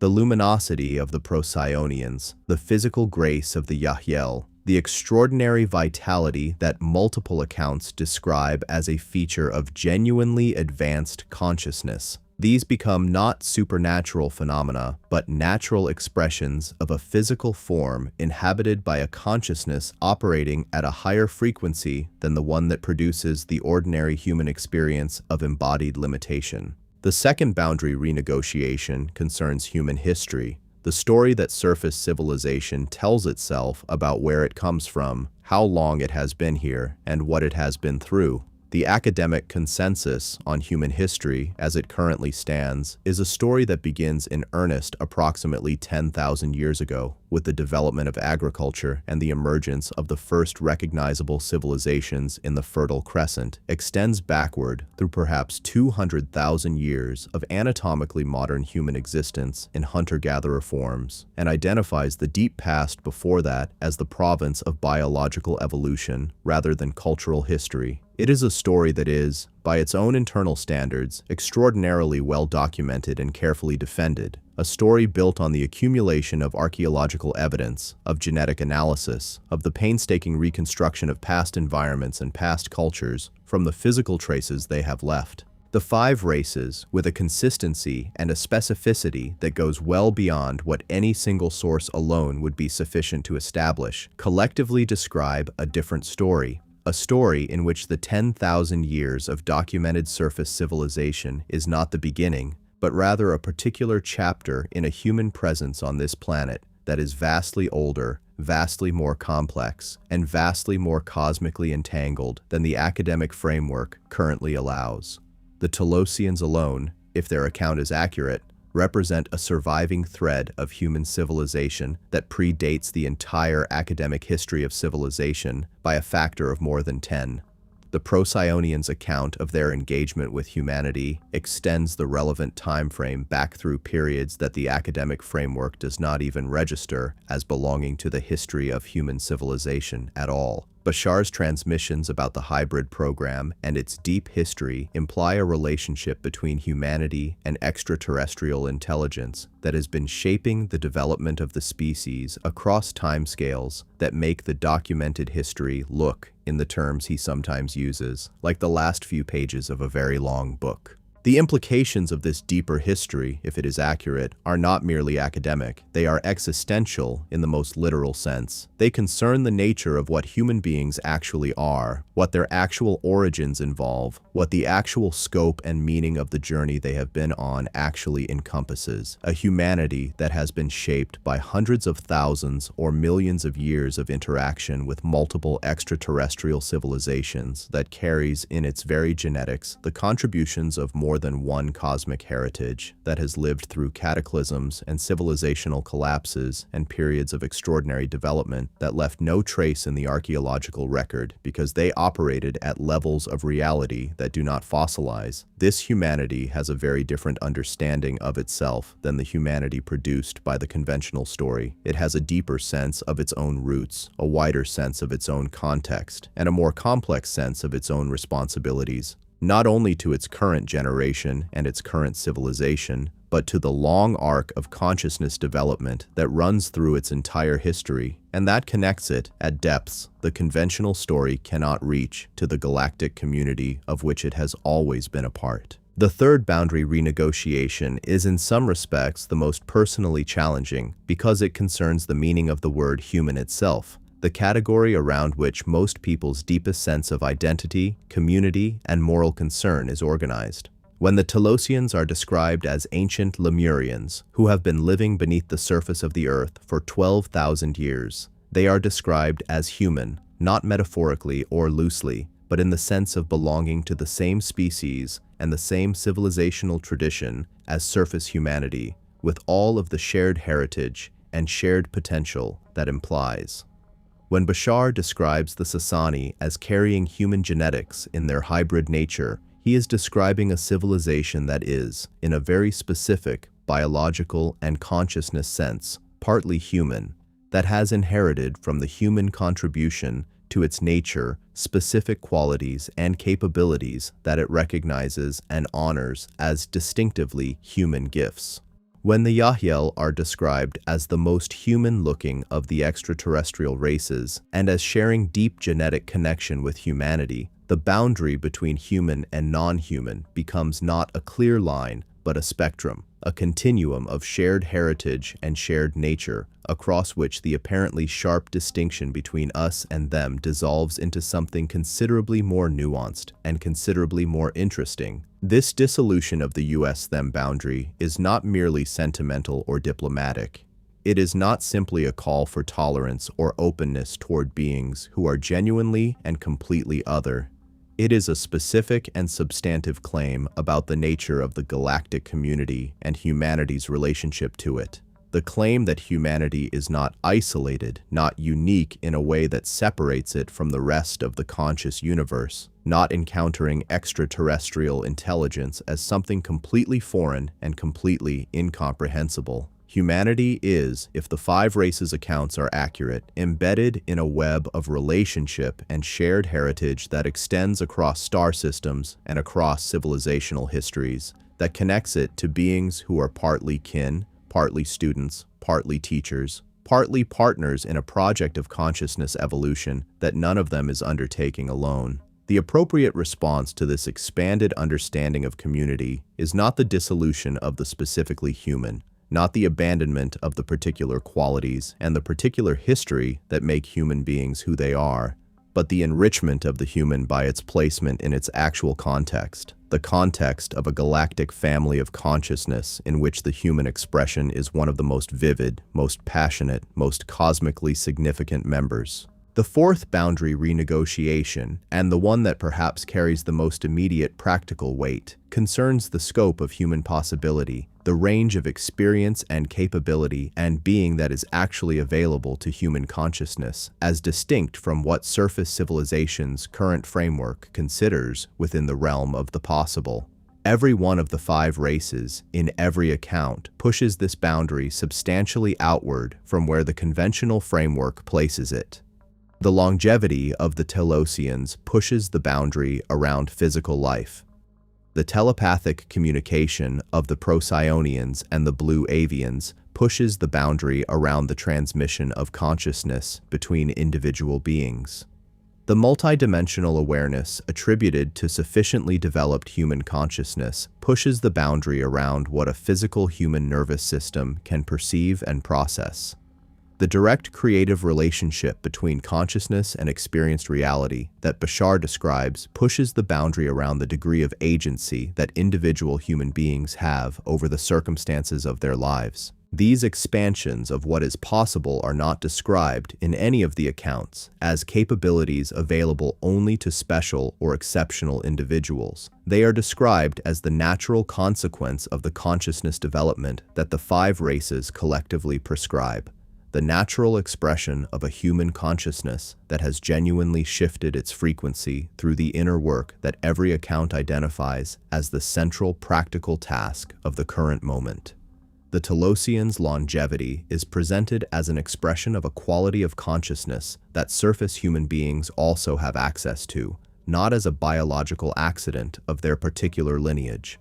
Bashar explicitly and repeatedly insists that everything the Sassani civilization represents is available to humanity through precisely the same process of consciousness development by which the Sassani achieved it, that there is no essential difference between the Sassani and contemporary humanity that is not a consequence of choices already made and choices still available to be made differently. The Yahyel, who carry human genetics in their very being, implicitly demonstrate through their existence that the qualities they embody are not foreign to the human, that they are, in a very specific sense, what the human becomes when certain choices are made and certain developments are allowed to occur. The implications of this expanded understanding of human possibility for how one approaches one's own life are immediate and significant. If genuine telepathic communication is not a paranormal anomaly available only to rare exceptional individuals, but a natural capacity of human consciousness operating at a higher frequency, then the development of that capacity becomes not a matter of hoping for extraordinary gifts, but a matter of undertaking the ordinary, if extraordinarily demanding, work of raising one's consciousness frequency through the practices that the five races collectively describe. If the direct creative relationship between consciousness and experienced reality that Bashar describes is genuine, Then, the entire framework within which most surface humans understand their relationship to their circumstances, the framework of being acted upon by a reality that is fundamentally independent of their consciousness, is revealed as a misunderstanding of the most consequential possible kind, and the correction of that misunderstanding becomes the most urgent, practical priority in one's life. These renegotiations of boundary do not come without cost. The expansion of what is possible is simultaneously an expansion of responsibility, because a being that understands itself as having genuine creative agency over its experience can no longer, in good conscience, sustain the comfort of victimhood in quite the same way. The dissolution of the us-them boundary between humanity and its galactic neighbors is simultaneously a dissolution of the particular kind of comfort that comes from being alone. The comfort of a universe scaled to human understanding, populated only by beings who share human nature in the most familiar sense. The expansion of human history into a vaster and more cosmically entangled story is simultaneously a loss of the particular kind of innocence that comes from believing oneself to be a young species at the beginning of its story, making its first tentative steps into a universe that has never seen anything quite like it. All of these losses are real, and the 5 races, in their various ways, acknowledge them, not as things to be mourned indefinitely, but as the price of genuine growth, the cost of the expanded understanding that is worth every form of comfort it displaces. The renegotiation of these boundaries also has profound implications for the institutions and knowledge systems of surface civilization, implications that extend well beyond the personal and into the collective. If consciousness is primary rather than secondary to matter,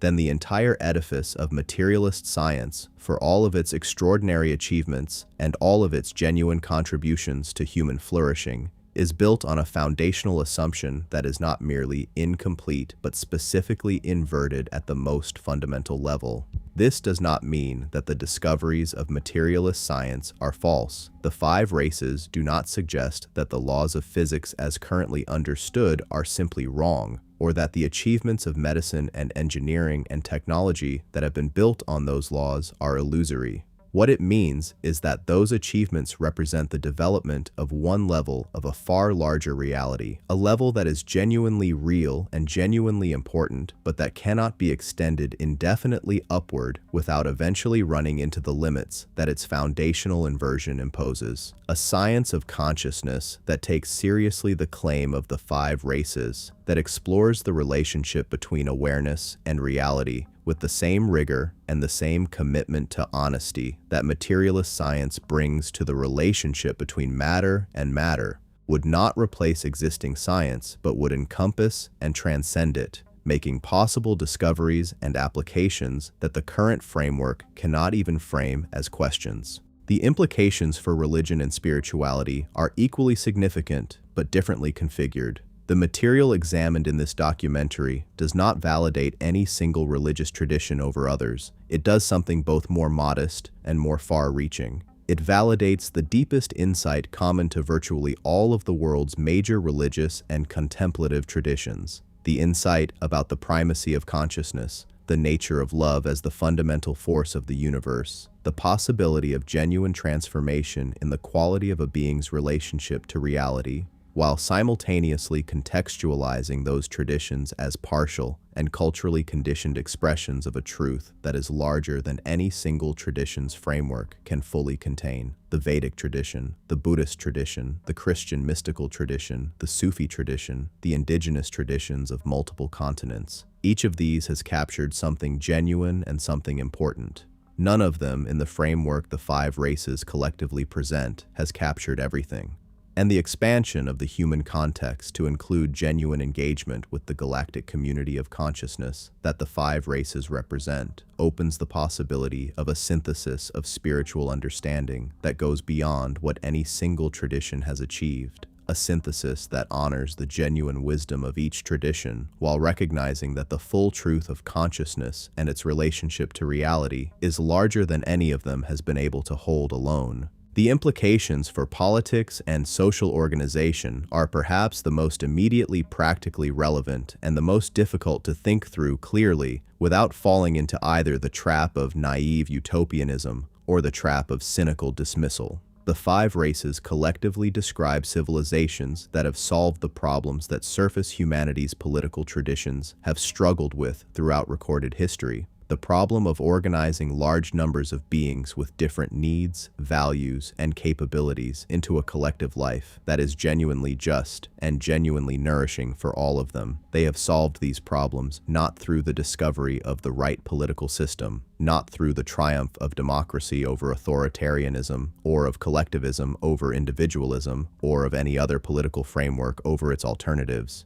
but through the prior transformation of the consciousness of the beings composing the civilization. This does not mean that political systems do not matter. The five races do not suggest that surface humanity should stop engaging with the question of how its institutions are organized while it waits for a sufficient number of individuals to raise their consciousness frequency. They suggest, rather, that the consciousness transformation and the institutional transformation need to happen together and need to inform each other, that genuinely more conscious individuals will naturally create more just and more nourishing institutions, and that more just and more nourishing institutions will in turn create conditions that make it easier for more individuals to develop genuine consciousness. The direction of causality is not one way, but the primary driver, the shift that makes all other shifts possible, is the inner one. And surface civilization's tendency to invest most of its creative energy in the outer shifts, while neglecting the inner one is, in the consistent assessment of the five races, the most significant single strategic error in the management of the current transition. The implications for art and culture, for the creative life of surface civilization, are among the most interesting and least frequently discussed in the contact literature. Multiple accounts, across multiple races, describe the civilizations they represent as extraordinarily rich in creative expression, as cultures in which art, music, the cultivation of beauty in every dimension of daily life, is not peripheral to the serious business of civilizational management, but is understood as one of the most fundamental expressions of the consciousness that the civilization represents. The Telosian underground cities are described as places of extraordinary aesthetic richness. The Sassani civilization, through Bashar's accounts, is described as organized in significant part around the principle of each individual's creative expression as their primary contribution to the collective. The Yahyel's love of human art, their genuine engagement with human music, human visual art, human literature, as expressions of a quality of passionate creative engagement with physical experience that they recognize as a distinctive and precious human gift, is one of the most affecting details in the entire body of contact literature addressing them. This consistent valuation of creative expression across all five accounts suggests something significant about the relationship between genuine consciousness development and artistic and creative vitality, something that runs counter to the conventional surface assumption that art is a luxury, an entertainment, a pleasant but ultimately secondary dimension of civilizational life compared to the serious businesses of economics and politics and technological development. The five races suggest, through both their teachings and their living example, that creative expression is not peripheral to the development of consciousness, but is one of its most natural and most important modes. That a civilization that genuinely supports and genuinely values the creative expression of its members is not merely being generous, but is doing something structurally essential for its own consciousness development and its own evolutionary health. There is one final implication of the material examined in this documentary that deserves particular attention, and it is perhaps the most personally immediate of all. It is the implication for the experience of individual meaning, for the sense of purpose, significance, and connection that is, for most human beings, the deepest hunger of the soul and the most persistently difficult to satisfy within the framework that surface civilization currently provides. The conventional surface framework for meaning is organized around a set of scales that are recognizable and well-worn. The scale of personal achievement, the scale of family and community relationship, the scale of national and cultural identity, and for some, the scale of religious faith and its vision of cosmic significance. These scales have provided genuine meaning to genuine human lives across the entire span of recorded history, and they should not be dismissed or denigrated for what they are. But they are also, in the framework that the five races collectively present, scales organized within a frame that is much smaller than the actual frame of human existence. Smaller in time, smaller in space, smaller in the scope of the community to which each individual human being actually belongs. A human being who understands themselves as a temporary biological phenomenon in an indifferent universe, whose significance ends at the boundary of their culture or their species, and whose existence will leave no trace when the physical systems that sustain it finally run down. This human being has a fundamental relationship to meaning that is characterized, however valiantly they resist it, by a background of meaninglessness that no personal achievement and no cultural framework can quite fully address. A human being who understands themselves as a consciousness of cosmic origin and cosmic significance, participating in a galactic project of evolution that has been underway for incomprehensible stretches of time, and that will continue for incomprehensible stretches more, connected by genuine kinship to civilizations of extraordinary wisdom and beauty, living at one of the most significant moments in the entire arc of that project, carrying in their very biology the contributions of multiple cosmic heritages, watched over and supported and loved by beings who represent the fullest possible expression of what the human journey is moving toward. This human being has a relationship to meaning that is fundamentally different in its depth and its stability and its capacity to sustain genuine engagement with the full difficulty of human life. This is not the meaning of fairy tales, the comforting fiction that everything will be all right because a benevolent power is in charge. The five races are unanimous in their insistence that nothing is guaranteed, that genuine free will means genuine consequences, that the outcome of the current moment in human history is not predetermined, but depends entirely on the choices that human beings make. The meaning they offer is not the meaning of a safety net, but the meaning of genuine participation in something that genuinely matters. The meaning of being one of the beings on whose choices a genuinely important outcome depends, in a universe that is genuinely paying attention, in a moment that genuinely will not come again in quite this form. That meaning, held genuinely rather than sentimentally, is both demanding and extraordinary. It demands the full engagement of every capacity the human being possesses: intellectual, emotional, creative, spiritual, physical. It demands the willingness to do the most difficult inner work and to maintain that work through the inevitable difficulties and discouragements of the process. It demands genuine honesty about who one is and what one is doing and what one believes and what one fears. The kind of honesty that is not comfortable, but that is, in every account we have examined, the specific quality of inner relationship that makes genuine development possible, rather than merely performing development while the underlying patterns remain unchanged. And it offers, in return for that demand, something that the surface framework for meaning cannot quite provide: the genuine experience of being known and being valued in the full depth of one's actual being, by intelligences that perceive that being with a clarity and a comprehensiveness that no human relationship quite manages, not because human relationships are not wonderful, but because the beings described in this documentary perceive at a level of consciousness that encompasses dimensions of the human being that are not yet fully visible even to the humans who carry them. To be seen in that depth, to be valued in that fullness, to understand oneself as genuinely significant in a story genuinely larger than any single human lifetime. This is the experience that the material in this documentary, for those who allow it to do its work, rather than merely entertaining it as intellectual curiosity, most consistently and most movingly provides. The next section of this documentary will take a step back from the specific implications of the material and address directly the question that any honest treatment of this subject must address: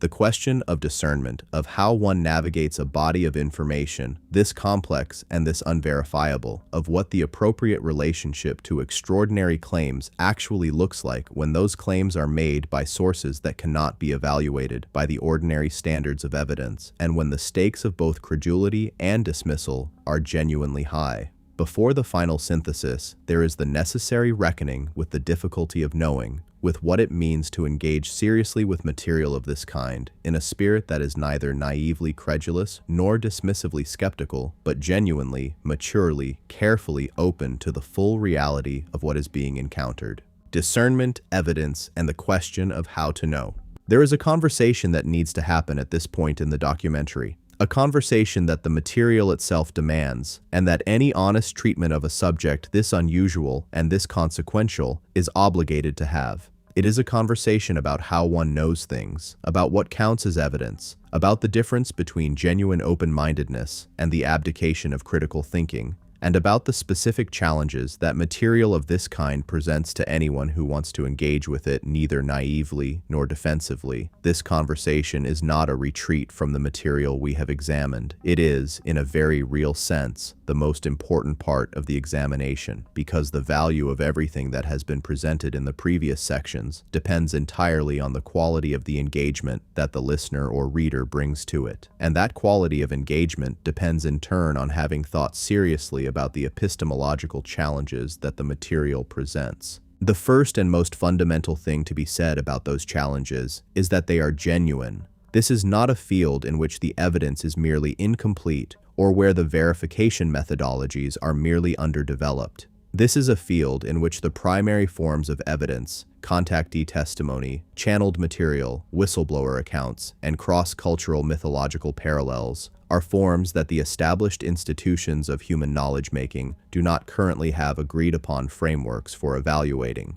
There are no peer-reviewed journals that have established standards for the assessment of channeled material. There are no forensic methodologies that can verify whether Corey Goode's claimed experiences of contact with blue avian beings are accurate accounts of genuine events. There are no archaeological techniques that can confirm or disconfirm the existence of a civilization beneath Mount Shasta. The evidentiary situation is not merely challenging. It is, by the standards of conventional knowledge-making, essentially intractable. This intractability is not, however, a sufficient reason for dismissal, and recognizing why it is not is the first important step in developing a genuinely sophisticated relationship to the material. The history of human knowledge is full of domains that were for long periods intractable by the methodologies of their time, and that later yielded to new methods, new instruments, or new conceptual frameworks that made previously invisible realities suddenly visible.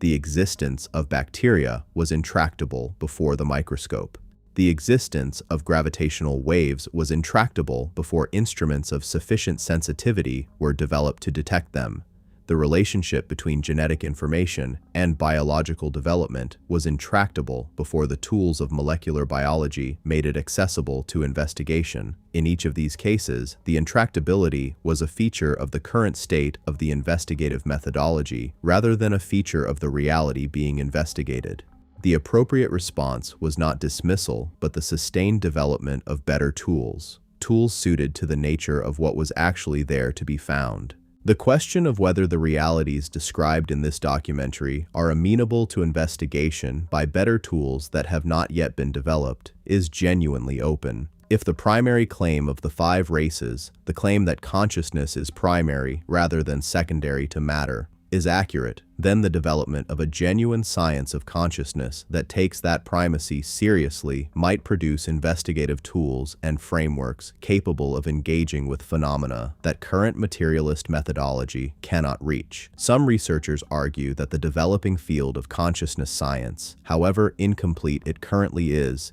already beginning to produce the conceptual framework within which the kinds of phenomena described in the contact literature could in principle be investigated rigorously. Others argue that the phenomena are intrinsically beyond the reach of any third-person investigative methodology, that the contact experience is fundamentally a first-person phenomenon accessible only from inside the consciousness that undergoes it, and that the appropriate frameworks for its evaluation are therefore not scientific in the conventional sense, but something closer to contemplative or philosophical in nature. Neither of these positions resolves the epistemological challenge. What they do is locate it more precisely. They identify the specific nature of the difficulty rather than allowing it to remain as a vague general sense that the whole enterprise is beyond evaluation. And locating the difficulty precisely is the necessary precondition for developing the tools to address it,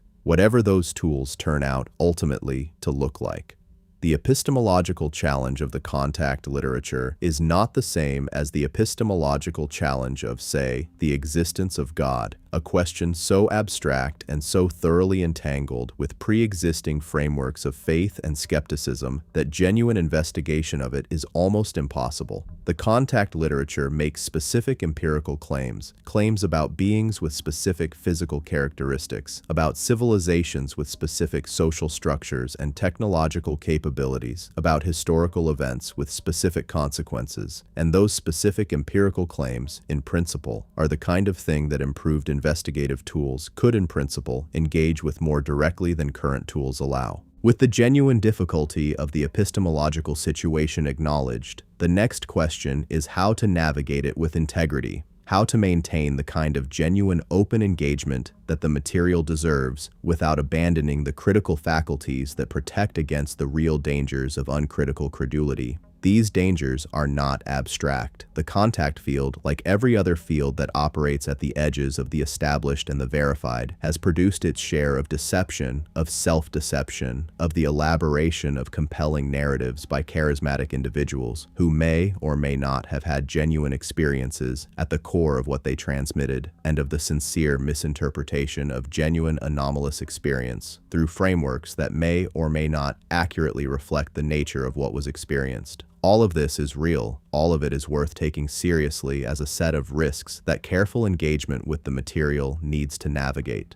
The principal tool for navigating it, the tool that every serious researcher in this field identifies as the most important single capacity for working with contact material, is discernment. Discernment is not skepticism, though it includes the critical faculties that make genuine skepticism possible. It is not credulity, though it includes the openness that makes genuine reception possible. It is something that sits between those poles and integrates both, a quality of engaged, critical, sustained attention that takes the material seriously enough to actually evaluate it rather than either accepting or dismissing it on the basis of prior commitments. Discernment, in the context of the contact literature, involves a set of specific practices and orientations that are worth spelling out in some detail, because the practice of discernment is not automatic or intuitive. It is a developed capacity that requires intention and sustained effort to cultivate. The first practice of discernment is the assessment of internal consistency, a body of material that is genuinely reporting something real, genuinely describing a reality that exists independently of the source's imagination or desire, will tend to be internally consistent in ways that invented or fantasized material is not perfectly consistent, because the process of translation from direct experience to communicable account inevitably introduces errors and distortions of various kinds, but consistent at the level of its fundamental claims and its fundamental orientation. The Bashar material, across more than 4 decades of transmission, demonstrates a level of internal consistency that is genuinely remarkable. The fundamental framework of consciousness mechanics that Bashar articulates in the earliest recordings is the same framework, refined and elaborated but not contradicted, that appears in the most recent ones. The Adama material, across the multiple volumes of the Telos series and the associated channeled transmissions, maintains a consistency of description of the Telosian civilization and its values that would be difficult to sustain across a comparable time span if it were simply invented. This internal consistency is not conclusive evidence of genuine external origin, but it is a significant indicator worth taking seriously in any overall assessment. The second practice of discernment is the assessment of cross-source consistency. When independent sources with no obvious connection to one another, developing their accounts in different times and places and through different modalities, converge on the same specific claims, that convergence constitutes a form of corroboration that, while it does not prove the claims, raises their plausibility substantially above what any single source alone could establish. The convergence among the 5 races described in this documentary is one example of this kind of cross-source consistency operating at a high level, but the broader contact and disclosure literature contains many other examples of independent sources converging on specific claims about the existence of particular programs, about the physical characteristics of particular types of beings, about the historical events that shaped the current situation. And these convergences, taken together, constitute a pattern of evidence that serious researchers find difficult to dismiss without more specific counter-explanation than simple blanket skepticism provides. The third practice of discernment is perhaps the most subjective and the most difficult to articulate, but is also, in the assessment of many experienced researchers, the most reliable: the assessment of the quality and the effect of the material itself. Genuine contact material, material that is accurately reporting real encounters with real intelligences whose orientation is genuinely toward the evolution and the flourishing of human consciousness, tends to have a specific quality that distinguishes it from invented or distorted material. It tends to produce, in those who engage with it seriously, not the comfortable reassurance of confirmation, but the challenging expansion of genuine encounter. It tends to leave the recipient more capable rather than more dependent, more clear-thinking rather than more confused, more genuinely compassionate rather than merely more certain of their own special status, more committed to genuine inner work rather than more convinced that the work has already been done. It tends to point consistently away from the person transmitting it and toward the fundamental reality that the transmission is attempting to convey. And it tends to age well, to remain relevant, to deepen in its implications rather than becoming quickly obsolete, to reveal new dimensions of significance as the recipient's own consciousness develops and becomes capable of engaging with it at new levels. Material that lacks these qualities, material that primarily serves to inflate the importance of the transmitter, or to create dependence in the recipient, or to generate a sense of special election that distinguishes the in-group from everyone else, or to provide comfortable answers that require no genuine inner work from those who receive them,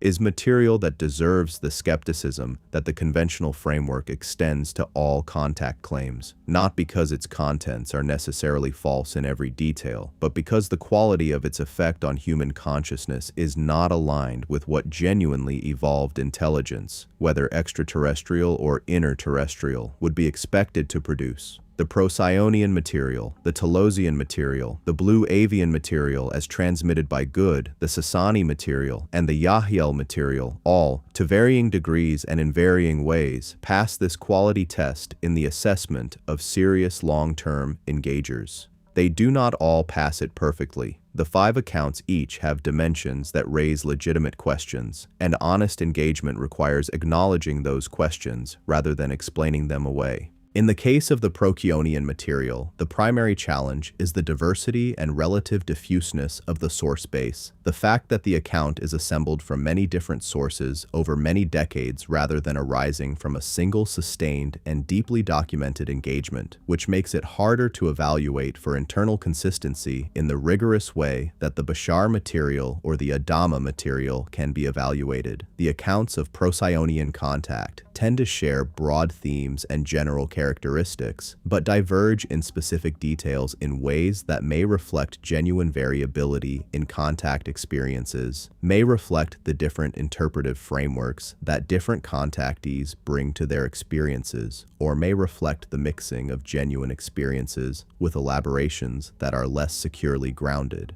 Discernment in engaging with the Procyonian account therefore requires holding the specific details more lightly than the broad orientation, giving more weight to the consistent themes than to the variable specifics. In the case of the Telosian material, the primary challenge is the theological or devotional quality that sometimes enters the Adama transmissions, a quality in which the beings described begin to sound less like beings with genuine individuality and genuine wisdom than like idealized projections of human spiritual aspiration, producing a rhetoric of love and ascension that can be difficult to distinguish from the familiar language of certain New Age spiritual traditions that are known to operate more from human imagination than than from genuine contact. This quality is not consistent throughout the Adama material, and there are significant portions of it that have the specific density and the specific challengingness that genuine contact material tends to have. But it is present enough in enough of the transmissions to warrant caution about the portions of the material that lean most heavily toward the inspirational and away from the specific. The framework and the historical account deserve more credence, on balance, than the more eloquently generic passages of encouragement. In the case of the Blue Avian material,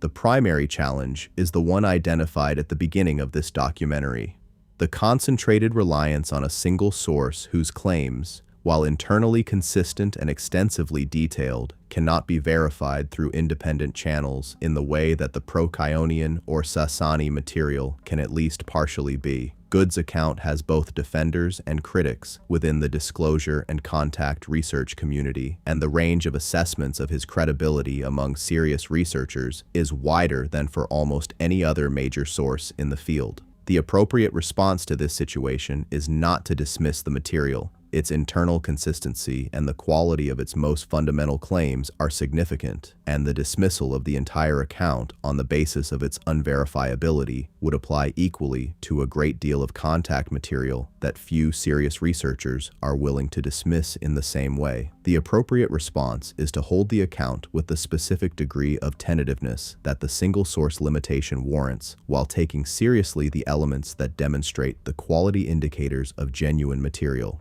particularly the consistent pointing away from Good himself and toward the fundamental message and the fundamental transformation that the Blue Avians represent. In the case of the Sassani material, the primary challenge is paradoxically produced by one of its greatest strengths: the extraordinary philosophical sophistication and internal consistency of the Bashar transmissions creates a set of standards against which the material can be evaluated rigorously. And rigorous evaluation reveals occasional tensions and apparent contradictions between different elements of the transmission that require explanation. Bashar himself, when these apparent contradictions are pointed out in live sessions, generally provides explanations that resolve them within the framework's own terms, which is either evidence of the framework's genuine coherence or evidence of its capacity for ad hoc adjustment, and discerning which is the case in any particular instance requires exactly the quality of sustained critical engagement with the details that the material both invites and rewards.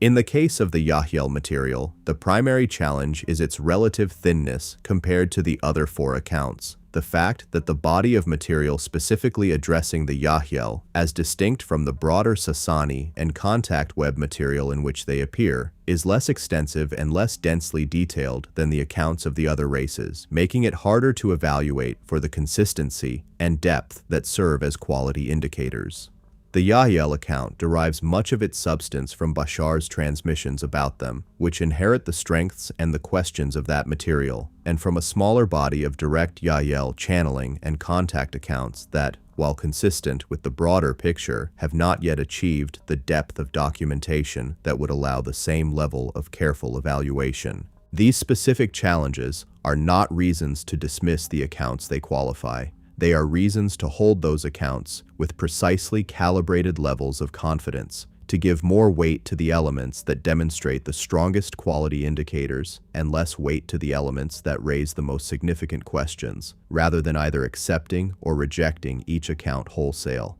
This is discernment in practice, not a global verdict on the truth or falsity of an account, but a careful, specific, ongoing assessment of which elements of the account carry the most evidential weight and which carry less, and a willingness to update that assessment as new information or new perspective becomes available. Beyond the evaluation of specific sources and specific claims, the practice of discernment in the contact field requires a broader orientation, a set of general principles for engaging with extraordinary material that protects against the most common failure modes while remaining genuinely open to genuine encounter. The most important of these principles is perhaps the most obvious and the most frequently violated, the principle of holding genuine uncertainty without collapsing it prematurely in either direction. The contact field is full of people who have resolved the uncertainty of the evidence by committing fully to belief, by adopting the framework of any given account as settled truth and organizing their entire worldview and their social identity around that commitment. It is equally full of people who have resolved the uncertainty by committing fully to dismissal,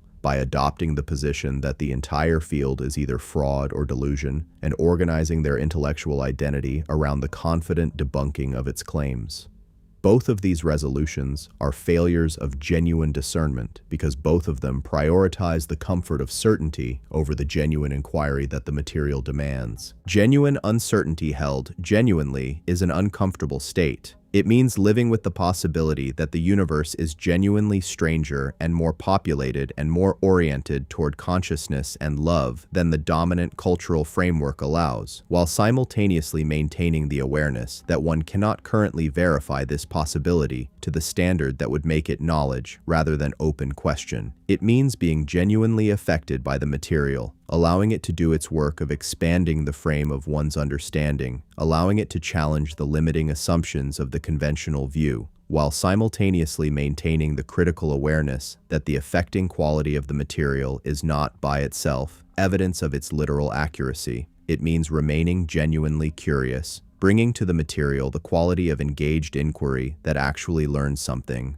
rather than the quality of either confirmation-seeking or debunking-seeking that simply finds what it came looking for. This orientation of genuine uncertainty held genuinely is, interestingly, the orientation that several of the 5 races explicitly recommend as the ideal relationship to contact material, and not merely as a temporary phase to be transcended when sufficient evidence accumulates, but as a permanent feature of mature consciousness engagement with reality. Bashar speaks about the importance of maintaining what he calls an open mind, specifically a mind that is genuinely open to multiple possibilities simultaneously, that does not foreclose on any probability before the evidence genuinely requires it, and that is as open to the possibility that something is not what it appears to be as it is open to the possibility that it is. The Blue Avians, in Good's account, never provide the kind of unambiguous confirming evidence that would remove the possibility of doubt, a restraint that Good eventually understands as a deliberate policy consistent with the principle of non-interference, of maintaining the contact recipient's genuine free will by never providing certainty that would override the individual's own process of discernment and choice.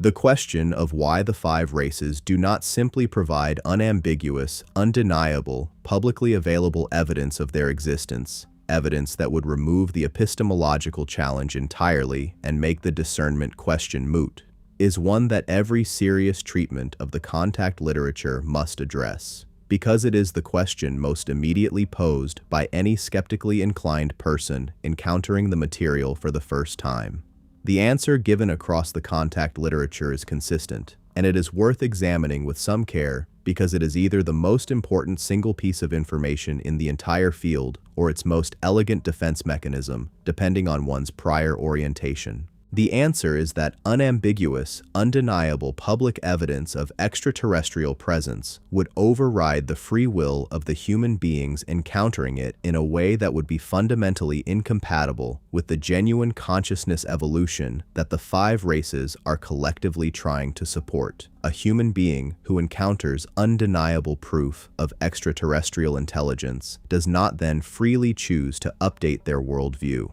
They are compelled to update it by the weight of the evidence, in a way that bypasses the genuine inner process of opening, of questioning, of working through resistance and fear and limitation that constitutes genuine consciousness development. The expansion of consciousness that the 5 races describe as the central project of the current moment cannot be produced by external compulsion, however well-intentioned. It can only be produced by genuine free choice, by the individual human being choosing, of their own free will and through their own genuine inner process, to open to a larger reality than their current framework accommodates. This is why the contact experiences described across all 5 accounts have the character they do. why they come to individuals rather than to crowds, why they come through channels that require a certain quality of openness and preparation to access, why they consistently maintain a level of ambiguity that protects the genuine free will of the recipient. It is not that the 5 races lack the capability to provide the kind of undeniable public evidence that would resolve the epistemological challenge. It is that providing it in that form would undermine the very development it is intended to support, in the same way that a teacher who simply gives a student all the answers undermines the student's genuine learning rather than advancing it. The challenge of discernment, the challenge of engaging seriously with genuinely uncertain material, of developing the critical and intuitive capacities required to navigate that uncertainty wisely, is not an obstacle to the contact process. It is, in this framing, part of the process. It is one of the primary developmental challenges that the contact material is designed to catalyze. This understanding does not resolve the epistemological challenge. It contextualizes it. It provides a framework in which the difficulty of verification is not simply a regrettable feature of the situation, but a meaningful aspect of what engaging with the material is supposed to accomplish. Whether that framework is itself accurate, whether the difficulty of verification is genuinely serving a developmental purpose, or is simply the inevitable consequence of dealing with phenomena that have no verifiable external existence, is itself a question that cannot be resolved by any argument internal to the framework. It is a question that each individual engaging with the material must ultimately answer for themselves through precisely the process of sustained critical and intuitive engagement that the material demands. What can be said from the outside is that the individuals who have engaged most deeply and most seriously with the material over the longest periods of time tend, in their own accounts of their experience, to arrive at a specific quality of relationship to the epistemological challenge that is worth noting. They do not, for the most part, arrive at certainty, at the conviction that they know, beyond reasonable doubt, that the 5 races are exactly what their sources describe them to be. What they arrive at is something more like a working orientation, a relationship to the material in which the fundamental framework it presents feels genuinely more accurate than the conventional alternative, in which the specific claims feel worth taking seriously as pointers towards something real, even when they cannot be verified in detail, and in which the practice of engaging with the material has produced the kinds of changes in consciousness and in life quality that the material itself predicts that genuine engagement would produce.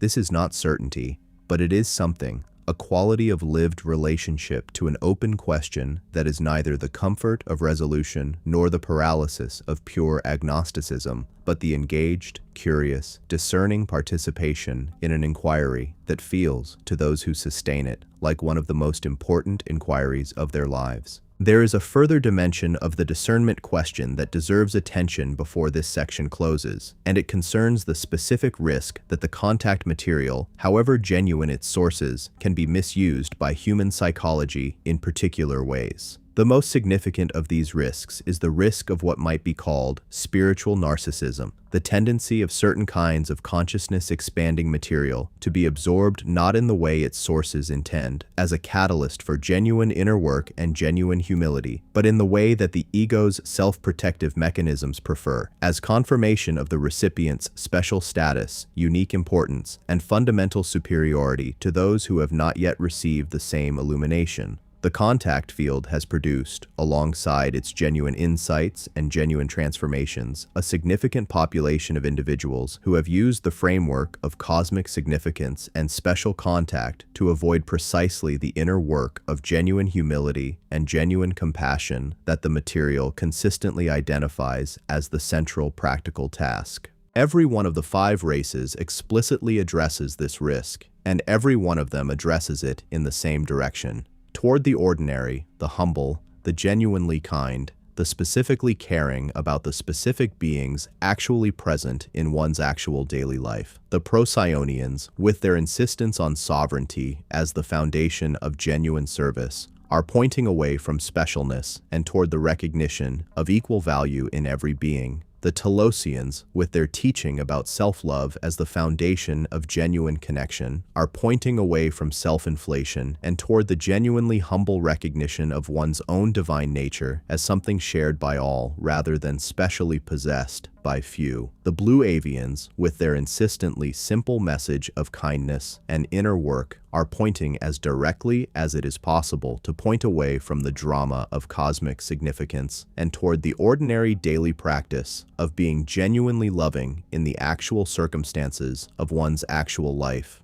Bashar, with his consistent emphasis on the individual's own sovereign creative authority and his equally consistent refusal to create the dependence that would come from telling people specifically what to do, is pointing toward the genuine empowerment that requires humility rather than the grandiosity that masquerades as empowerment. The Yahyel, with their specific and personal warmth toward individual human beings as they actually are, rather than as some idealized projection, are pointing toward the value of genuine encounter with the real rather than the comfortable elevation above it that specialness provides. The discernment of genuine inner development from its spiritual narcissism counterfeit is therefore not a peripheral concern in engaging with this material. It is the central concern, the primary challenge that the genuine material poses to the human psychology that encounters it. And it is a challenge that cannot be resolved, theoretically, through argument or analysis, but only practically, through the sustained commitment to the ordinary and the humble and the genuinely kind that every one of the 5 races identifies as the distinguishing mark of genuine development rather than its counterfeit. The question of how to know, how to navigate this extraordinary, unverifiable, consequential material with integrity does not have a clean resolution. The epistemological situation does not permit one. What it permits, and what genuine engagement produces, is a quality of relationship to the question itself that becomes increasingly rich and increasingly useful the more seriously it is sustained. The material described in this documentary is worth engaging with seriously. It is worth bringing to it the full capacity for critical thinking, genuine curiosity, emotional honesty, and sustained attention that genuine encounter with something genuinely important deserves. And it is worth remembering, as one brings all of that capacity to bear, that the goal is not certainty. The goal is the specific kind of growth that only genuine engagement with genuine uncertainty, sustained with genuine integrity, can produce.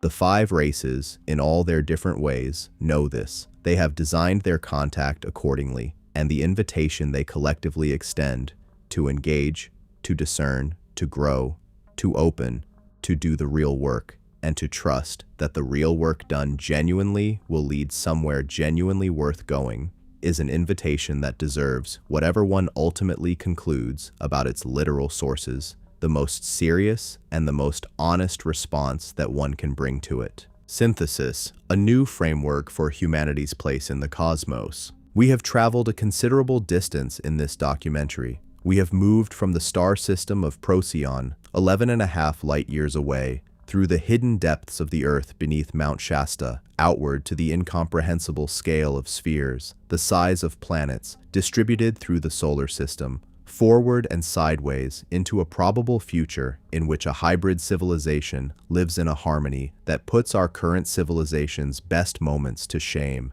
and toward a threshold of contact that every source we have examined describes as closer than it has ever been. We have encountered 5 civilizations of genuinely extraordinary nature. Listen to what they say about themselves and about us. Examine the convergence of their messages with a rigor appropriate to its significance. Grappled with the epistemological challenges that the entire enterprise presents, and arrived here at the final section. The section in which the question is no longer what these 5 races say, but what it means that they say it, and what kind of framework for understanding humanity's place in the cosmos their collective account makes available. A framework is not a conclusion. A framework is a structure within which conclusions become possible, a set of organizing principles that determine what questions can be asked, what kinds of evidence are relevant, what connections between disparate phenomena become visible, and what possibilities for understanding and action open up that were previously invisible.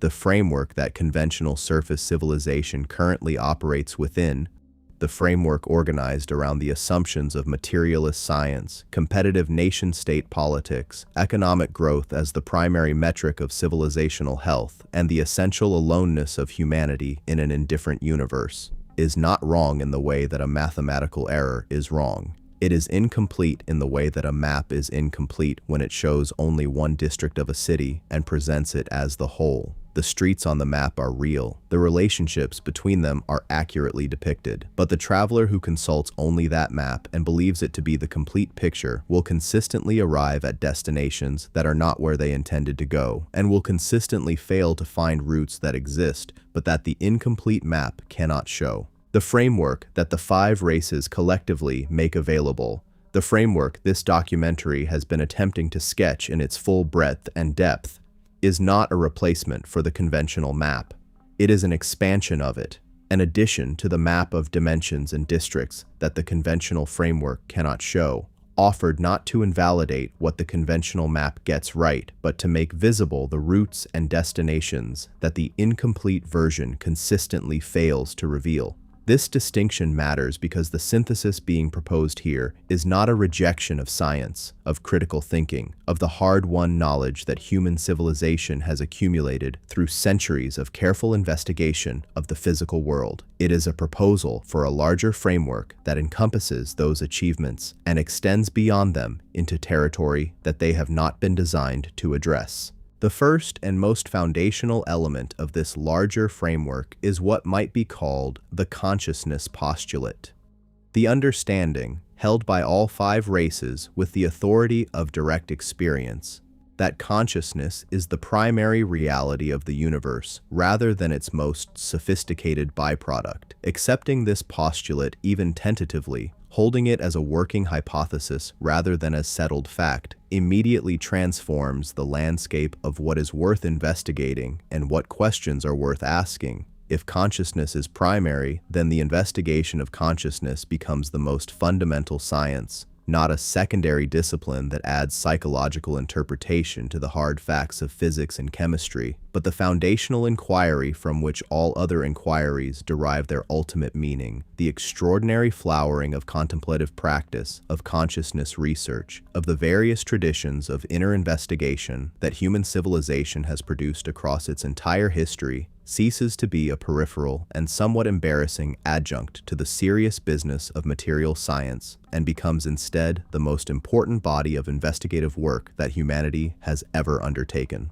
The specific implications of this reorientation extend through every dimension of civilizational life. A medicine that takes the primacy of consciousness seriously is a medicine fundamentally different from the medicine that surface civilization currently practices. One that addresses the consciousness dimension of illness not as a psychological add-on to the real biological treatment, but as the foundational intervention from which all other interventions derive their maximum effectiveness. A physics that takes the primacy of consciousness seriously is a physics that can, in principle, address phenomena that the current framework cannot, phenomena like the ones described across all 5 accounts, in which consciousness directly influences the organization of physical matter in ways that the current framework has no mechanism to accommodate. A politics that takes the primacy of consciousness seriously is one organized around the development of genuine consciousness in its citizens as the primary goal of governance, not the management of competing interests within a fixed and essentially selfish human nature, but the cultivation of the expanded awareness and genuine compassion that, as every one of the 5 races demonstrates, is what human nature actually becomes when it is given the conditions it needs to develop.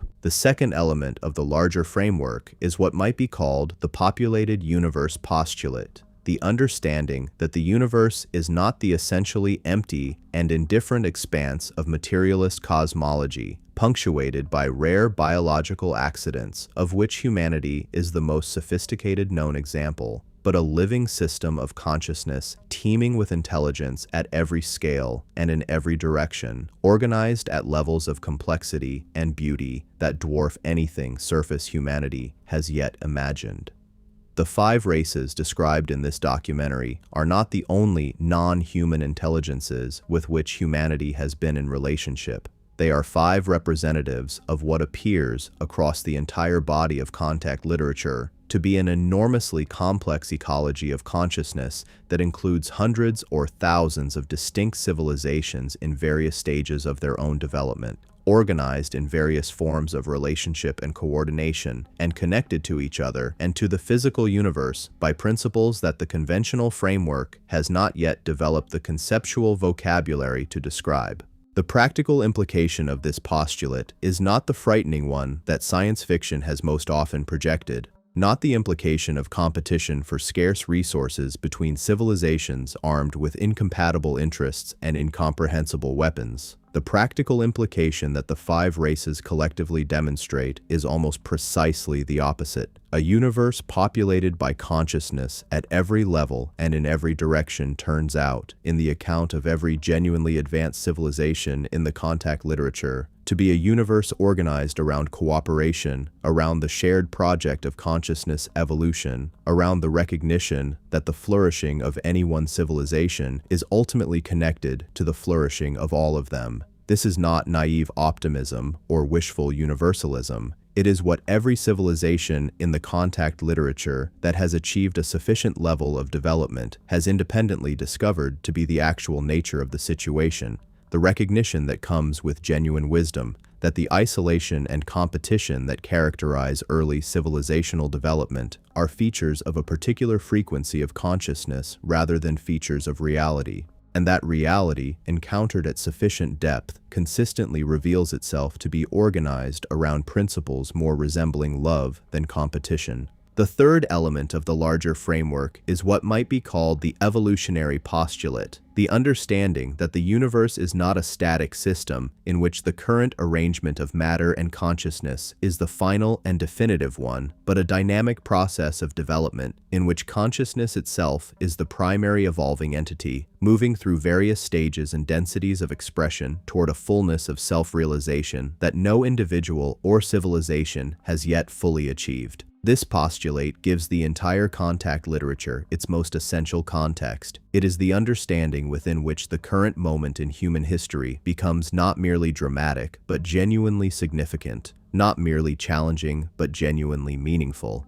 Humanity is not simply struggling to maintain its current civilization against the usual threats of war and ecological degradation and social fragmentation. It is approaching a genuine evolutionary threshold, a point of transition between one quality of consciousness and another, one density of experience and the next, that the 5 races describe unanimously and in the most specific terms they can manage as the most significant single moment in the long arc of human civilizational development. These 3 postulates, consciousness is primary, the universe is populated with intelligence, consciousness evolves, are not arbitrary philosophical commitments. They are the minimum framework required to make sense of the full body of evidence and testimony and convergence that this documentary has examined. They are the organizing principles that allow the disparate accounts of the 5 races to cohere into a single picture rather than remaining as unconnected fragments of an unresolvable puzzle. And they are the principles that, when genuinely adopted as the working basis for one's engagement with one's own experience, produce the kinds of transformation that the 5 races collectively describe as both possible and necessary in the current moment. What kind of humanity does this larger framework make possible? What does a human civilization look like when it has genuinely absorbed and genuinely integrated the understanding that all 5 races are pointing toward? The 5 races themselves provide the most direct answers to this question, because they are, each in their own way, each from their own position in the ecology of consciousness, themselves the answer. The Procyonian civilization is what humanity looks like when it has genuinely liberated itself from the structures of control and suppression that have kept its consciousness limited, and when it has rebuilt from that liberation a way of life organized around sovereignty and service and the specific quality of wisdom that comes from having walked through darkness and found one's way through to something genuinely luminous. The Telosian civilization is what humanity looks like when it has genuinely integrated its inner and outer life, reconciled its spiritual and material dimensions, and rebuilt its relationship to the living earth on the foundation of the genuine recognition of planetary consciousness that most of surface humanity has almost entirely lost. The Sassani civilization is what humanity looks like 300 years after the choices currently available to it have been made consistently and well, after the inner work of consciousness development has been taken seriously as the primary civilizational project, and the outer structures of collective life have been rebuilt around the genuine values and genuine capabilities that genuine development produces. The Yahyel civilization is what humanity looks like when it has found its place in the galactic community, when the long isolation has ended and the reunion with its cosmic family has begun to produce the synthesis of wisdom and vitality and passionate embodied creativity that is the specific and extraordinary contribution of the human heritage to the broader ecology of galactic consciousness. None of these futures is guaranteed. The 5 races are unanimous on this point, and it is a point worth holding with complete seriousness. The future that their civilizations represent is not inevitable. It is possible. It is available. The energetic conditions for its realization are more favorable in the current moment than they have been in a very long time. But it is not predetermined, and the degree to which it manifests depends entirely on the choices made by individual human beings across the period immediately ahead. Choices that are available, that are meaningful, that carry genuine weight in the determination of which of the many possible futures actually becomes the one that unfolds. The individual human being sitting with this material, reading or listening to these words, carrying whatever combination of resonance and resistance and genuine uncertainty that engagement with this documentary has produced, is therefore not a passive recipient of a predetermined cosmic story. They are a participant in its writing, their specific choices, made in their specific circumstances, with whatever quality of consciousness they can bring to bear in the specific moments when choice presents itself. These choices matter, not in the grandiose sense of any single individual being the decisive factor in humanity's evolutionary direction, but in the very precise sense that the collective shift in consciousness that the 5 races describe as both necessary and possible is composed entirely of individual shifts made by individual beings, one choice at a time, in the ordinary circumstances of ordinary daily life. The cosmic and the personal are not in tension in this framework. They are the same thing, viewed from different scales. What does genuine participation in this story require of the individual who chooses to accept the invitation it extends? The 5 races, across all their different registers and all their different emphases, have been consistent enough in their answer to this question that by now it needs only to be gathered together and stated plainly. It requires first the genuine inner work of consciousness development, the daily, sustained, often difficult practice of examining one's own beliefs and patterns and fear-based orientations, and choosing one genuine choice at a time to move in the direction of love, of openness, of genuine compassion, and genuine curiosity about the full reality of what is. It requires genuine self-love in the deep sense that the Telosian teaching describes, the recognition of one's own inherent worth and divine nature not as a spiritual consolation, but as the actual foundation of one's relationship to oneself and therefore to everything else. It requires genuine sovereignty in the Procyonian sense, the refusal to cede the creative authority of one's own consciousness to any external power, whether that power presents itself as a government or a religion or a cultural consensus or a charismatic contact source claiming to have all the answers. It requires genuine kindness, the specific, daily, unsexy, unglamorous practice of treating every being one actually encounters with the quality of care and respect that reflects genuine recognition of the value of consciousness wherever it appears. And it requires,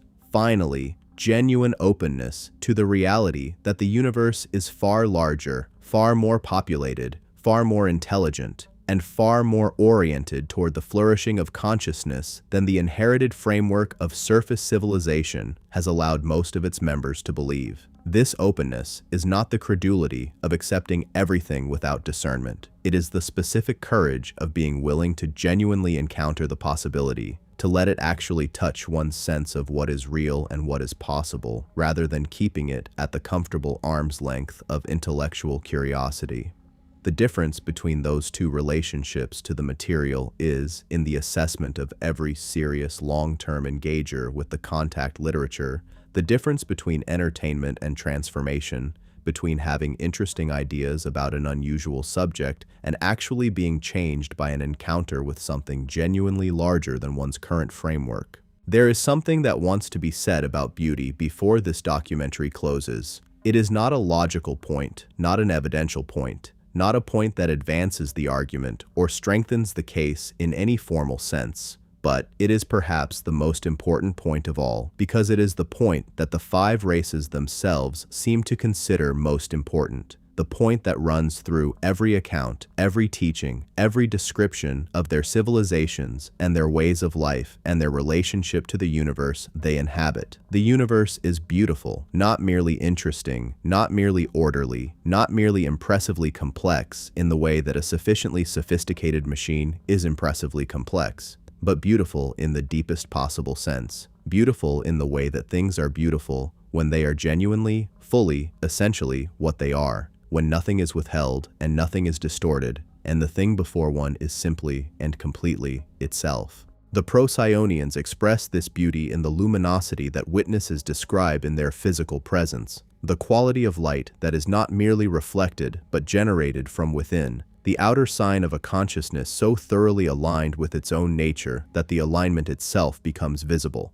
The Telosians express it in the aesthetic richness of their civilization, in the underground gardens lit by crystal-mediated light, in the art and music that are not luxuries but necessities, in the quality of presence with which they inhabit every dimension of their physical existence.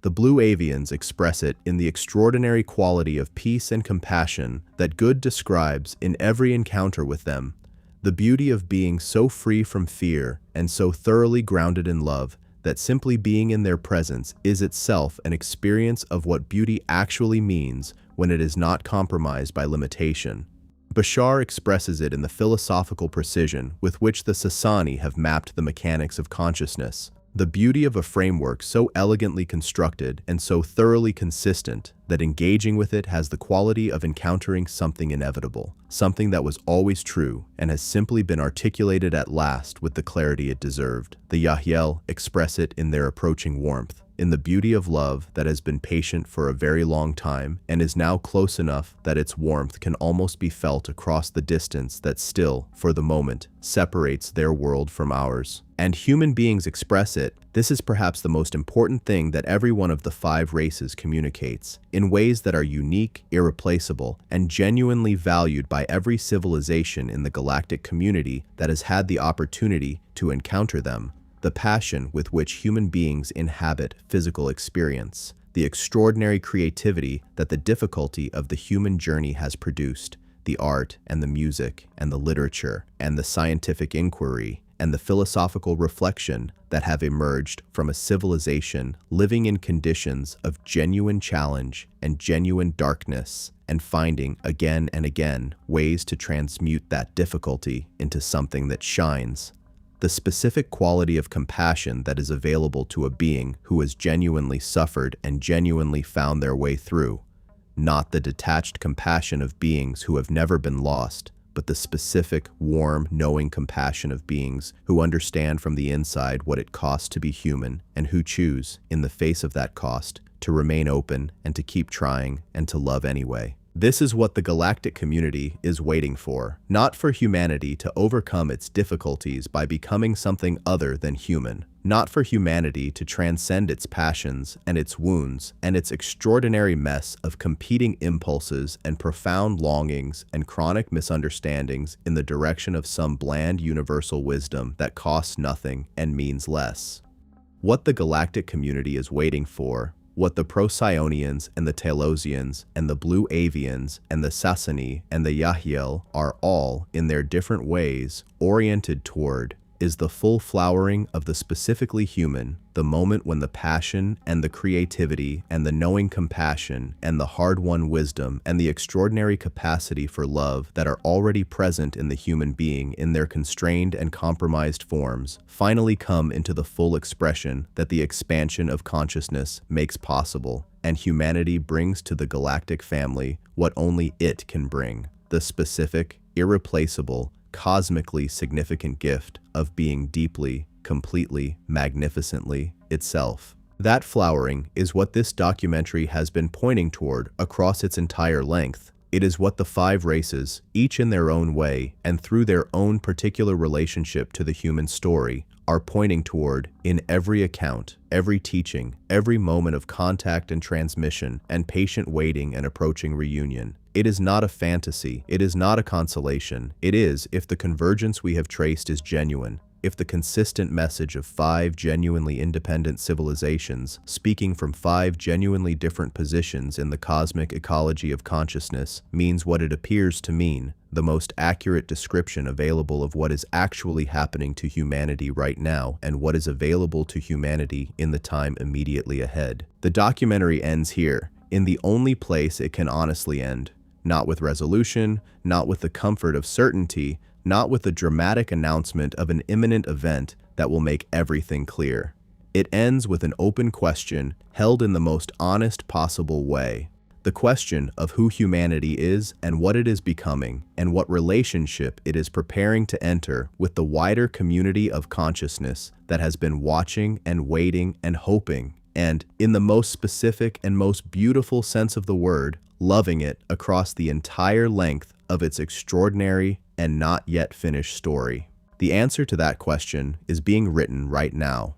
It is being written in the choices that individual human beings make in the specific circumstances of their specific daily lives. It is being written in the quality of attention they bring to their own inner life, in the degree of genuine kindness they manage to extend to the beings actually around them, in the courage with which they open to a reality larger than the one they inherited, in the depth of love they are willing to recognize as both their own deepest nature and the fundamental nature of the universe that produced them. The 5 races have said what they have to say. They have said it in 5 different voices, through 5 different types of sources, across many decades of patient and sustained communication with a species that has not always been ready to hear it. They have said it with love, with the specific, patient, unconditional, cosmically grounded love that turns out, at sufficient depth and from sufficient perspective, to be simply the nature of what the universe is when it is fully itself. And they are waiting, all 5 of them, each in their own way, each from their own position in the extraordinary ecology of consciousness,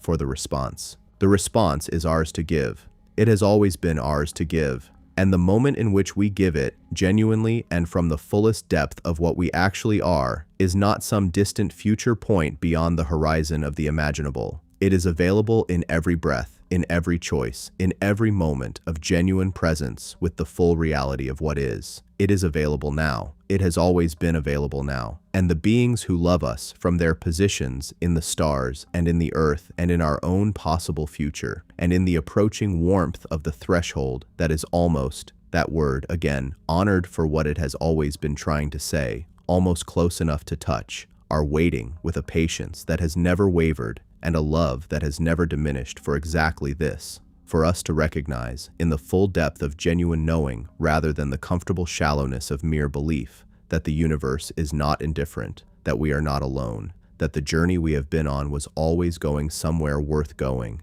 and that we are, right now, in this extraordinary and ordinary moment, nearly home. Thanks for watching, everyone. If you enjoyed this video, don't forget to like, subscribe, and hit that notification bell so you never miss an update. Drop a comment below with your thoughts. I love hearing from you. Check out more videos on the screen, and I'll see you in the next one. Take care.